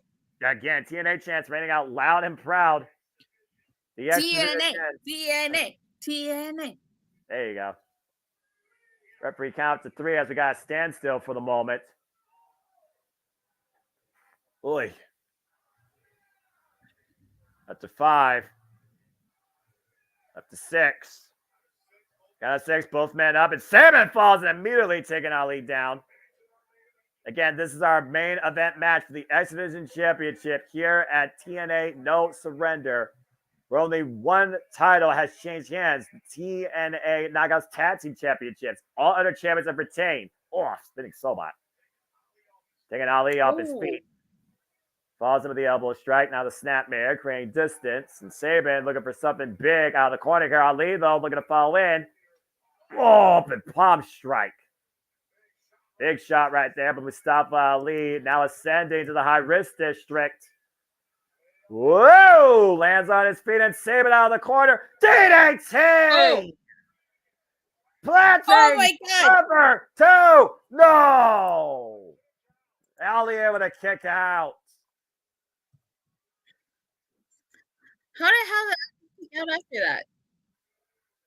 The will of a champion, or a champion yet to be crowned. Take a look at the replay here. Planting Ali on the crown of his head. Beautiful satellite DDT. Mustafa Ali is still in the race to become your next X Division champion. Now Saban looking to hoist Mustafa Ali up here. Bringing it back up to his feet. Looking to finish it. What's he looking for here? Oh, Mustafa Ali, the double leg though, by Chris Saban. Able to reverse it. The cover. Ooh. Able to kick out. Now the crucifix. We saw this hook earlier. And a kick out again. Transitioning now. Saban looking to control Ali in the submission hold here. Rearranging position. Trapping the left arm between his legs. Not sure if he's looking for a crossface or a sleeper hold. You see Saban right now unleashing a whole new nasty nature to prove a point why he is the X Division. Again, though, you hear the Ali chants raining out, though, that they have to be wearing down at Chris Saban. Yeah, I'm pretty sure. Ali trying to reach the bottom. Hear that? Yeah, exactly. Ali's trying to reach the bottom rope and does so. Whew. Oh, and Saban not letting go, though. Whoa. Brings a disqualification there. A lot of pent-up animosity. Yeah, he's definitely frustrated. Yeah, exactly. And this match continues. Now he's getting booed. Again, and now he's just wearing down Ali. Saban is rattled at this point. Saban is facing somebody that probably reminds him of himself in an earlier time, but these people didn't know who Chris Saban was. Yeah. Again, getting in the head of the champion, I feel can only benefit the challenger, but it does make the champion maybe a bit more dangerous and reckless. Ali right now creating distance between him and Saban, driving him down to the floor. Ali tries to gather his win back. Saban trying to get back inside the ring too, but Ali, though, with the dominant position, and there she goes again, technical difficulties. Ali right now up to the top rope. And Saban, whoa! Ali lands on his feet! Somehow incredible. Block cut Saban coming in off the apron with the drop kick. And right back inside the ring, Mustafa Ali looking to capitalize, going up to the high risk district for the second time for 50. Oh, rolls through though. Oh, God, and Saban sidesteps him as Ali goes face first in the second turnbuckle. Might be out cold with full force into that turnbuckle. Sorry. That was interesting. I hit the wrong button. Sorry. Yeah, you're fine. I get it. Not a botch, just a freaking fat thumb. Well, not a botch. That's a continual issue. Yeah. Anyway. Again, Jeff, you've seen this main event so far. At this point, my God, it's been like out wrestled for the most part by Mustafa Ali to the point the crowd's even against Saban. Yeah, it's definitely odd to see Saban getting booed, and he's definitely rattled by it. It's definitely affecting the champion here. Yeah, it definitely is. This match continues. You're welcome to both be on here if you want. I mean, I don't mind it. Shoot, it's a main event. It's historic, and again, I welcome the interaction. I love me some Chris Saban anyway, and I'm happy Ali's got a platform. I don't know where you guys are on the screen here, but we've got all these boys coming out here. Right now, I just saw a throat thrust to Saban by Ali, taking advantage of Chris Saban's animosity towards him. Again, toeing that line between disqualification, both champion and challenger are. Ali, Irish whip in the corner, floats in between the ropes, catches Saban with the kick. And again, Ali springboard. Oh, man! Down goes Ali as his men in security, men in charge, as you said, are checking on Ali, protect the client. No, I hit refresh. I lost my feed, so the show must be over. And Chris Saban to the top rope. Well, that happens. It's Saban with the crossbody, wipes out the special detail. The security gets the crossbody. Again, protect the president, right? That's right. Where's Mustafa Ali? Oh, look at this. Look at these. Oh, Matthew Taylor makes a good point. That's their job to protect Ali. Is it the good hands? Yeah, and they're instigating Chris Sabin. And Mustafa Ali trying to take advantage of Sabin, brings back inside the ring. Oh, right? Then the kick. The super kick. And up in the carry, might be looking for cradle shot, but again, the good hands with distraction. John Schuyler got decked. Jason Hodge gets decked. Mustafa Ali though looking to capitalize. The roll up. Oh, almost got it. Man, oh man, that was close. Mustafa Ali can't believe it. You see the rage in his eyes. But Saban refuses to be denied. Did Ali grab a handful of tights? Oh, God, what a clothesline. I think you're ahead again. Clothesline from Hell, Michigan. Guys, it is what it is, all right? Seriously. If we don't figure it out from I just want to make sure you don't get spoiled because I know you enjoy the passion of getting caught in the moment. So. Cradle shot cover two. Oh, man. Whoa. Yeah, I'm just doing what you have me do. That's all I'm doing. That was the closest one. Yeah, that cradle shock and the near fall. That was intense, Noah. And Chris Sabin can't believe it. He can't, man. He's flummoxed. Again, the heart of the Austin might be stronger than the heart of TNA. Again, what does Chris Sabin do at this point? I mean, what can he do? He's throwing everything at Ali and then some. Oh. Sabin's stumbling at the hands now. Super kick. Uh-oh. Sabin again, undeterred, still continues his offense. Now hoisting Ali up, perched him on the top rope. Again, we've seen how much Mustafa Ali has instigated Chris Sabin over the last few weeks, ever since politicking a campaign for a better X Division. And now looking for an avalanche cradle shot from the second rope. He's gonna do everything he can, Noah. He's gotta win here. But Mustafa Ali creates separation. But Chris Sabin again up and over. Sunset powerbomb! Oh man. Mustafa Ali skins the cat, goes out to the top rope. 450 splash connects the cover to Mustafa Ali is X Division champion. Oh my God.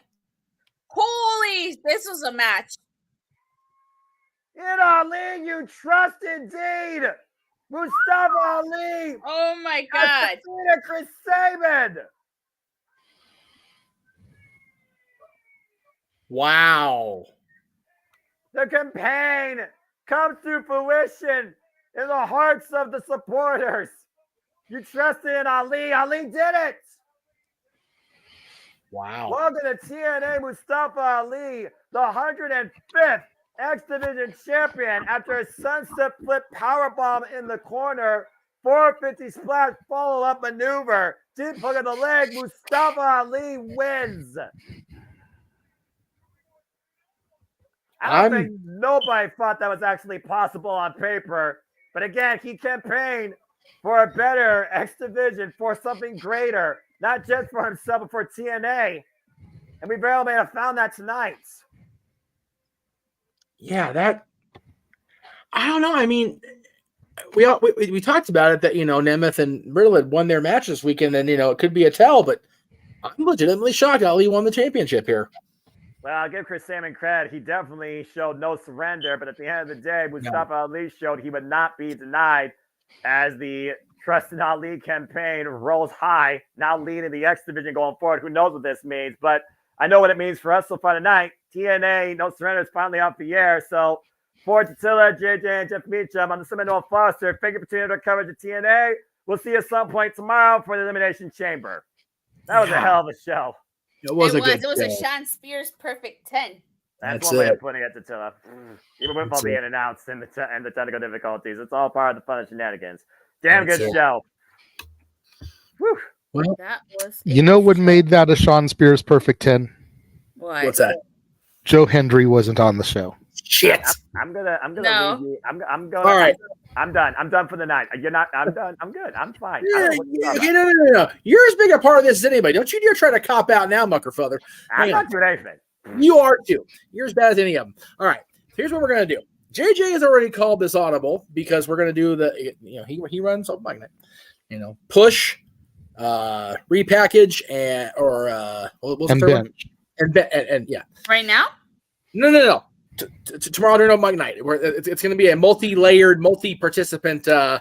We're going to play during open mic tomorrow. However, I say with a little over a week to go in another campaign, What's the campaign? we want to see what the audience thinks. Tomorrow open mic night, everybody tune in. We'll put the word out. Do you, the audience, believe more in Datilla's ability to call recap NXT, or do you want JJ to believe in Joe Hendry more? That is the question I have for the Multiverse of Media as the founder. So, open mic night tomorrow. It'll be a thread throughout the show. When we get ready to close and do the ridiculous shows that take 6 hours on their own, we will give you the answer to the debate in the chat room. There you go. I mean, at the end of the day, she just wants me to like a wrestler. I know. I want her to expand her horizons and give thoughts on a product that she herself said was better than she thought it was going to be. She did. Otherwise, she wouldn't have even made the stipulation. This is fair. Now that she is 11 subscribers away as of my last refresh on her page, because yes, I have a tab open that has been keeping track of your subscribers. Oh, shit. That way, when I go out there and try to hustle for you and promote you like the good friends that we are here at the Jeff Meacham Network Multiverse of Media, I can give the most accurate count possible. That's right. Because as you know, JJ, in a campaign, votes count. Numbers count. Exactly. Numbers are important, right, Stepboy? You should be happy, because I know Noah is. I'm dragging him in on this one. You should be happy for the fact that the few Joe Hendry segments I have seen since watching, I have found entertaining. Fair. I am happy that you do, It's but not I just enough want you to to get me to believe in him yet. It may take a little bit longer. But if you really want to get technical about it, he's on the path. You just got to stay the course. Okay. You know, don't let an iceberg come and sink the Titanic here. Oh. He's on the course for getting me to get behind him. The more you push for me to want to, the more I'm going to rebel away from it. And speaking of rebellion, there will be a rebellion on April 20th in Las Vegas, Nevada. Yep. Do the thing, somebody. I'm trying to get graphics. Do the thing. There we go. Do the thing. PayPal.me/Renegade JJ Williams. Help the Renegade. Hashtag Renegade to Rebellion. Dato and I are going to be there. We're flying out different points, but we're going to be there. We're going to go enjoy my first TNA show in almost 20 years. Holy shit. My first time seeing the TNA Impact live ever. So we want the Renegade to come along. We want it to be a team outing, a team effort, and that's what we want to see in Las Vegas. But you guys have to help because we broke. And, JJ has to fly out of Ontario rather than LA or Burbank because he's in Ontario, and he lives farther away from LA than the rest of us. I'm in Victorville. Okay, well, so you're close. Ontario is my closest airport. I'm trying to help you here, motherfucker. Anyway, go to the Ontario airport. Information. No, well, okay, fine. JJ will be staying if we get him to the number we want to get him. The fabulous Circus not Alibaba. That's for a different show. Circus Hotel, flying out of Ontario. We got to get in there, folks. So if you want to see Dattila recap NXT specials and premium events, if you want to see JJ go with us to Rebellion, it is on you guys. Yeah. You guys have to be the ones. We can only do so much. We can create dummy accounts on YouTube and subscribe to Dattila. Not that I'm suggesting that because that would be wrong. But We all can't donate the money. Walter has got on the ball. There's a question in the chat room that I was not aware of. Yes, I was going to address that. I am a long ways away from it. I am not going to say how much Walter gave because I don't feel like just feel like it's tacky to announce that. Yes, if at this point in the game because he's the only one to donate. Yeah. So if I say how far, you know how much he donated. Right. So, but I still have a long ways to go. Miles to go on the road we travel, but also on this road we travel. Oh, you're going to say before I throw to the ridiculous show commercial? Yeah. So one last thing, because I got to go, because there's so much I have to catch up on to do the review. You guys help out JJ, please. You're going to see him second row behind hard cam. See these pretty faces on hard cam all weekend. Both Jeff and JJ's pretty faces. As for myself, I think I'm also going to be on the hard cam, but I'm going to be front row. So you'll see my beautiful You're telling me face you're going to be opposite us this time. So. Oh, actually, I think I don't know. I have to check. What I'm saying, but I know I'm going to be front row. I just don't know if I'm going to be on the hard cam or not hard cam side. Either way, you know Tatilla will be on at least one set of cameras during that weekend that we'll get footage for. So there is that. So either way, we'll see Tatilla during that weekend. And if you want to see Tatilla every Monday, Wednesday, or Friday, go to Rangers of Wrestling, subscribe, click the bell, get her to 1,000. If you want to see her cover NXT as much as I do, subscribe. You're lucky I stopped reviewing TNA on my channel. Otherwise, this wouldn't even be a deal. Hey, if JJ, and we'll find out tomorrow during open mic night, if JJ can continue to review TNA, no, it's done. No, it was over. No, we're drinking into last thing. I only agreed to review NXT because I stopped reviewing TNA on my channel. Otherwise, I would not have even offered. All right, you know what? Y'all can make me start reviewing shit in a minute. I got time for that shit, but I'll do it, by God. No. So wait a minute. People will actually be able to see Jeff Meacham talk wrestling? What a concept. It happens every once in a while. But you know what else happens more than every once in a while? All right, I gotta go. Good night. Okay, bye. Watch-alongs across every Multiverse of Media. Now, granted, this is a previously done trailer. It's going to include tonight's presentation. This man will be updating it after tomorrow morning. Don't send me the bullshit. I already know what's up. Here's what's coming up.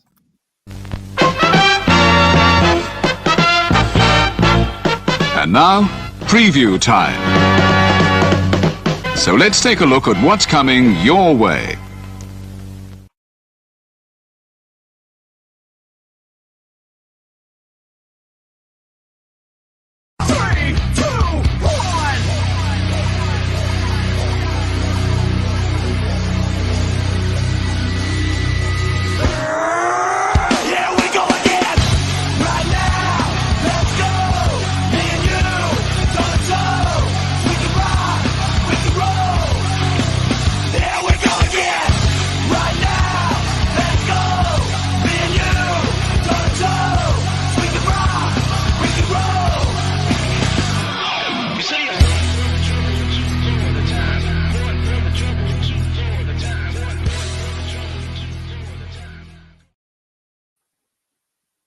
And again, that all kicks off tomorrow morning with our coverage at noon Eastern, 9 Pacific of the Elimination Chamber. Live to tape from Perth, Australia, because we're not getting up at 2 a.m. because JJ and I value our sleep. We old and shit. So it is what it is. But after that, of course, if they confirm Hard Times, if they do indeed make, what was the other one we're talking about? Resurgence a thing on pay-per-view or premium event. Yes. NWA Hard Times, AEW Revolution, NXT Roadblock, TNA Sacrifice, AEW Big Business, WrestleMania Weekend with Supercard of Honor, the Hall of Fame, Stand Delivered, WrestleMania, and the Raw After Mania. Rebellion, of course, in Vegas. We're hoping the entire team will be there that's able to be there. Backlash in France. Resurgence here in Southern California from New Japan. NXT Battleground. Money in the Bank and NXT Heatwave in Toronto. AEW All In. And Bash in Berlin, of course, in Berlin, Germany. That is what are all those events? Those are premium live events or pay-per-views based around some sort of genre that I know that somebody's familiar with. Sorry, I had to go, relieve myself for a moment. That is Professional Wrestling Damn it! At least he's not a simple man about having to go do his thing, because we all just kind of bail out of here when we need to do that anyway. So it's all good. Anyway, big stuff coming up. So please check out all our watch-alongs. And, I agree with Daniel's statement, because Lord knows the negativity has been a swirling, and we have persevered in the Multiverse Media. We have soldiered on. And it's thanks to guys like this reminding me to protect my mentality, cherish my family, people like JJ and my sister and everybody keeping me in my Woosah frame of mind, despite not being able to go inside the big gates in Anaheim, because that is the Woosah place. It is appreciated, and I appreciate everybody tuning in tonight. I also highly encourage everybody, if you're in Southern California, check out my buddies, the LA Dolls. They're going to be in Santa Monica on March 8th. I need to get that graphic out of the way. Logo. Thank you.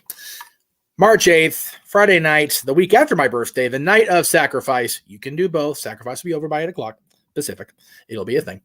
Doors are at 8, shows at 9:30. The ticket link is there in that QR code. If you want to book the dolls yourself for your event locally, or, depending on where you want to go, you can click on this QR code and bring the LA Dolls to your event. Also, after seeing what I saw at the Mint on Wednesday night and seeing how awesome the band truly has become, whether they're my friends or not, you got to go see Jesse Fury and the Sound. They will be next at the Hotel Cafe on Cahuenga in LA. However, I will not be able to be at this show because us crazy yahoos are going to be singing wrestling songs that night.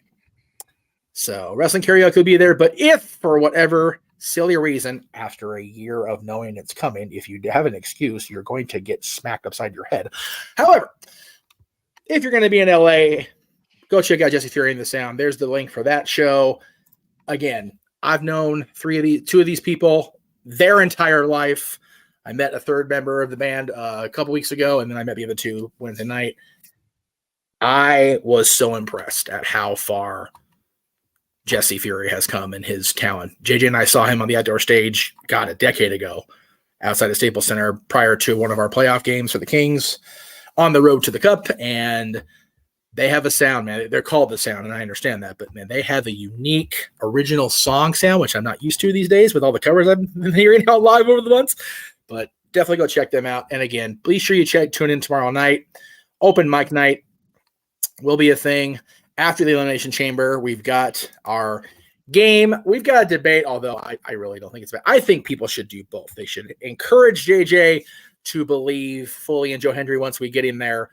I'll tell you what. I think if we get him to Rebellion, it's just my personal opinion. I think if we get you to Rebellion, he will find it within him to stand at the mention of that man's name and believe in Joe Hendry. Because if he can be shown that you guys can get him to Las Vegas with the power of your donations and the power of your desire to see him join us in Vegas, he can believe in anything at that point.